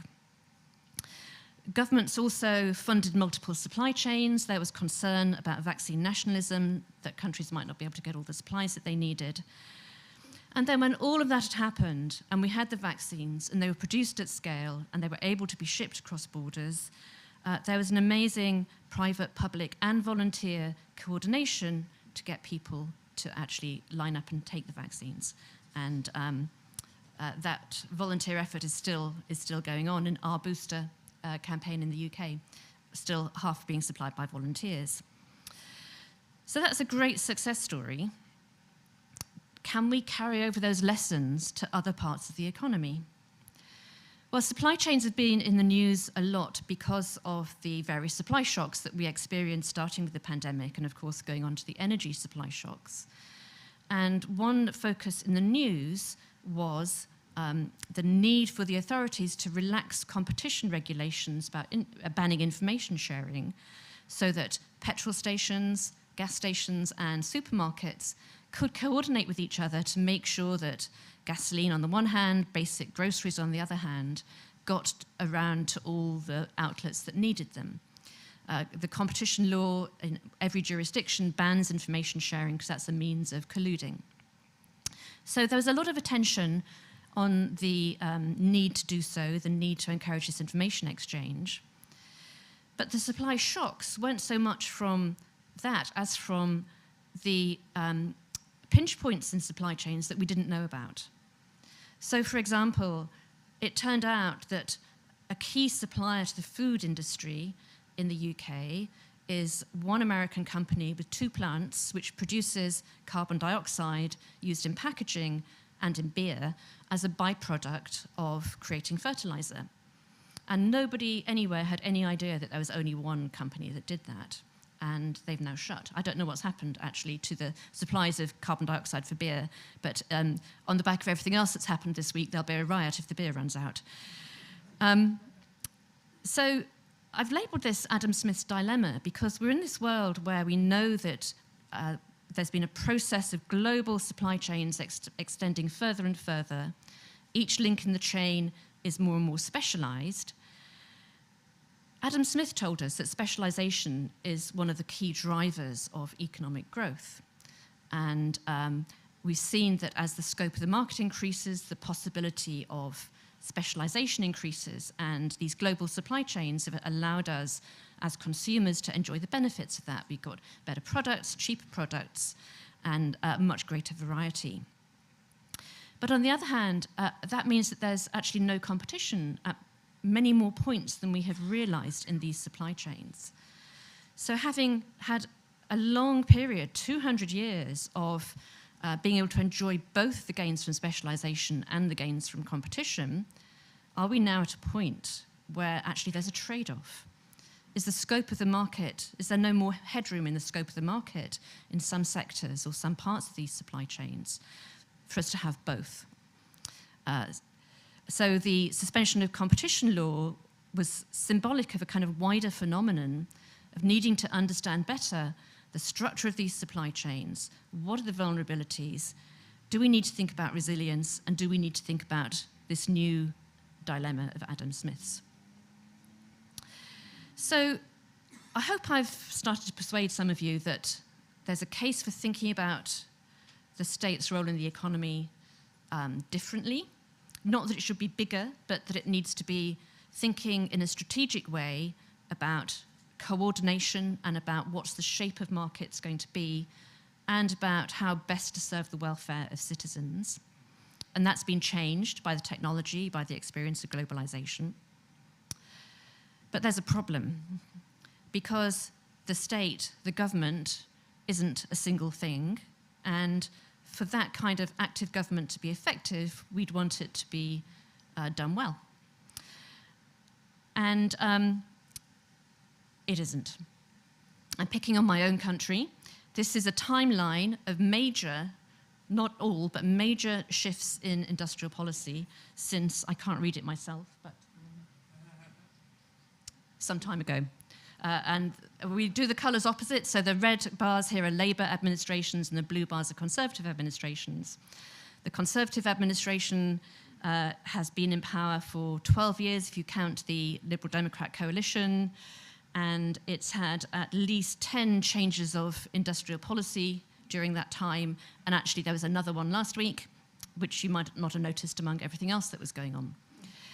This is not strategy. This is government by social media, isn't it? It's incredibly short-termist, and the degree of uncertainty this creates for private investors is simply intolerable. Or even individuals. We are asking people to make 20-year lifetime decisions about what skills to invest in when the government changes the rules every other year. It's not going to work.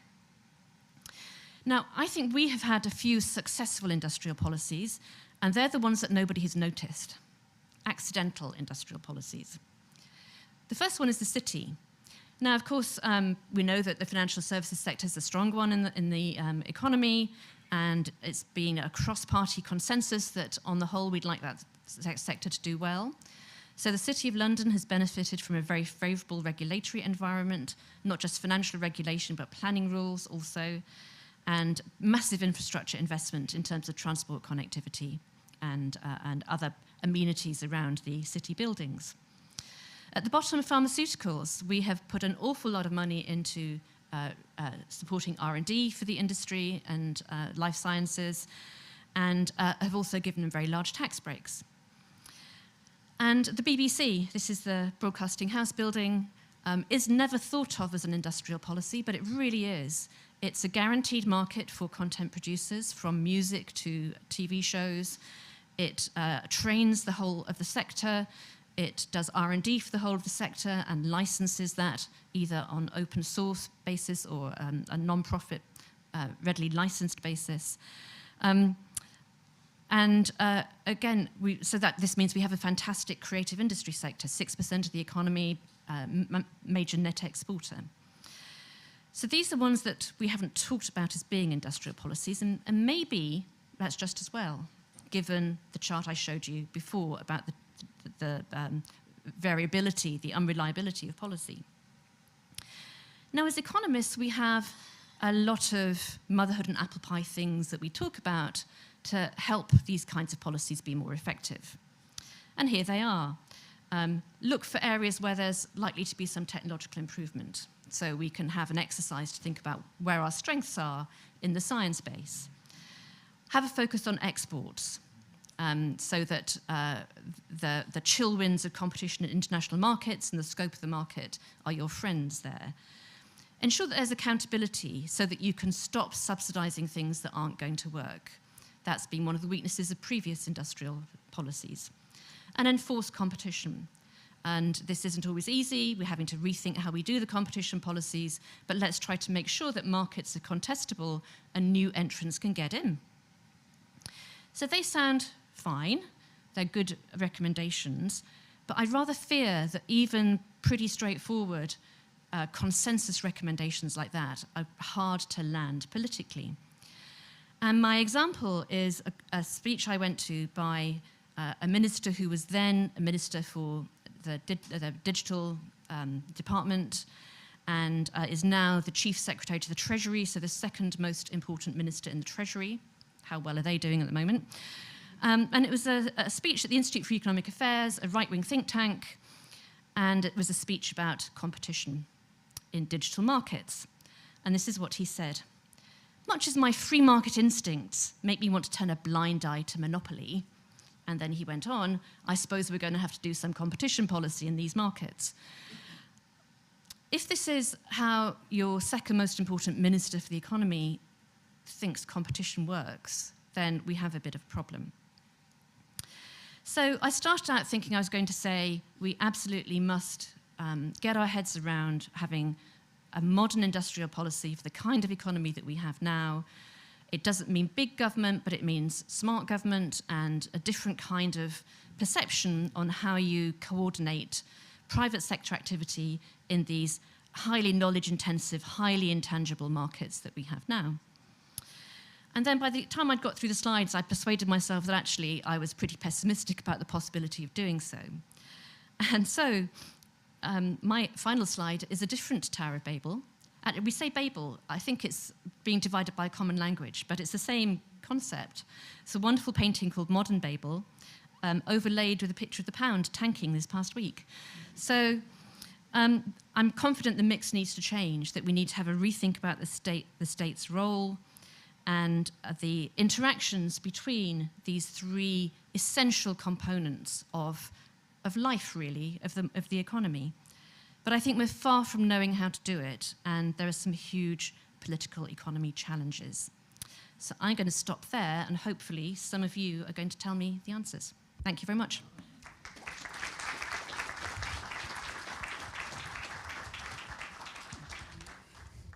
Hello. I enjoyed your talk. One question. You had a slide where you were giving justifications for industrial policy, and the first bullet point was dynamic markets, and I lost attention for a minute, and I don't remember how you explained that one, because usually that would be justification for not using industrial policy. So the reasoning was that because we have markets that tip so quickly because of technological change, and also because we're having to set standards in markets, that there is any intervention or any non-intervention is going to shape what the market outcome is, and therefore why don't you think about what market outcome you want? And in the example I gave about Project Kangaroo, actually, Netflix is a great broadcaster. Maybe it wasn't a bad thing that became the dominant video platform, but we might have had to think about whether we wanted it to be an American company when we have these fantastic British broadcasters. And that wasn't part of the thought process. So that was all. Diane, do you have suggestions on, I realize you ended up with a question for us, but do you have suggestions for which sectors it is that British industrial policy should be supporting, other than the three you highlighted that are already there? Yes, I've been doing some work looking at where productivity has slowed down the most. And it is actually since 2008, and it is some of the sectors where we think we're doing pretty well. It includes pharmaceuticals, which is a bit of a surprise, but also parts of manufacturing, so electrical and optical equipment, where we've got historic strengths, but they seem to have gone. Information and communication services, where again, we ought to be strong, but we're not so much. And then the ones that are usually listed in the many, many government documents. AI is about the only thing that comes up in all of them, but things around the net zero transition as well, we would have strengths in bits of those and in bits of advanced materials. The debate is often quite broad brush, and I think it needs to be much more granular about exactly which bits of the technology we could specialize in.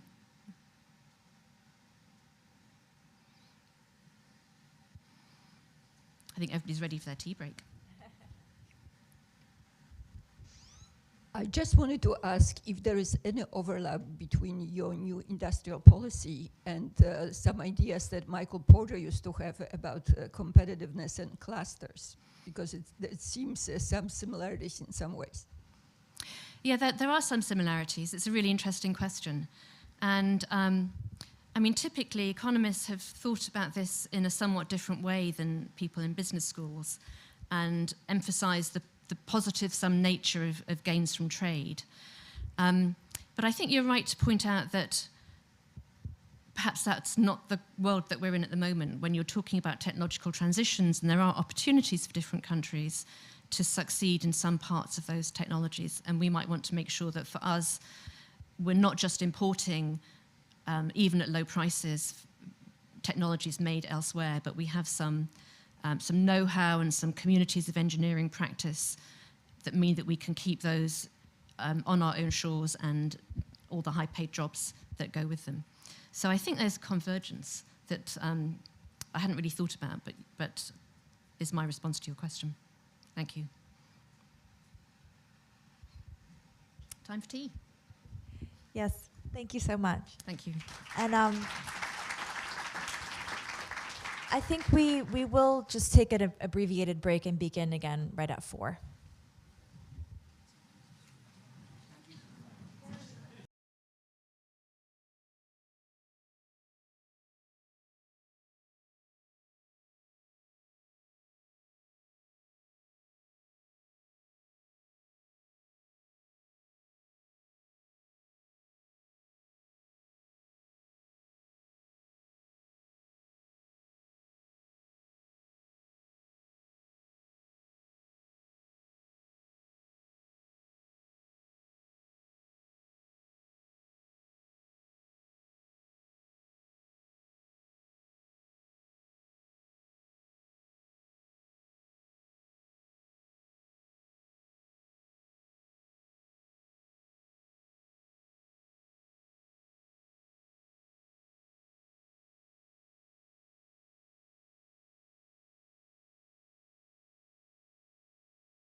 Is this mic up here live at the moment?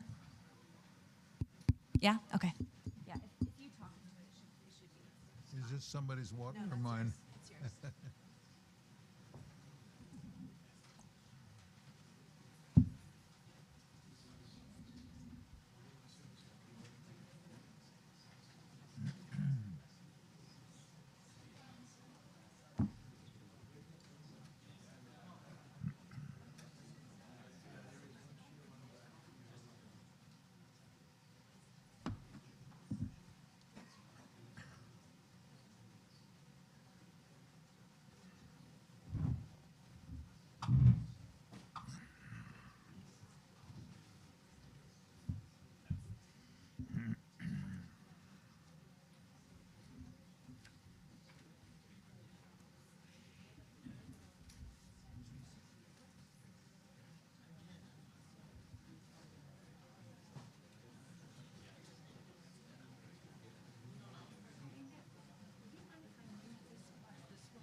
What?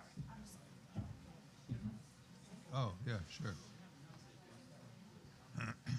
Let me know when you're ready. Okay. Well, I title my humble contribution, A Persisting Injustice in America's Economy. Although much attention in America and many other countries, I think, is devoted, and rightly so, to economic gaps between demographic groups, resulting in part from discrimination. One of the most striking gaps is that between the incomes of low-wage earners and the incomes of high earners. It is somewhat hard for me to understand that this could go on decade after decade. As is widely understood, income is now redistributed from people earning high incomes to people with low incomes by means of additional tax hikes on incomes in the high income tax brackets, with which to pay for tax cuts on incomes in the low income brackets. Yet, present day redistribution falls short of what could be done. In the US, a series of tax laws enacting tax credits on earned income, known as the EITC, starting with the Tax Reduction Act of 1975 and later the Tax Reform Act of 1986, have been instituted to ease the difficulties faced by single mothers and married families with children. In 1993, though, the Omnibus Budget Reconciliation Act of 1993, OBRA 1993, created a new tax credit, new credit formula called the childless EITC for low-income workers with no qualifying children that they can point to. Note that so far as I can determine from the legislative history of the Congressional Research Service, from which I've just quoted, the men eligible for the tax cut are not required to be married either. So there's a sophisticated step there in the right direction, but not far enough, as I will argue. We here in American society can take some pride in the redistributive measures legislated by the government to raise the wages net of tax among low-wage earners, especially from 1993 at least to the arrival of COVID-19. My economics doesn't go beyond COVID-19. This set of advances in the redistribution of wage income has gone farther than I had realized when writing my book, Rewarding Work, around 1996 or so. That was a striking development in social thought. As I said before, I'm ignorant about what's going on in this dimension let's say in the European, Western European economies. Maybe some of you can inform us on that later.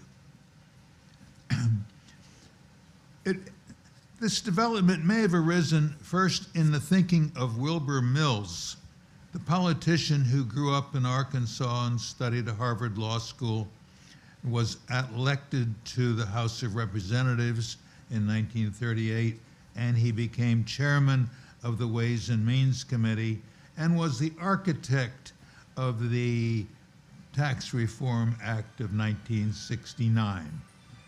Yet a great many of us view the degree of redistribution achieved by American legislation as far from adequate. This thinking of redistributing, this bold idea, brings to mind the philosopher John Rawls, who grew up in Maryland, studied in Princeton, and was soon appointed professor of philosophy at Harvard, where he taught for some 40 years. He hit upon the concept of economic justice in his book, A Theory of Justice, published in 1971, around 2 years apart from the breakthrough constructed by Wilbur Mills, though they may well have embarked on building their constructions, their conceptual constructions, in about the same year. Rawls declared that the just distribution of wages is the distribution that workers would agree as the most fair if they didn't know what position he or he would occupy in the economy.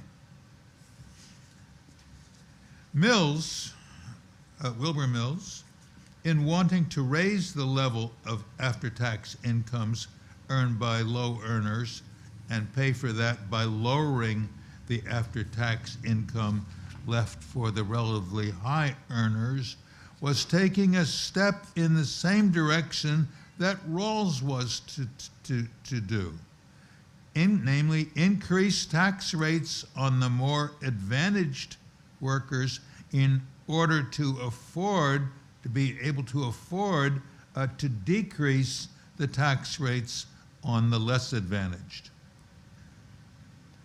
The common thread running through the visions of both Rawls and Mills, I think, is that the increase of rewards to those earning the least is to come through the decrease of the rewards of those earning the most, or the near most. The main difference between Rawls and Mills is that Rawls argues for redistribution of total tax revenue to the full amount that he understands economic justice requires, while Mills sought or settled for a modest redistribution of after-tax incomes.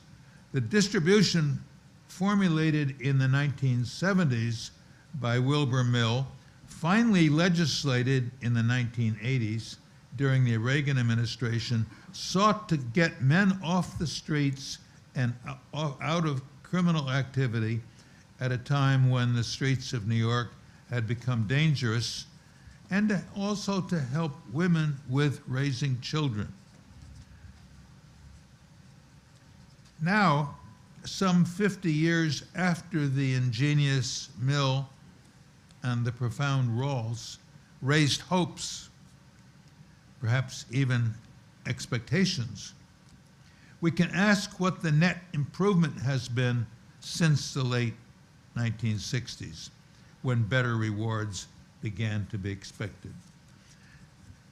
Data from the Census Bureau show that in 1967, just before hopes arose that rewards to the disadvantaged would soon be increased, the annual wage earnings in real terms of workers in the fourth quintile was 6.19 times higher than the real earnings of the people in the lowest quintile. Why the fourth quintile? Well, it's just a quirk. I didn't want to get into the fifth quintile. It might be thought that with all the social progress, the situation has improved a lot since that time. By 2018, though, the annual real wage earnings in the fourth highest quintile had risen to 7.27 times higher than the annual real wage earnings in the lowest quintile. Evidently, the wages in the fourth quintile were pulled much farther above the real wage incomes in the lowest quintile between 1969 and 2018. I was struck to see that real earnings of people in the bottom quintile went from $12,000 a year in real terms to $16,199, while real earnings of the fourth quintile went from $76,000 to $117,000. It's as if the low quintile people had not seen any, or at least much, growth at all, though their percentage increase was not very far less than the percentage increase of the fourth quintile people. Thus, we can imagine more vividly, I think, when we look at these stark numbers, the relatively poor conditions in which the bottom echelons of the labor force must live and work. With these economic prospects among the disadvantaged having developed over many decades, it seems clear why a sizable number of the disadvantaged have opted for criminal activities and other activities. Now, there have been some opponents to extending those efforts. Why not address this problem by fully implementing Rawls's proposal? Subsidize low-wage workers' supply of labor, or employers' demand for low-skilled workers, or both, it doesn't much matter, so as to pull up the low-end wages and low-wage employment too, thus lifting living standards at the low end of the labor and introducing them to the many many self-satisfactions. Forget that sentence. We'll go back and look at it someday. Unfortunately, the Rawls-Mills approach has been met with calls for a radical departure. The Belgian political philosopher Philippe van Perijs had already reduced support for work, relatively low-wage work included, by arguing that what would be most desirable was a universal basic income, or UBI.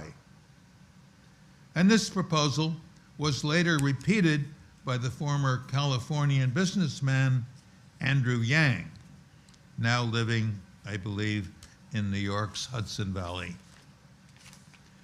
When a questioner brought up the UBI following my talk in 2019 at a conference in Estoril, as you know, that's in Portugal, I expressed horror at the idea of that idea. And I immediately sent a piece to Project Syndicate, which I'd like to quote. We must oppose the universal basic income, not only because it is a lamentable use of public revenue that would be better directed toward pulling up the wages of low-end workers to a level enabling their self-support, which is essential for people's self-esteem, either through earned income tax credits or through subsidies to companies for their employment of low-wage workers, thus pulling up workers' pay. But also because it is apt to draw or keep many people and also children away from work, which is, for most people at any rate, the only available avenue for personal fulfillment and indeed to people's involvement in the world. Well, I was outraged in writing that paragraph because the centrality of work in the good life has been a theme of mine. I discovered once I subjected Margaret to my complaints. It's been a subject of mine from my 1972 book, Inflation Policy, the centrality of work and has central to the good life has been a theme of mine from my 1972 book, Inflation Policy and Unemployment Theory, which brought up the feelings of self-respect, the esteem in community, the sense of economic independence, and job satisfactions of doing a piece of work and doing it well. From that 1972 book, I kept working from time to time in that area up to the 1997 book, Rewarding Work, and even in some pages of my 2013 book, Mass Flourishing. What then? What to do? Why not undertake additional governmental measures to raise self-support with its manifold rewards, both to low-wage workers and to the rest of society? There appears to be a significant interest in a further initiative in the Mills-Rawls direction.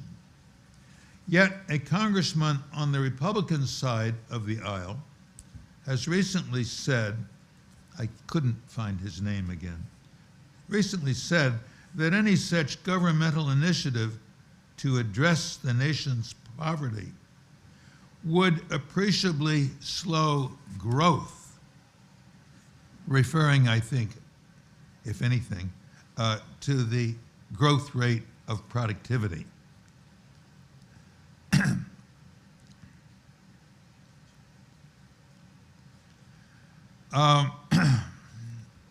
I object to that too.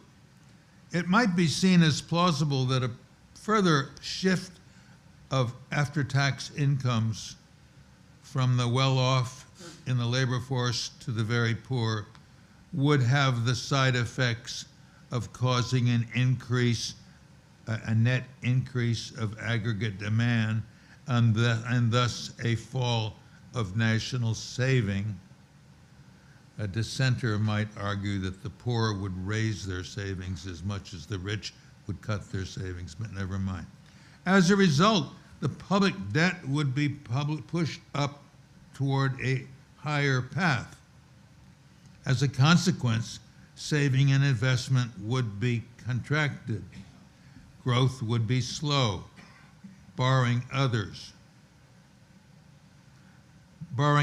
actions in the short run.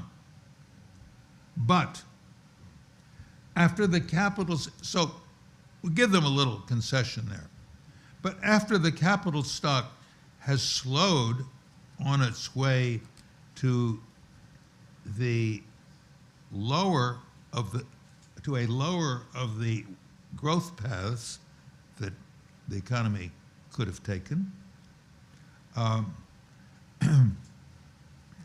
the growth rate would regain its previous speed, its previous force, which depends on the creativity and zeal of the population, not the current level of the capital stock or some measure of wealth. The growth that the congressman worries over will not be permanently slowed.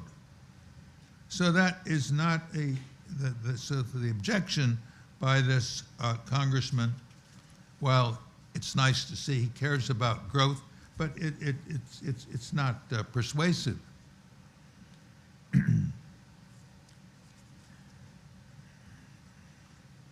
Yeah,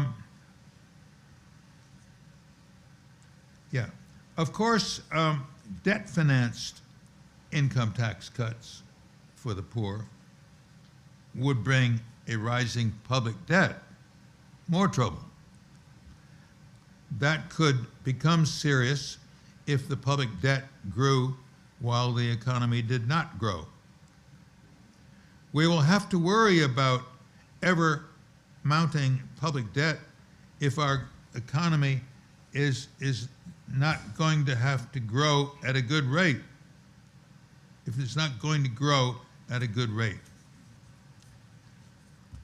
One of the worrisome assumptions in the central governments of the West is the widely held belief that the decent growth after 1972 will be regained, perhaps even the rapid, super rapid growth of the 50s and 60s.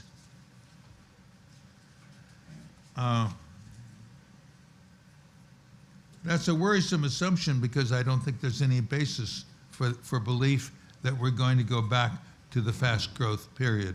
I don't see it.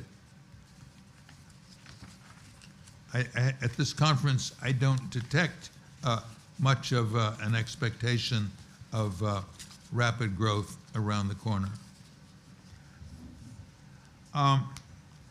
So I wouldn't want to close this, close out here. I wouldn't want to close without stating that America and the entire West need much more than inclusion, of course. Highly important though inclusion is. Some critical forces that once sparked the explosion of indigenous innovation, human values such as the desire for individual achievement and self-expression, have largely been lost, it seems to me. Our economies appear to operate now on a mix of capitalist power and corporatist power in the sense of governmental manipulation of companies.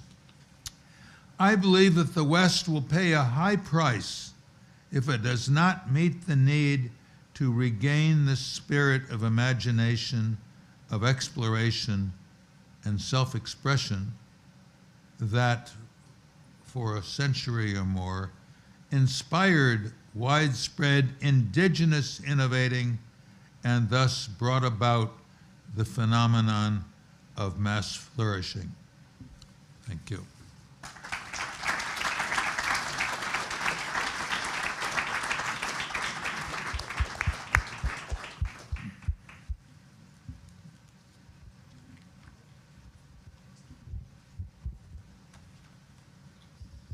Hello, Professor. My name is Alfredo Navarrete, and I want to ask you two questions. The first one is if there is a relationship between wages and productivity, and if so, wouldn't it be better to provide workers, low-wage workers, with skills to improve their productivity?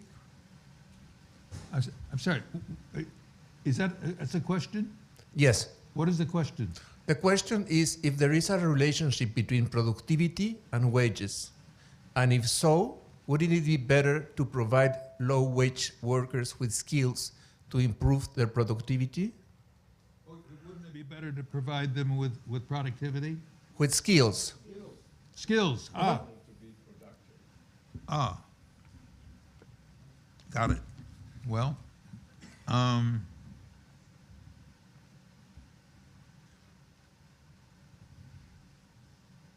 I'm sure there's some merit in that, but I would worry a little. One is that I don't think we can dependably turn the crank and increase somebody's skills. Not all people are able to absorb new skills.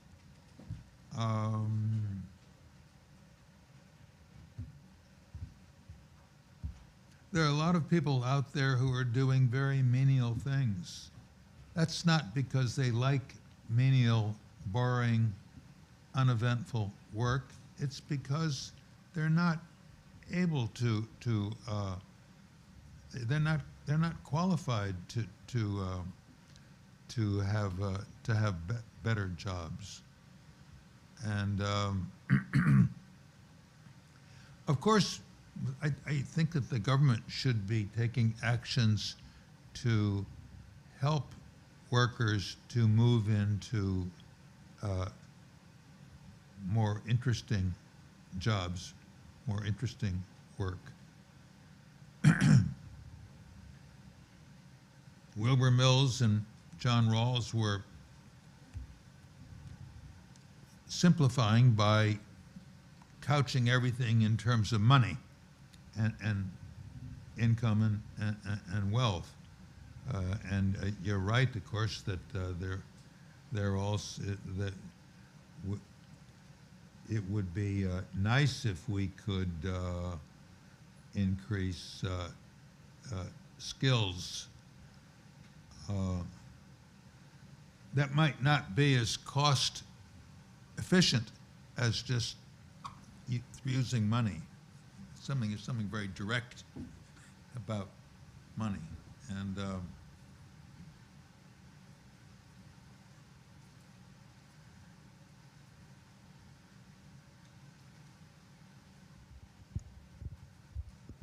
we have in the United States we do have a school system that provides kids in junior high school and high school with many kinds of skills.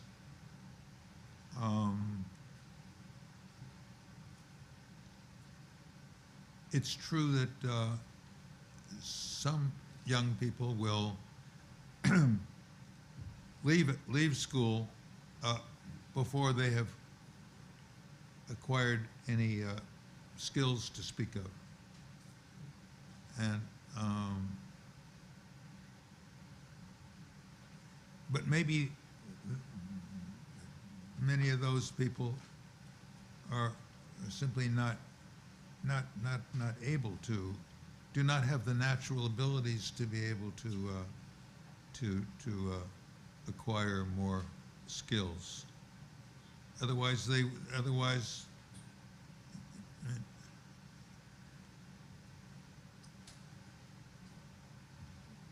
And I think, yeah.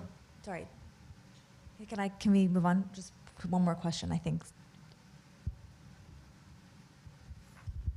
Thank you, Ned. And I'd like to kind of start with what I think is a Phelpsian, Rawlsian answer to the last question, which is that providing skills is good as long as those people who have the skills can get jobs and giving people skills doesn't guarantee them employment. And from my perspective, and I think Ned was emphasizing that, and Rawls was tending in that direction toward the end of his life, I mentioned this in comments this morning, that we have a huge problem with involuntary unemployment. And Rawls didn't really address that problem specifically, but in 1997, when Ned's book, Rewarding Work, came out, I've been to the Harvard archives and have a copy on my computer of a letter from Rawls to Ned, congratulating him on the brilliant book, Rewarding Work, and hoping that he mentions in the letter that he hoped that Daniel Moynihan, after whom the train station I came in today into, he thought, do you think Moynihan might push something like this? And Moynihan never did. And so I think that's part of the problem with justice here is we need to focus on unemployment and involuntary unemployment, and starting by recognizing that the unemployment statistics do not give a very good picture of unemployment, because there are a lot of people who don't show up in those statistics who would like to be working and aren't. And I'd also like to add that I also have found in the archives a letter from Rawls to Philippe von Paris, who Ned mentioned in his talk. I didn't know that. Yeah, I'll send it to you. Bracing myself. Well, it's a great letter. Von Paris proposed the basic income idea to Rawls, and I don't know if people know this. Rawls responded by citing that he didn't think that Malibu surfers would be able to... I can comment on that. I knew Rawls pretty well since I was practically working next to him for 13 months or so. And after his book came out, not right away, but maybe within a decade, I think I was in the Netherlands in the summer. I was making a little extra money with some, what was called teaching at the university there, but I don't think I had to teach anything. Anyway, I wrote John Rawls, and because I'd had a little time to think about his book, which came out 2 or 3 years later after our being together at CASBS. And I said, you know, Jack, you have not made explicit that you mean that that these subsidies are for people who are working. It's their active work that's being subsidized. It's not for it. You're not calling for just to quote Nixon, throwing money at the people, at the population. So a few days went by without reply from Rawls. A month went by. A year went by. Still no reply. Somebody told me that he had a huge stack of correspondence and he hadn't got to the bottom. Well, I guess after my book, Rewarding Work, he got my point that it's very important to make explicit that it's not only the income standards we want to raise, but we want to make it possible for them to work when we want to, so they have decent so one of the last pieces he ever wrote in his life was an essay in which he said that no, the people who leave the economy and are subsisting, maybe with help from their parents, on the beaches of the Pacific Ocean, they're not going to get these subsidies, of course. So he finally made that explicit. But unfortunately, in a relatively obscure philosophical magazine, I think, I could look that up. But Rawls never intended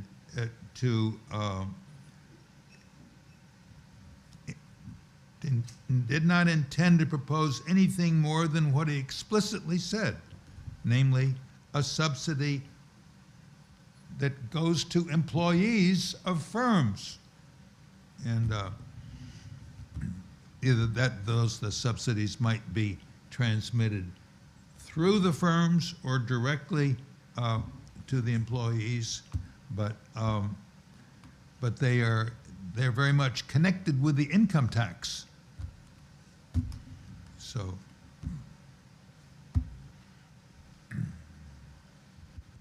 All right, I'm afraid I think we do need to wrap up there to move to our next session, but thank you so much, Ned.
Ned.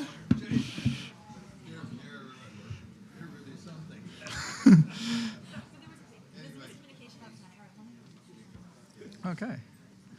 Hello, everyone. Sorry, I had this on my schedule at 5:10, but glad I came early. And want to talk about what I think are some of the biggest questions in economics, and a little bit about what bugs me about some of the ways people think about it, some of the consequences of why it bugs me that they think about it that way, and then sort of a plea for a better way to think about it. So that's what I want to talk about now. Overarching, the big challenge for me in the economy, the number one challenge, but not the only one, is the slowdown in the growth rate for median households. So now I'm talking about the United States. From 1948 to 1973, the typical household saw its income rise by 3% a year. When incomes rise at 3% a year, they double roughly every 20-something years. So every generation can expect to have an income twice as high as the previous. Since 1973, for the typical, it's actually family, not household, for the typical family, income growth has slowed to about 0.6% a year. At about 0.6% a year, it takes a century for incomes to double instead of a generation. For many households, they don't see their children's income rise relative to their parents. And all of this, I think, is not just an economic problem, but it's probably spilled over and a cause of some of the political issues that we face. When I was at the Council of Economic Advisors, I was curious as to just a pure accounting decomposition of what went into this income slowdown. And when I sort of set out how to think about that accounting decomposition, I actually didn't know the answer. And if anything, I actually suspected that inequality was the big thing that was going on. But decided we would just do a back-of-the-envelope exercise with a counterfactual. The first counterfactual would be, what if after 1973, inequality continued to rise as it rose, rise that took us from the bottom 90% getting about half of the income, I'm getting about 2/3 of the income to about half of the income. What if that rise had happened, but we then, in the counterfactual, didn't ever have a productivity slowdown? So productivity in that earlier period had been growing at about 2.8% a year. In that later period, growing at about 1.8% a year. Where would incomes be today? The answer was that incomes would be about 74% higher in 2019. That's $63,000 a year. Then did the same exercise, but reversed it. The productivity slowdown happened. The increase in inequality didn't. So the middle class, broadly defined as the bottom 90% of households, got to keep the same share of income. They got to have 2/3 of the income, just of the smaller pie, because the productivity slowdown actually happened. In that case, incomes would have only been 16% higher, or $14,000. So overwhelmingly in this counterfactual, it loaded on productivity, and Glenn has cited, I think, this a number of times. Frankly, doing that focused my mind a little bit more. I always, I had read Paul Krugman's The Age of Diminished Expectations when it came out, and the famous line, productivity isn't everything, but it's nearly everything in the long run. I'd sort of internalized that, but partly forgot it. And then reminding myself of this reminded me just how incredibly powerful that force of compounding is around productivity growth. Of course, this type of accounting exercise or accounting decomposition doesn't really answer any policy-related question. Moreover, the incomes of the middle class, the aggregate incomes, the income of the median, aren't the only objectives we have in terms of economic policy.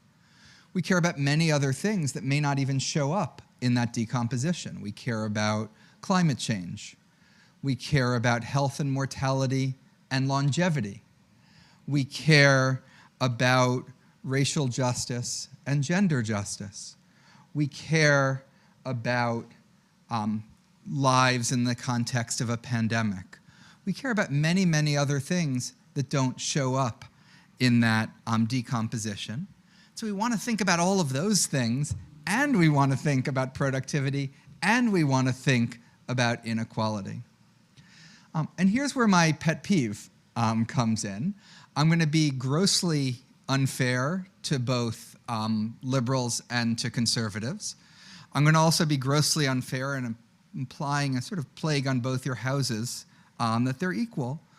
But the liberal tendency and the liberal error, I think, is sometimes to think that all good things go together, to not really acknowledge the existence of trade-offs, to say anything we do for growth is going to help inequality, anything we do for inequality is going to help growth. By tackling climate change, we're going to create jobs. By saving lives in the pandemic, we're also going to save and help the economy. That all of these different goals basically go together. Now, sometimes that's true. The dismal science has probably maybe been a little bit overly dismal at times. There's all sorts of opportunities. For example, I think to take the pandemic, which I think was a good way to think about this, in March of 2020, there probably was no trade-off. If you kept your state open, you probably would have had a pandemic that would rip through it, would have overwhelmed the hospitals, and you wouldn't have been able to have an economy in your state a couple months later. By 2021, though, that probably wasn't the case anymore. At that point, there probably really was a trade-off between lives and the economy. Red states made one trade-off and ended up with higher mortality, lower unemployment, and faster economic growth. Blue states made a different trade-off.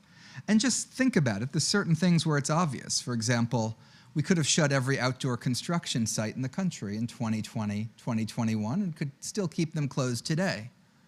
If we had shut every outdoor construction site, we probably would have saved a few lives. There's a little bit of COVID being spread. You go inside for your coffee or meal break and the like. But that would have had a very, very high economic cost, a cost in terms of jobs, GDP and the like, and probably one that wouldn't pass most of our cost-benefit tests. The other end of the spectrum, there's things like vaccinations that probably do have the win-win property that they both help the economy and save lives, and you get more of all the good things. So the progressive vice, I think, is thinking that everything is like a vaccine and nothing is like shutting an outdoor construction site, and that all good things go together and you can be sort of happy about all of it. What are the consequences of that? If it's well-intentioned and the policies are good and it's a nice idea and it's going to help people, why not just sort of fudge a little bit and ignore the downsides or the costs or the trade-offs and talk about everything that's being good together? Well, I think there are a few downsides. One downside is you'll end up having something that has a trade-off that you rule out. If you do your analysis correctly and you limit yourselves to things that only increase growth while reducing inequality, you're going to have too small a set of policies. You're going to rule out things that have a huge effect on growth with a little cost for inequality. And conversely, you're going to rule out things that dramatically reduce inequality at only a tiny cost to growth. I'm more worried, though, that you're not going to do the analysis right and rule things out, but you're going to do the analysis wrong. And maybe you're going to do something that hurts some people in the process of trying to help others. In my view, for example, the portion of the student loan debt relief that does not go to Pell Grant students is almost unambiguously going to make everyone that doesn't get it worse off. Either a little bit of higher inflation now, or higher interest rates to combat that inflation, higher inflation in the future, or future tax increases or benefit cuts to pay back the cost of that. You know, what might that mean? That in the process of helping someone for the non-Pell portion of the student loan debt relief, you're talking about a group that primarily, in that case, actually is relatively high income, you're giving them money, you're taking money away from someone who's low income, and you're unintentionally hurting a set of people in the process of trying to help some others. Finally, the third thing I worry about when you don't think hard and take trade-offs seriously is that you may not even be able to get things done. Because you can go out and say, and I've been in government where colleagues of mine, we were proposing some huge regulation on a business, and a colleague of mine would say it's great for the business is going to love it. We'd make the announcement, their stock price would go down 5%. And I'd say, you know, that doesn't mean it was a bad idea. It might actually have been a good idea. It might be worth doing. I don't care about that company's stock price. I care about social welfare. But you told me like that company would be happy. I sort of trust their shareholders' assessment of its impact on the net present value of your earnings more than I trust yours. Why is that relevant? Because often the people that lose from a policy, sometimes they don't know. I think a lot of the people that will lose from the upper end of the student loan interest, the student loan forgiveness, won't actually realize they lost as a result of it. In many cases, the people that lose from a policy do know. And if you kid yourself that there's no trade-offs, that there's no losers, you're not going to be prepared to do what you need to. Maybe it might be some form of compensation or redistribution to make your policy a compensated Pareto improvement if it genuinely was efficient. It might be some targeted buying off of the losers, not for some social welfare reason, but just so it can happen, something that when you do climate change policy, I think you actually do need to take seriously that political economy aspect. And if you've fooled yourself into thinking there are no losers, you can end up not getting something done because the losers might be smarter than you are. So now let me talk about the conservative vice.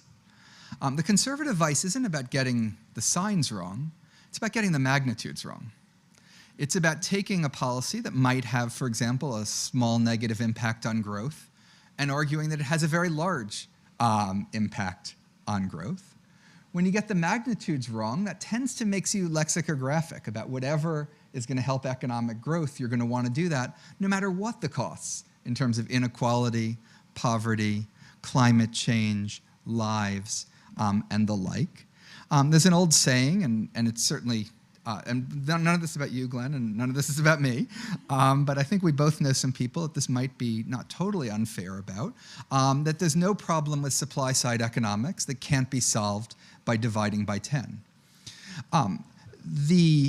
You know, and you see this all the time, sort of overheated rhetoric, you know, the top tax rate. President Biden has proposed raising it to 39.6. I happen to like that as an idea. I respect someone if they don't like that as an idea. If someone tells me that's going to crush the economy, destroy jobs, bring about a recession, I think I've probably lost my respect for them because they're making an empirical claim that is extremely unlikely to be true, and an empirical claim that we actually saw quite a lot when President Clinton raised taxes to that rate in 1993, that the sky would fall, and the sky never fell. In fact, it shone quite brightly. Maybe it would have shone a tiny bit more brightly without that, maybe a tiny bit less. But I think that magnitude gets you to a place where when you're doing your regulatory analysis, for example, instead of doing what you should do and do cost-benefit analysis, you do cost analysis. And all regulations are a cost, and you add up the total cost of the regulations, you lament the total cost of the regulations, and you try to minimize the total cost of the regulations regardless of what other purpose they're serving in terms of dealing with whatever one of those other goals you might have, saving lives, saving the climate, and the like. Needless to say, not everyone falls into the first sin. Not every liberal falls into the sin of thinking all good things always go together and there's never any trade-offs.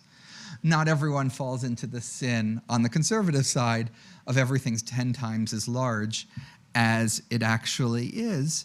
But my perception is that the public policy debate, the way public policy is being formed, the debate that happens outside of rooms like this, outside of universities like this, increasingly has those two tendencies in it. So what's the solution to that? I think the solution to that is, and this is the best I have, and I don't think it's quite good enough as a solution, but I'll still keep trying, is better economic analysis and taking your economic analysis seriously. Thinking hard about costs and benefits, thinking hard about trade-offs, which trade-offs are worth it, vaccination, which trade-offs are probably not worth it, shutting down outdoor construction sites, which fall in between mask mandates at some point in the middle of 2021. And that's sometimes called, on the left, referred to sort of derisively as neoliberalism. I'm sure there's some derisive term for that on the right as well, but I do think that there's no way to get yourself out of thinking hard about budget constraints, thinking hard about benefits, thinking hard about cost. And in a lot of the different little policy examples I've sprinkled throughout here, doing that might have made somewhat more of a difference. Going forward, what does this motivate us to do? Well, the first thing is trying to find everything that falls into the set of all good things go together. When it comes to climate change and the economy, I think there isn't a whole lot in that set, frankly. Some things like reminding people to turn down the heat or raise the to turn down the heat or turn down the air conditioning might save families money and save climate change. There's some evidence of that, but the magnitude is relatively small. And those types of nudges actually aren't costless. They save families money, but the evidence is it does quite irritate people. And so their overall utility may or may not go up, even if their utility bills go down.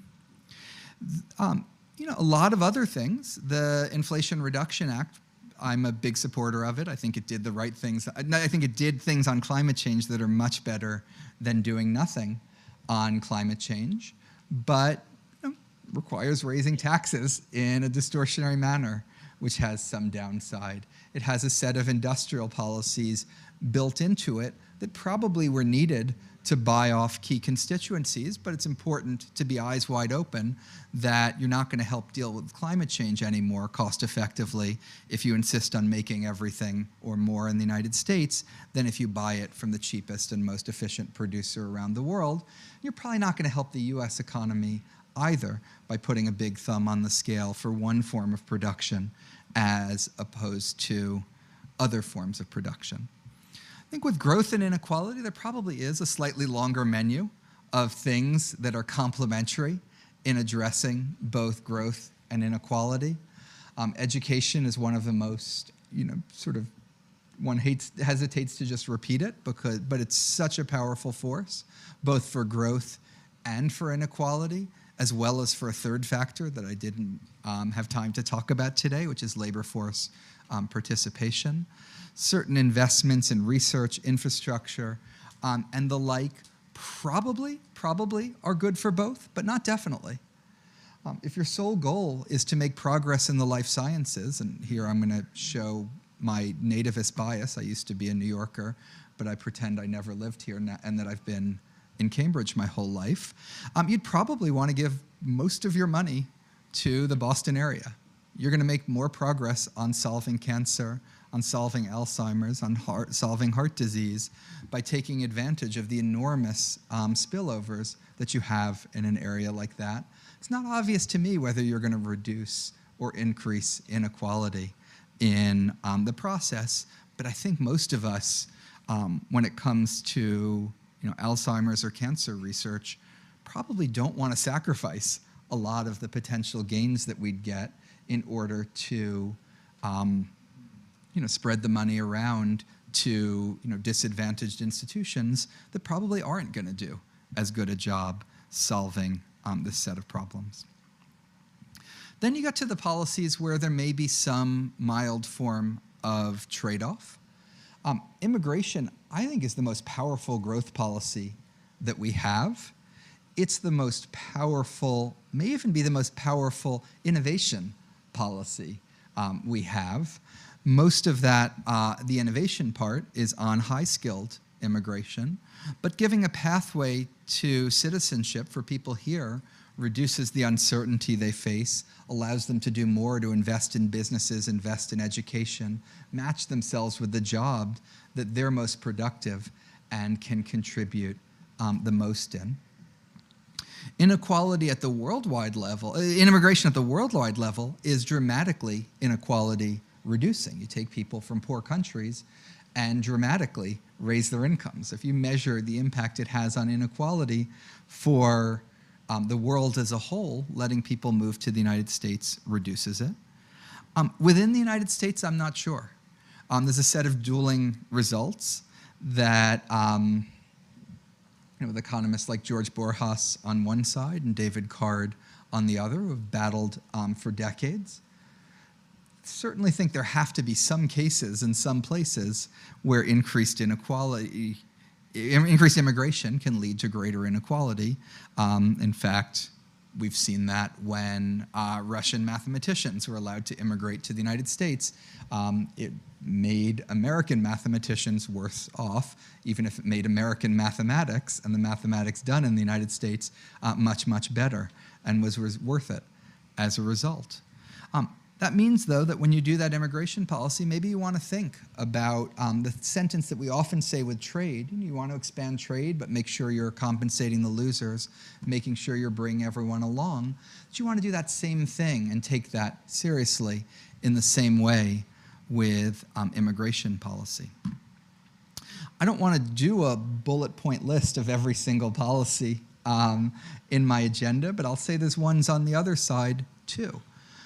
Increasing the minimum wage, certainly a modest increase in the minimum wage.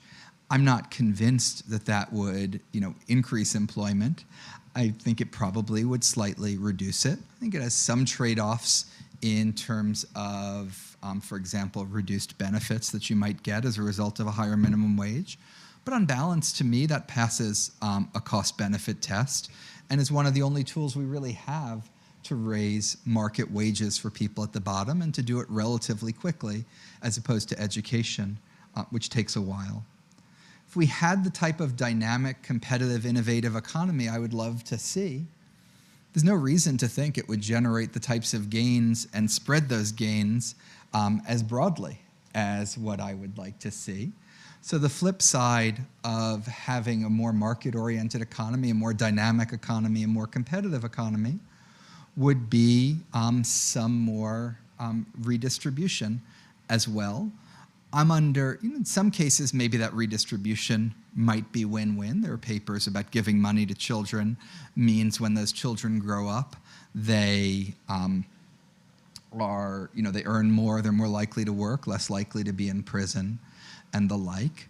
But some of that redistribution probably has a trade-off. And in fact, if you have two objectives, and you're not doing something that has a trade-off, then you're doing too little. If all you do on climate change, if all you do to save lives in the pandemic, if all you do on inequality is things that also increase growth, in every one of those cases, you're doing too little. Because you want to do everything that does both, and then you want to add those extra things that help enough with one that it makes up for the harm to the other. The last thing I'd want to say in conclusion is I'm trying to just sort of talk about a way of thinking. In some ways, I think it's quite obvious, and anyone that's taken an economics class, I think would sort of in principle agree with everything I just said. But look around the world and ask yourself, to what degree do you think policymakers are actually taking all of that to heart, thinking seriously about it? In what ways could you get them to think seriously about it? In what places would it change what you support, change how you talk about it, change how you do it? Because I am genuinely worried that we're foregoing an awful lot of opportunities, in some case opportunities with a small cost that some conservative blocks because they think that cost is much bigger than it is. In some case, some opportunity that entailed a trade-off that a progressive didn't want to compensate people from the trade-off, ended up hurting them or making things worse as a result. And so, my conclusion to all of this is there are a lot of opportunities for policy. I think some of them might even be bipartisan. A lot of them are really old ideas like education. Some of them are old ideas that have gotten a new lease on life, like making an economy more competitive by reducing occupational licensing, reducing land use restrictions, and enabling people to move more from place to place. But in all of those cases, that same type of analysis is really important. If you look at the slowdown in income growth, it really does have a lot of causes. Productivity inequality is smaller, but it's still an important cause. It's not going to have any one solution. We're going to need an all-of-the-above solution to restore income growths and even more to do it while achieving our many other goals. But to sort through when you have those multiple objectives, when you have those multiple instruments, is precisely when sort of technocratic exercise of writing down the policies, writing down the budget constraint, working through the model, and deciding what things to include in that strategy becomes so especially important. Thank you.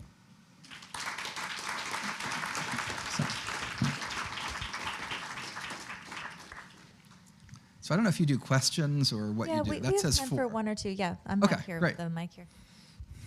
Hey, Jason. On your point about the fact that the liberals don't acknowledge trade-offs, everything you talked about was micro. On the macroeconomic scale, the big issue you've been talking a lot about is how to conquer inflation, and you've been fairly hawkish on that, I would say. The counter-argument would be that, and the argument is there's no trade-off, because if we raise interest rates a lot, we will eventually create the conditions for strong growth. Jay Powell keeps making that point. The other argument is, no, there is a trade-off. You're going to cause lasting damage to the economy, hysteresis effects, people will lose skills, and so on. What do you think about that? Yeah, so first of all, I used to aspire to be an interesting, broad-minded person who thought about a range of topics, and for the last year and a half, I've gotten stuck in inflation, and I thought I'd try to at least return to a small glimmer of my old self with this talk, and you've now ruined that. I think inflation would be a perfect example of what I'm talking about. First of all, there really are people out there saying if you raise interest rates, that's going to hurt the economy and raise inflation. I mean, that's sort of nuts, but that would be this all good things go together attitude. There's this idea that if you just fix the supply side of the economy, you'll bring down inflation and create jobs, and people talk about, zoning is a reason house prices are really high. Of course it is. Are you going to get, though, 50 states and thousands of jurisdictions around the country to reform their zoning rules in the next 3 months and have that go into effect and transform our housing sector in the next year or two? That's just preposterous. In terms of the specific trade-off you talked about, I think once you think about this as a trade-off between not unemployment and inflation, but unemployment and rising inflation, an idea that Ned, just repeating things from 50 years ago, becomes quite different, first of all, and then makes you think about, is it a smaller recession today versus a larger recession tomorrow? So if you're worried about hysteresis and all you care about is jobs, you don't even care about inflation, I think you'd still probably want to be more aggressive now rather than do less now and have to do more later.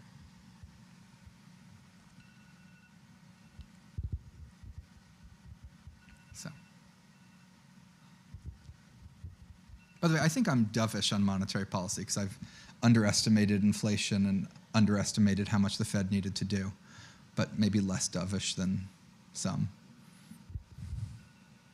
Oh, yeah.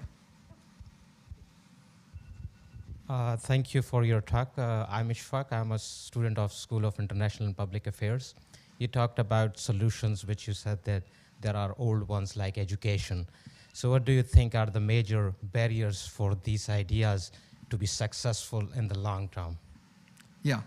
So first of all, education is easy to talk about. There's some aspects where I think we do need more money. We don't spend a lot on preschool. I think it's hard to solve our preschool without having preschools that look more like the ones my children went to, which have teachers who are trained and relatively small class sizes. For K through 12, I think we can make an awful lot of progress without more money, but with, for example, more ability to fire teachers, or less tenure instantly, or higher pay up front and smaller pensions later. So it's sort of a higher, flatter pay scale rather than the pay scale you have now. Those types of ideas for K through 12, of course, are enormously controversial and don't make every single person in the country better off, just every student in the country better off. All right, we have one more over here. So, thanks for your talk. I fear I might succumb to the liberal vice, so please tell me why I'm wrong about how fighting inequality and raising productivity can go together.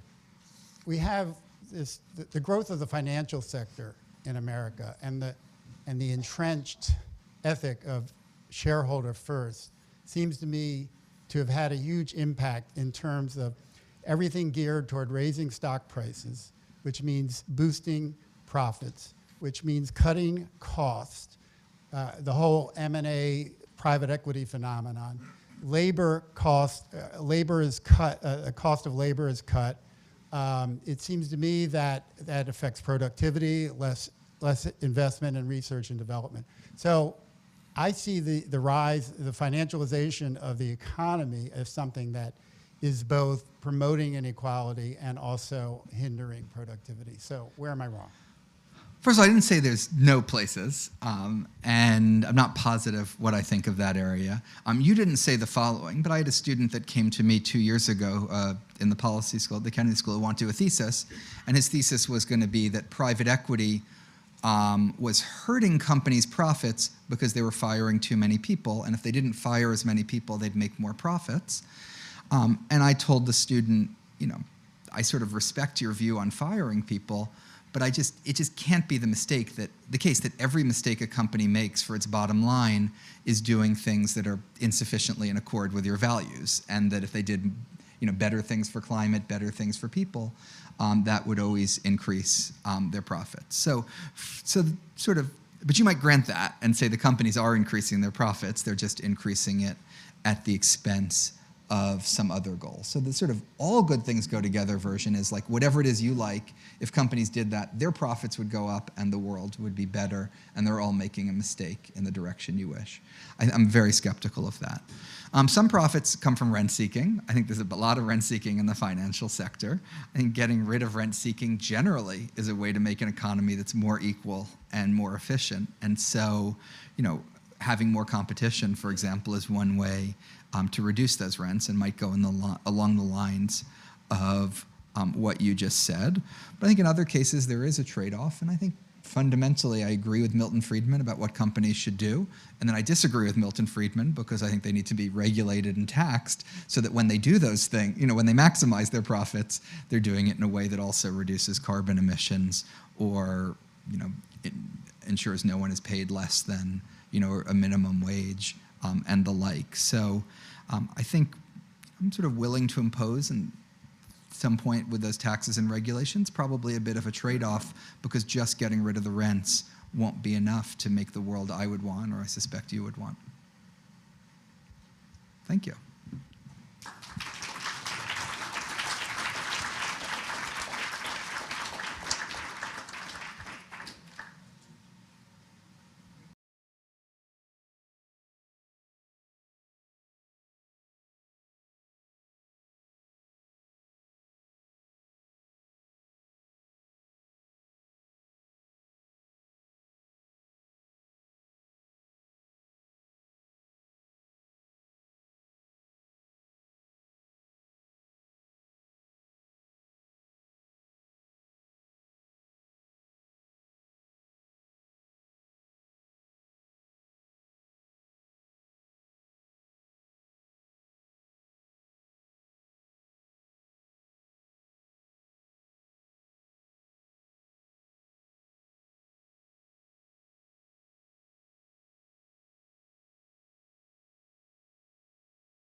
For Jean-Paul Fitoussi. So we're just going to have speakers go one by one to the podium, but if those who are speaking wouldn't mind coming to the front or being close by, that would be great.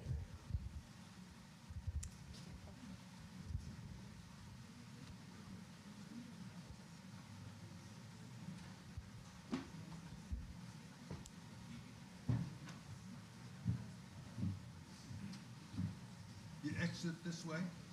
Yeah, sure. Or actually don't. There are no steps there.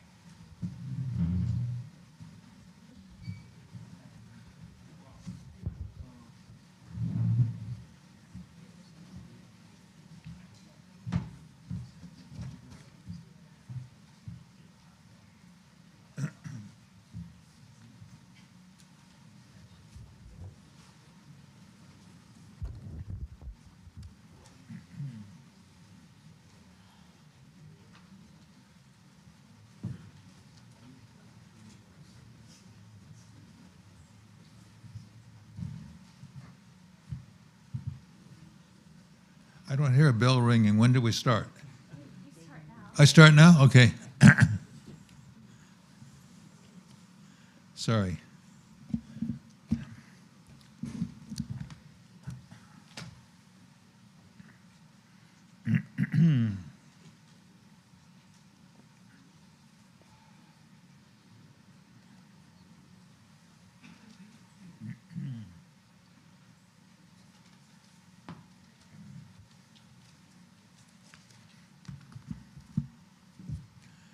I first met Jean-Paul 40 years ago. Viviane and I were at the European University Institute in Fiesole. I never had a brother, but Jean-Paul became my brother. He gave me the nickname Nedino. Viviane and I were almost members of the family of Jean-Paul and Annie. We attended big family celebrations like Lisa's wedding, and we're delighted to feel the warmth of friendship as I had never felt in my life before. The four of us loved Rome and dreamed of creating a research center there. Once we drove around Parioli and some other posh neighborhoods to find the right villa to operate from. But I came to realize that Jean-Paul couldn't really quit Sciences Po. His career was still on a stiff ascent, and I don't think he really wanted to change at that point. Later he did. Jean-Paul changed my professional life.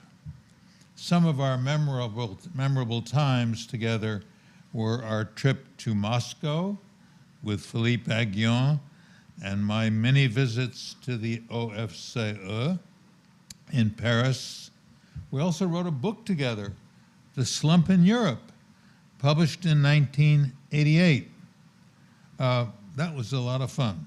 I remember the time he invited me to give a talk on capitalism in the Sorbonne.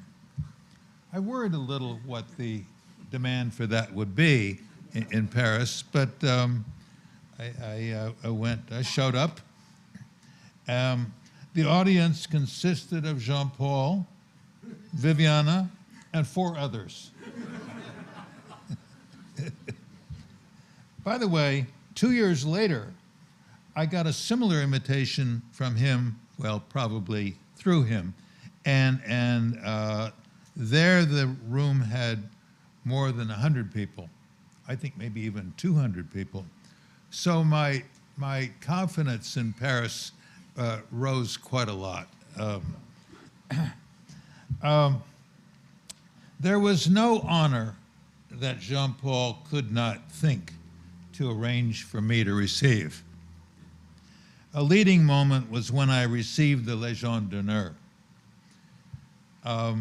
At the end of the ceremony, we exchanged our red pins. So many years, so many beautiful memories, which we shared time and again, when in France, of course, but also in Italy with our Italian friends, Luigi and Stefania Paganetto, Giovanni and Maristella Tria, Lucio and Giuliana Scandizzo, Stefano and Daniela Micosi. The list goes on. What a generous and loving person he was. I will forever be grateful to Jean-Paul for this friendship that we shared. I will always miss him. Thank you.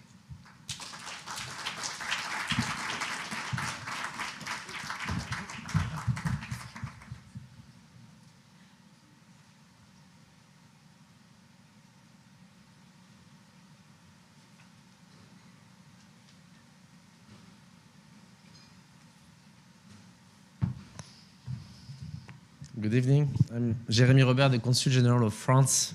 So it's difficult to talk after Edmund Phelps, who is not only a brilliant economist, but also a friend of Jean-Paul Fitoussi. I didn't know Jean-Paul Fitoussi, but I just want, as a representative of the French government, just pay tribute to a great man, a great thinker, and a great public-spirited economist. He has I will not retrace the career of Jean-Paul Fitoussi. I understand the son of Jean-Paul Fitoussi is with us today, no? And David, and I want to also to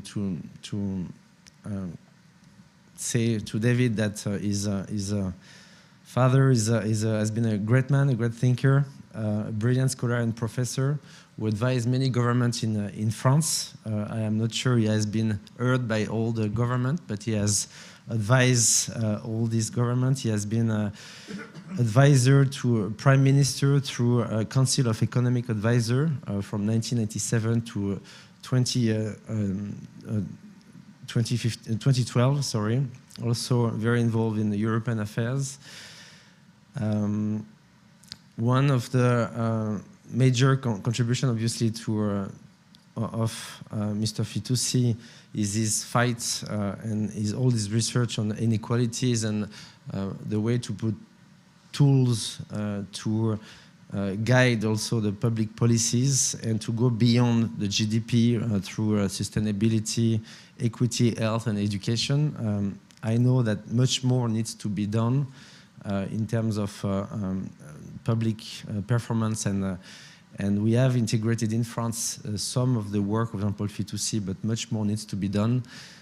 I know that sometimes he has been very harsh in commenting about public performance in France, and I saw a quote while coming in my car about Macron's job in France. I know he has been sometimes entering the political space, and he even actually called for Macron's election because obviously the situation was quite tough in 2017. But one of his last public quotes about Macron was not that positive. But I can guarantee all of you that we are not political in France. When we are diplomats, we are supposed to stay neutral. But I just want to keep on telling you that we are capitalists. Even though in the Sorbonne a few years ago there was not so much appetite for it, and our president is very much committed to undertake the reform that are necessary to keep France on track. And right now there's a very big reform on the agenda, which is the pension reform. You know, this is something that the president is very committed to do, to raise the age of pension in France. And this is a very a debate which is very sensitive, and we do our best to pass all the reform to keep on attracting investment and be the country that a forward-looking country. This is what France is doing, and great men such as Jean-Paul Fitoussi are helping us to bring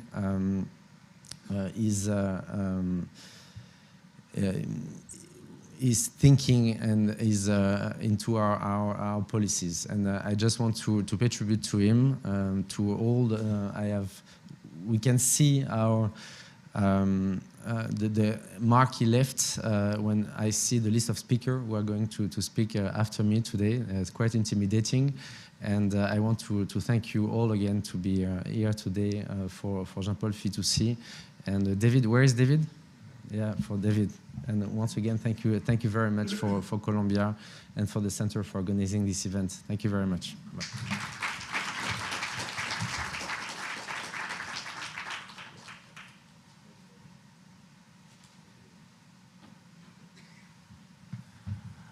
Well, this is tricky.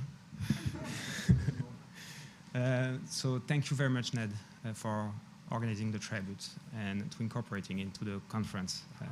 I know my dad would have probably loved to be here, and he's probably accessing remotely from where he is right now. Just to give you, I'm speaking obviously as his son and not as an academic, and you know, I've been trying to speak after him or to emulate him. It's a bit tricky, but as his son, you know, I'll give you a few slight new shed of light on his character. In the plane taking me to New York, I brought a copy of one of his most recent books, which was the Théorème du lampadaire, and I opened it to find a note, which shows such a bad son I was. I never had read the notes before, and the note was saying, in substance, "Tell Lola," which is my daughter, how much our grandfather loves her.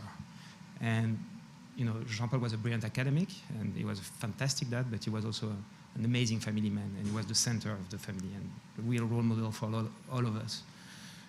He put the family above everything else, and you know, he was always here to support my mom and my sister, and obviously he was always here for his grandkids. He has 4 of them, I have 3, and he, you know, he did unthinkable thing to see them. He was traveling the world. He would stop to London, where I live, and you know, he has been not only a great academic, but he was also a true friend and family man.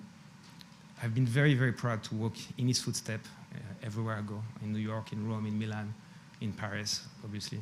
He has shaped most of my personal life and my professional life as well. I wouldn't be where I am today if he hadn't called on to Viviana and Nadino in 2005 with an anxious phone call, like a bit of a Jewish father, asking to help find a job out of France because he was a bit worried, and you know, that's where I ended up, and I'm obviously thankful for that, but I'm thankful to Ned and Viviana. Really grateful. I had an amazing relationship with my dad, and you know, we exchanged on every subject. We exchanged on you know, economics, obviously, but we also had a lot, you know, more mundane conversation around, you know, quality of fabric I should pick for a suit, or the color of a tie, or you know, where I could find the best pasta in Rome. And he always had, you know, very humble taste, but you know, he was very tasteful. He was very, he was known for his taste. My dad had an unconditional love for his friends, and you know, as you know, he was surrounded by, you know, he was surrounded by great thinkers, but they were first friends, and then, you know, whoever there was, and so I see a lot of them today, and I would like to, on the behalf of my family, to personally thank them for coming here today to speak, and this is quite amazing. I don't have much to say aside from that. Thank you very much. Thanks.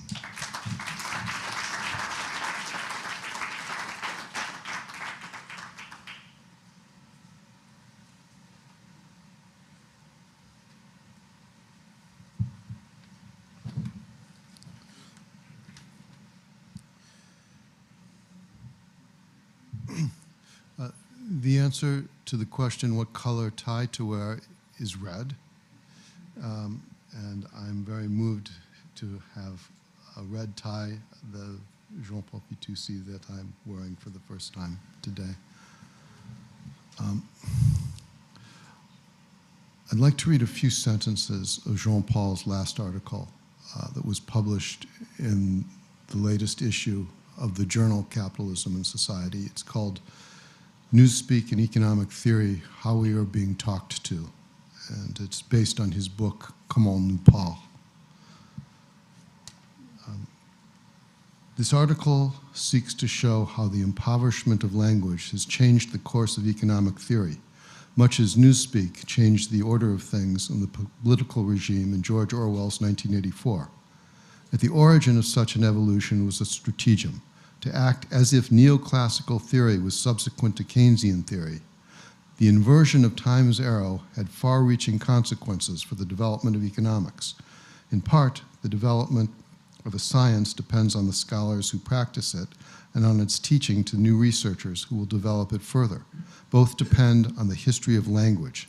The consequences for economic policies have been major, especially in Europe, with the cancellation of most Keynesian concepts from the Newspeak dictionary. The relative weights of market and state were changed, which would only lead to a preference for liberal market-oriented policies.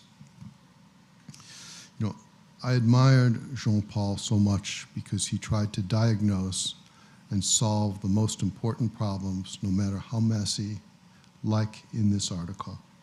You know, maybe we're led astray because we use the wrong language. Maybe it's something else. What he didn't do was say, here's the technique that I know how to use, and I'm going to apply this tool to the problem and see what the market will bear. When I was translating this for him, and I got to know very well how he thinks, he told the metaphor of the person who is looking for his keys and looks underneath the lamppost because it's where there's the most light, even though it's not where the keys are likely to be.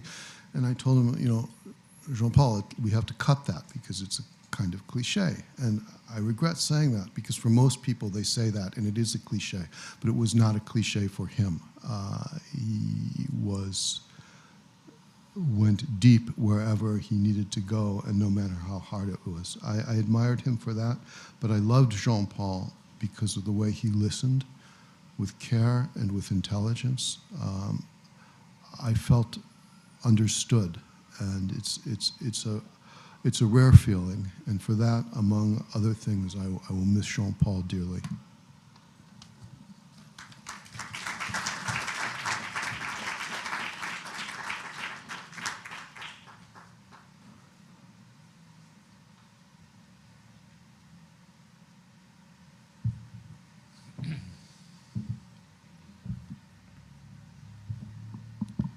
Thank you, Ned, for this invitation and these events.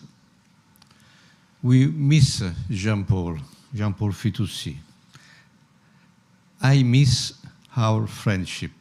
I miss the continuous confrontation, the free and passionate discussions, the programs that we continue to build and sometimes continued to imagine. But Fitoussi will not be missed only by close friends. Fitoussi, as economist, academic, and rigorous and passionate intellectual, has been and remains, above all, the voice of a free man who was looking in his research in economics the truth, not for its own sake, but to serve as a guide to improving society. Jean-Paul Fitoussi, in all his books, written alone or in collaboration with the greatest economists like Ned, Phelps, or Stiglitz, the greatest economists of our time, and in countless articles and public interventions, addressed the more fundamental economic policy issues that have a direct impact on society. Convinced but not dogmatic Keynesian, he looked with clarity and concern at the growing inequalities even in our rich societies and at the dangers that these inequalities entail for democracy, even for our Western democracies. Despite he He was a respected advisor of governments, international institutions. He continuously denounced the short-sightedness and indifference of these same governments and institutions. His denunciation went to the roots of the economic policy errors, that is, to the lack of knowledge and understanding of the true economic and social dynamics from which the errors of policy derive. In a book of some years ago entitled The Lamppost Theorem, he denounced how often economists engage in the study of what is easy, or what is under the light, but not of what is in the shadows and therefore more difficult to grasp. Fitoussi argued that we cannot look at the crisis of our societies with the eyes turned to the cone of the light that comes from the past, from economic theories now falsified. Jean-Paul Fitoussi was always present also in the economic policy debate in Italy, a country he loved and knew the language perfectly. No stranger to the establishment of academy, business, and institutions, he was always part of them with a strong civil passion that made him a sought-after and respected interlocutor of policymakers of various political orientations, even if he was certainly a man of the left. Now we have his method, desecrating, ironic, but always based on a rigorous logic. Let's make good use of it. Thank you.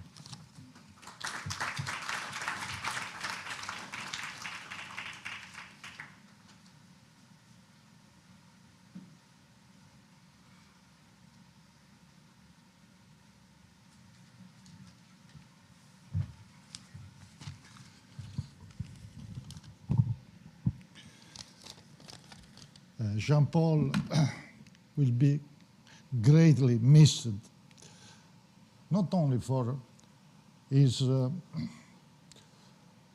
propension to reason about economics without ever forgetting society and equality, but also for his continuous looking ahead in search of the new, and then for his, this is very important, great propension to establish personal relationship in which his natural sympathy would transform academic discussion into long-lasting friendship and solidarity. His curiosity toward the new and the search for different paths was a way of being for him, both in his work as well in his research activities that saw in Ned Phelps the main reference point. That's very important because I discussed it a lot of time with him, underline this point. Emblematic of this attitude was his commitment as a staunch European, but at the same time one who was critical of a Europe that was very little capable of integrating monetary policy and fiscal policy. For this reason, not only because he was a convinced Keynesian, he was a staunch opponent of austerity policies. This is very important. We discussed it a lot of times about this. And in Italy, he made a lot of intervention on this subject. He saw their limit, later confirmed by their own supporters. His great attention to social outcomes made him to say recently that the current inflation may risk bursting the social peace bubble. He was anticipating the discussion coming later. That's a very important to look to this point today where everybody is talking about that, but Jean-Paul was anticipating the problem. But what has always struck me in him was his way of looking at the world through a keyhole in an original and different way. Just think of this book on the lamp-post theorem, which says a lot about his personality and as a man and as a scholar. It is necessary, he said, to focus the light of the lamp-post on the right issues if one wants to respond to the challenge facing the world today. This, in my personal view, is a very important legacy of Jean-Paul. That is the legacy not to be slaves of pre-established ideas. Let me conclude saying that he combined the great openness of his ideas with the readiness to interact with everyone with great intelligence and cordiality. Let me say goodbye, Jean-Paul.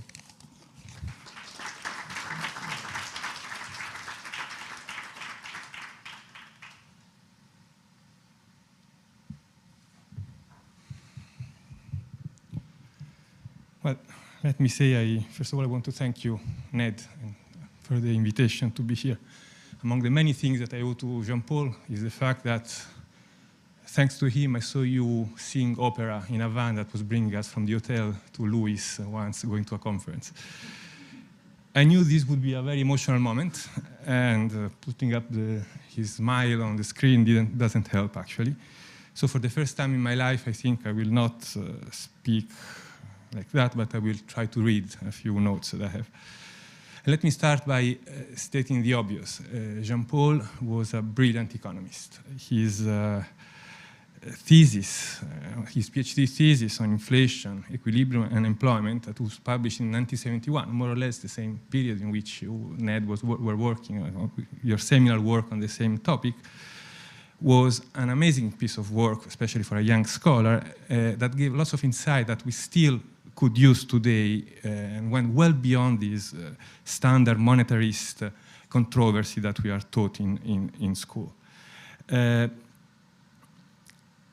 Jean-Paul also contributed in these years to the early efforts to microfound Keynesian theory, a sort of response to the neoclassical, to the rational expectation revolution. So he was really, at that point in his life, he was really at the very center of the theoretical debates. He was a very young scholar, and that's very impressive. But despite, I cannot read, as you can see, despite being promised a brilliant academic career and never stopping doing research, Fitoussi very quickly took another path, and he became the intellectuel engagé that we all love and appreciated. He created OFC, the center where the research center where I work, and that was an attempt to bring economics into the training of the French civil servant. As astonishing as it may be, before Jean-Paul, in France, the French elite thought that a civil servant should only be trained in political science and in law. That was his contribution. And from the very beginning, Jean-Paul was a convinced European. A convinced European, and as Luigi Paganetto said, a critical European. His book, one of his book that I like the most, the Forbidden Debate, starts by blasts a debate that is plagued, according to Jean-Paul, by conformism, in sort of pensée unique, that restricted the space for alternative visions. And that's led us to self-censorship of the intellectual and policymakers in the debate on the shape to be given to Europe. And the book on the new language of economics that was cited before kind of comes to close that circle at the very end of his career. As you said, he goes against language as a very important tool for intellectual hegemony. And I must say with some bitterness that that last book lacks the combativeness of that he had in the Forbidden Debate, and kind of is a show of pessimism by Jean-Paul. And this is very sad. At the very end of his life, he went through into this phase. Humanism, the fight against the technocratic conception of economics, is the red thread that binds the whole trajectory of Jean-Paul, and explains why in 2009 he inspired the Stiglitz Commission that was mentioned before on measuring well-being.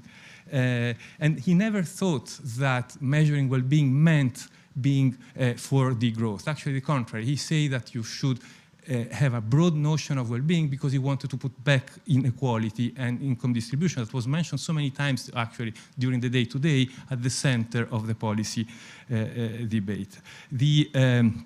Even before the 2008 crisis, inequalities, effect on growth, investment, financial imbalances were at the center of Jean-Paul's concerns. And actually, one of the papers we wrote together was precisely on these topics. He worked on the relationship between democracy and the market, and on the need for the state to rediscover that role of regulator and intermediary between citizens and markets that were also very, very often mentioned today in our conference, and that existed at a certain point in our history that were the period of the golden years of social democracy. Since 2008, macroeconomics is in a state of flux. After the global financial crisis, we are rethinking macroeconomics in many aspects. And I think that the work by Jean-Paul will certainly be useful in this rethinking process. So I think he will live in the debate that we're going to have about where macroeconomics should go. But I would like to stop to finish, and this is really, I have to read it because otherwise I won't be able to say it, with a personal memory. For me, Jean-Paul was not just a master, he was not just a colleague, he was a friend, as many have already said. It's him who welcomed me to Sciences Po 20 years ago, who trusted me and gave me his trust, and that trust underlined our collaboration, our friendship until the very end. I remember in his office, I don't know, Ned, how you could stand coming from America, these clouds of smoke that were there. I mean, I think I smoked more in his office than in the rest of my life. And we will discuss about Europe, economic theory, inequality, democracy. And what I learned from him in this discussion is that the rigor and the independence of judgment are the only passport to become an authority in a profession that, as we this morning there was this discussion on social networks. Well, believe me, economists are really part of this polarization on Twitter, and the only thing that can give you authority, and this is what Jean-Paul taught me, is rigor and independence of judgment. And I think this is the most important lesson I got from him. He never made a mystery of his beliefs. And despite being rigorous in reasoning, never cloaked his beliefs in a presumed objective scientific vest. He knew that values are as important as analysis. And it's no coincidence that despite the label of Keynesian, he was one of the most consulted intellectuals by politicians of all sides. And that was, as was said before, very often, unfortunately, was consulted but not heard. And if I had to find a motto for his engagement, this motto would be, talk to everybody, be enlisted by no one. And I think this is the best way to characterize Jean-Paul, in my opinion. And in this day, I have one certainty that practicing rigor and independence daily is the best way to keep Jean-Paul alive.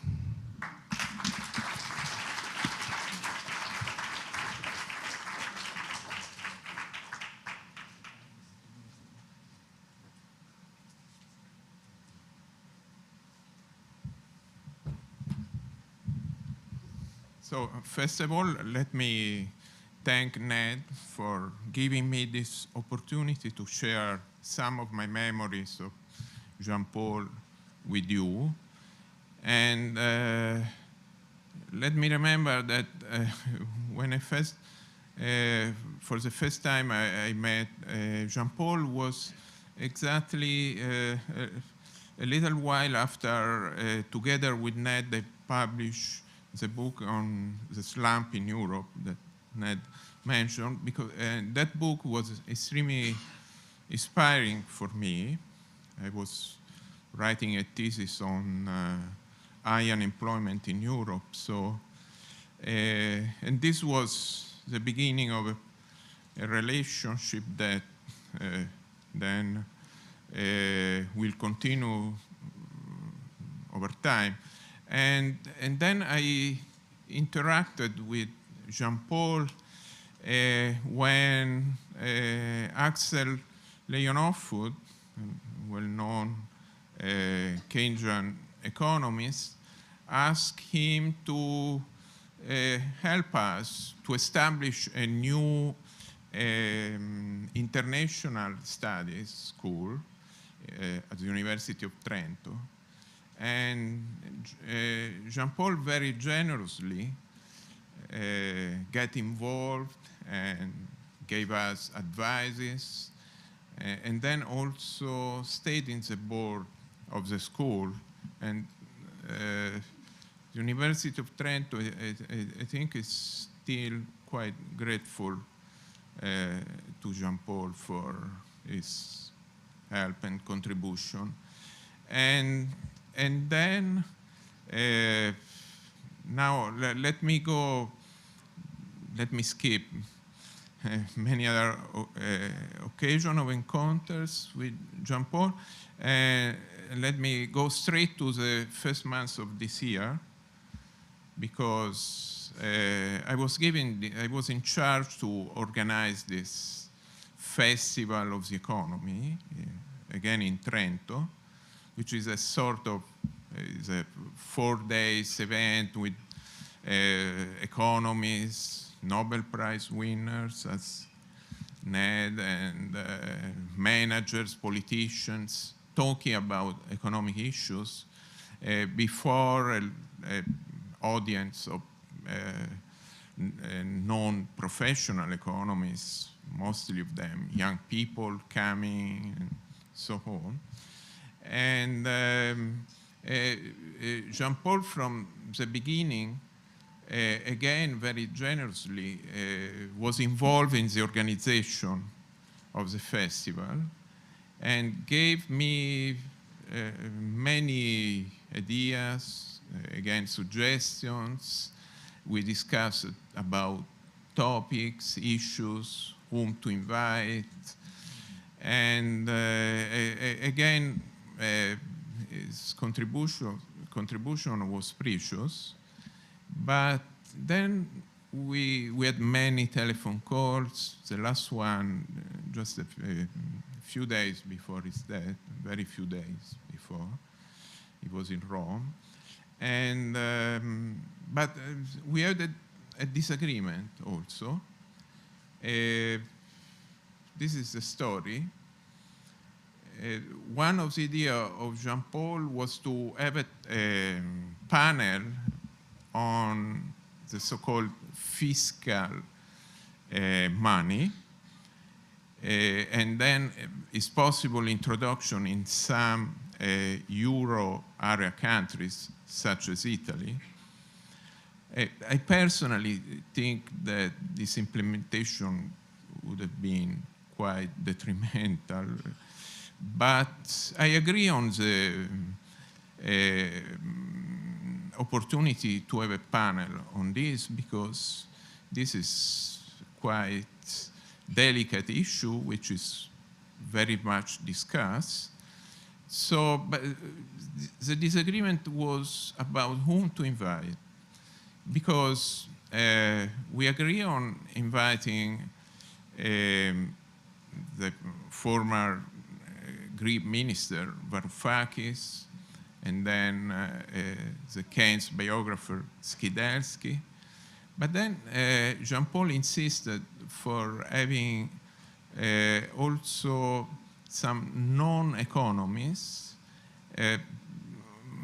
close related to the populist movement, the 5 Stars, which is quite, especially at that time,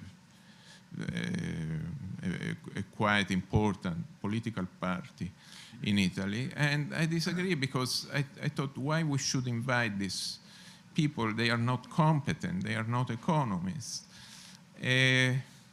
Jean-Paul insisted, and now and afterwards, I thought that he was right, because this is this idea was relatively popular in Italy and also in a few other countries. So it's better to discuss with these people. It's better to face them openly and to try to understand their reasons. So this is why, me too, I want to conclude with a quotation from Jean-Paul, again, last essay on language, on the newspeak and economic theory. When quotation marks, when the grown-up economists abandon their responsibility, Cooks takes the stage with fantastical theories under pretentious names. For instance, as an example of this theory, the government can print unlimited amounts of money with no risk of inflation or financial stability. End of quotation. Well, I think that this attitude of not being prisoner of one's own professional jargon or biases, or let's say this message of openness, of mental and intellectual openness is a very precious legacy that Jean-Paul left with all of us, I think. Thank you.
I'm sorry I can't be with you today to celebrate the life of Jean-Paul. He was a great economist, but above all, he was a great friend. We shared interests and values. We worked together seamlessly, co-conspirators to use economics to create a better world.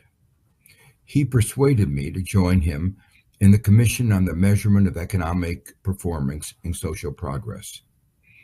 It was his name for the commission, and it reflected his broad vision, his commitment to advancing social progress and to making a better society. His genius in creating the commission was both in the economics and in the politics. He knew that our message would have greater impact coming from the center-right. Corralling it through French politics was one thing. Corralling 15 independent-minded economists, sociologists, national income statisticians, and other social scientists to reach consensus was another. When that work was done, he worked tirelessly to globalize the impact, getting the OECD to set up a special group to advance the agenda further and to prepare the statistics that would enable its implementation. I've been almost startled by the global impact that his work has had. with an alliance of countries around the world now committed to implementing these ideas. The lives and livelihoods of millions of people are being directly affected by his work and ideas. Changing the focus of economic policy from just thinking about material goods and services to a broader conception of individual and societal well-being is a singular achievement, one consonant with Jean Paul's beliefs and values. I don't need to say much to this group about Jean Paul's work in macroeconomics.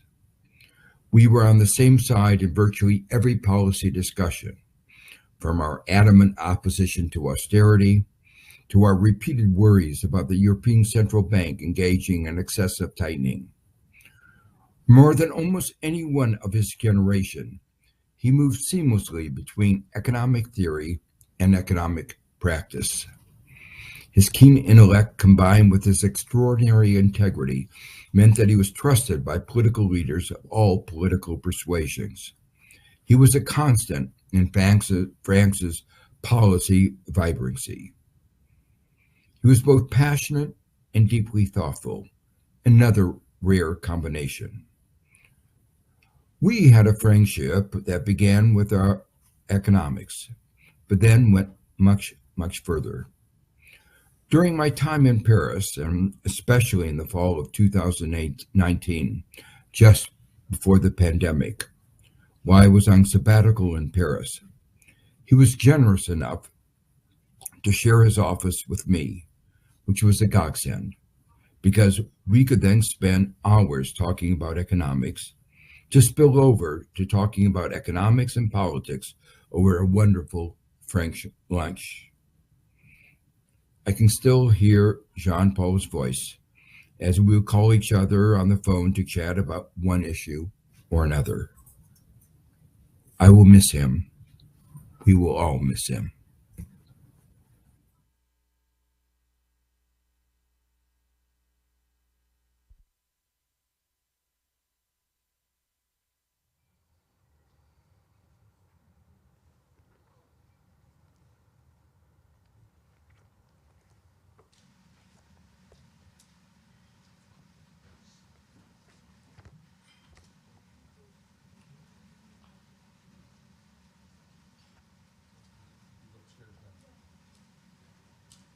So we're going upstairs now for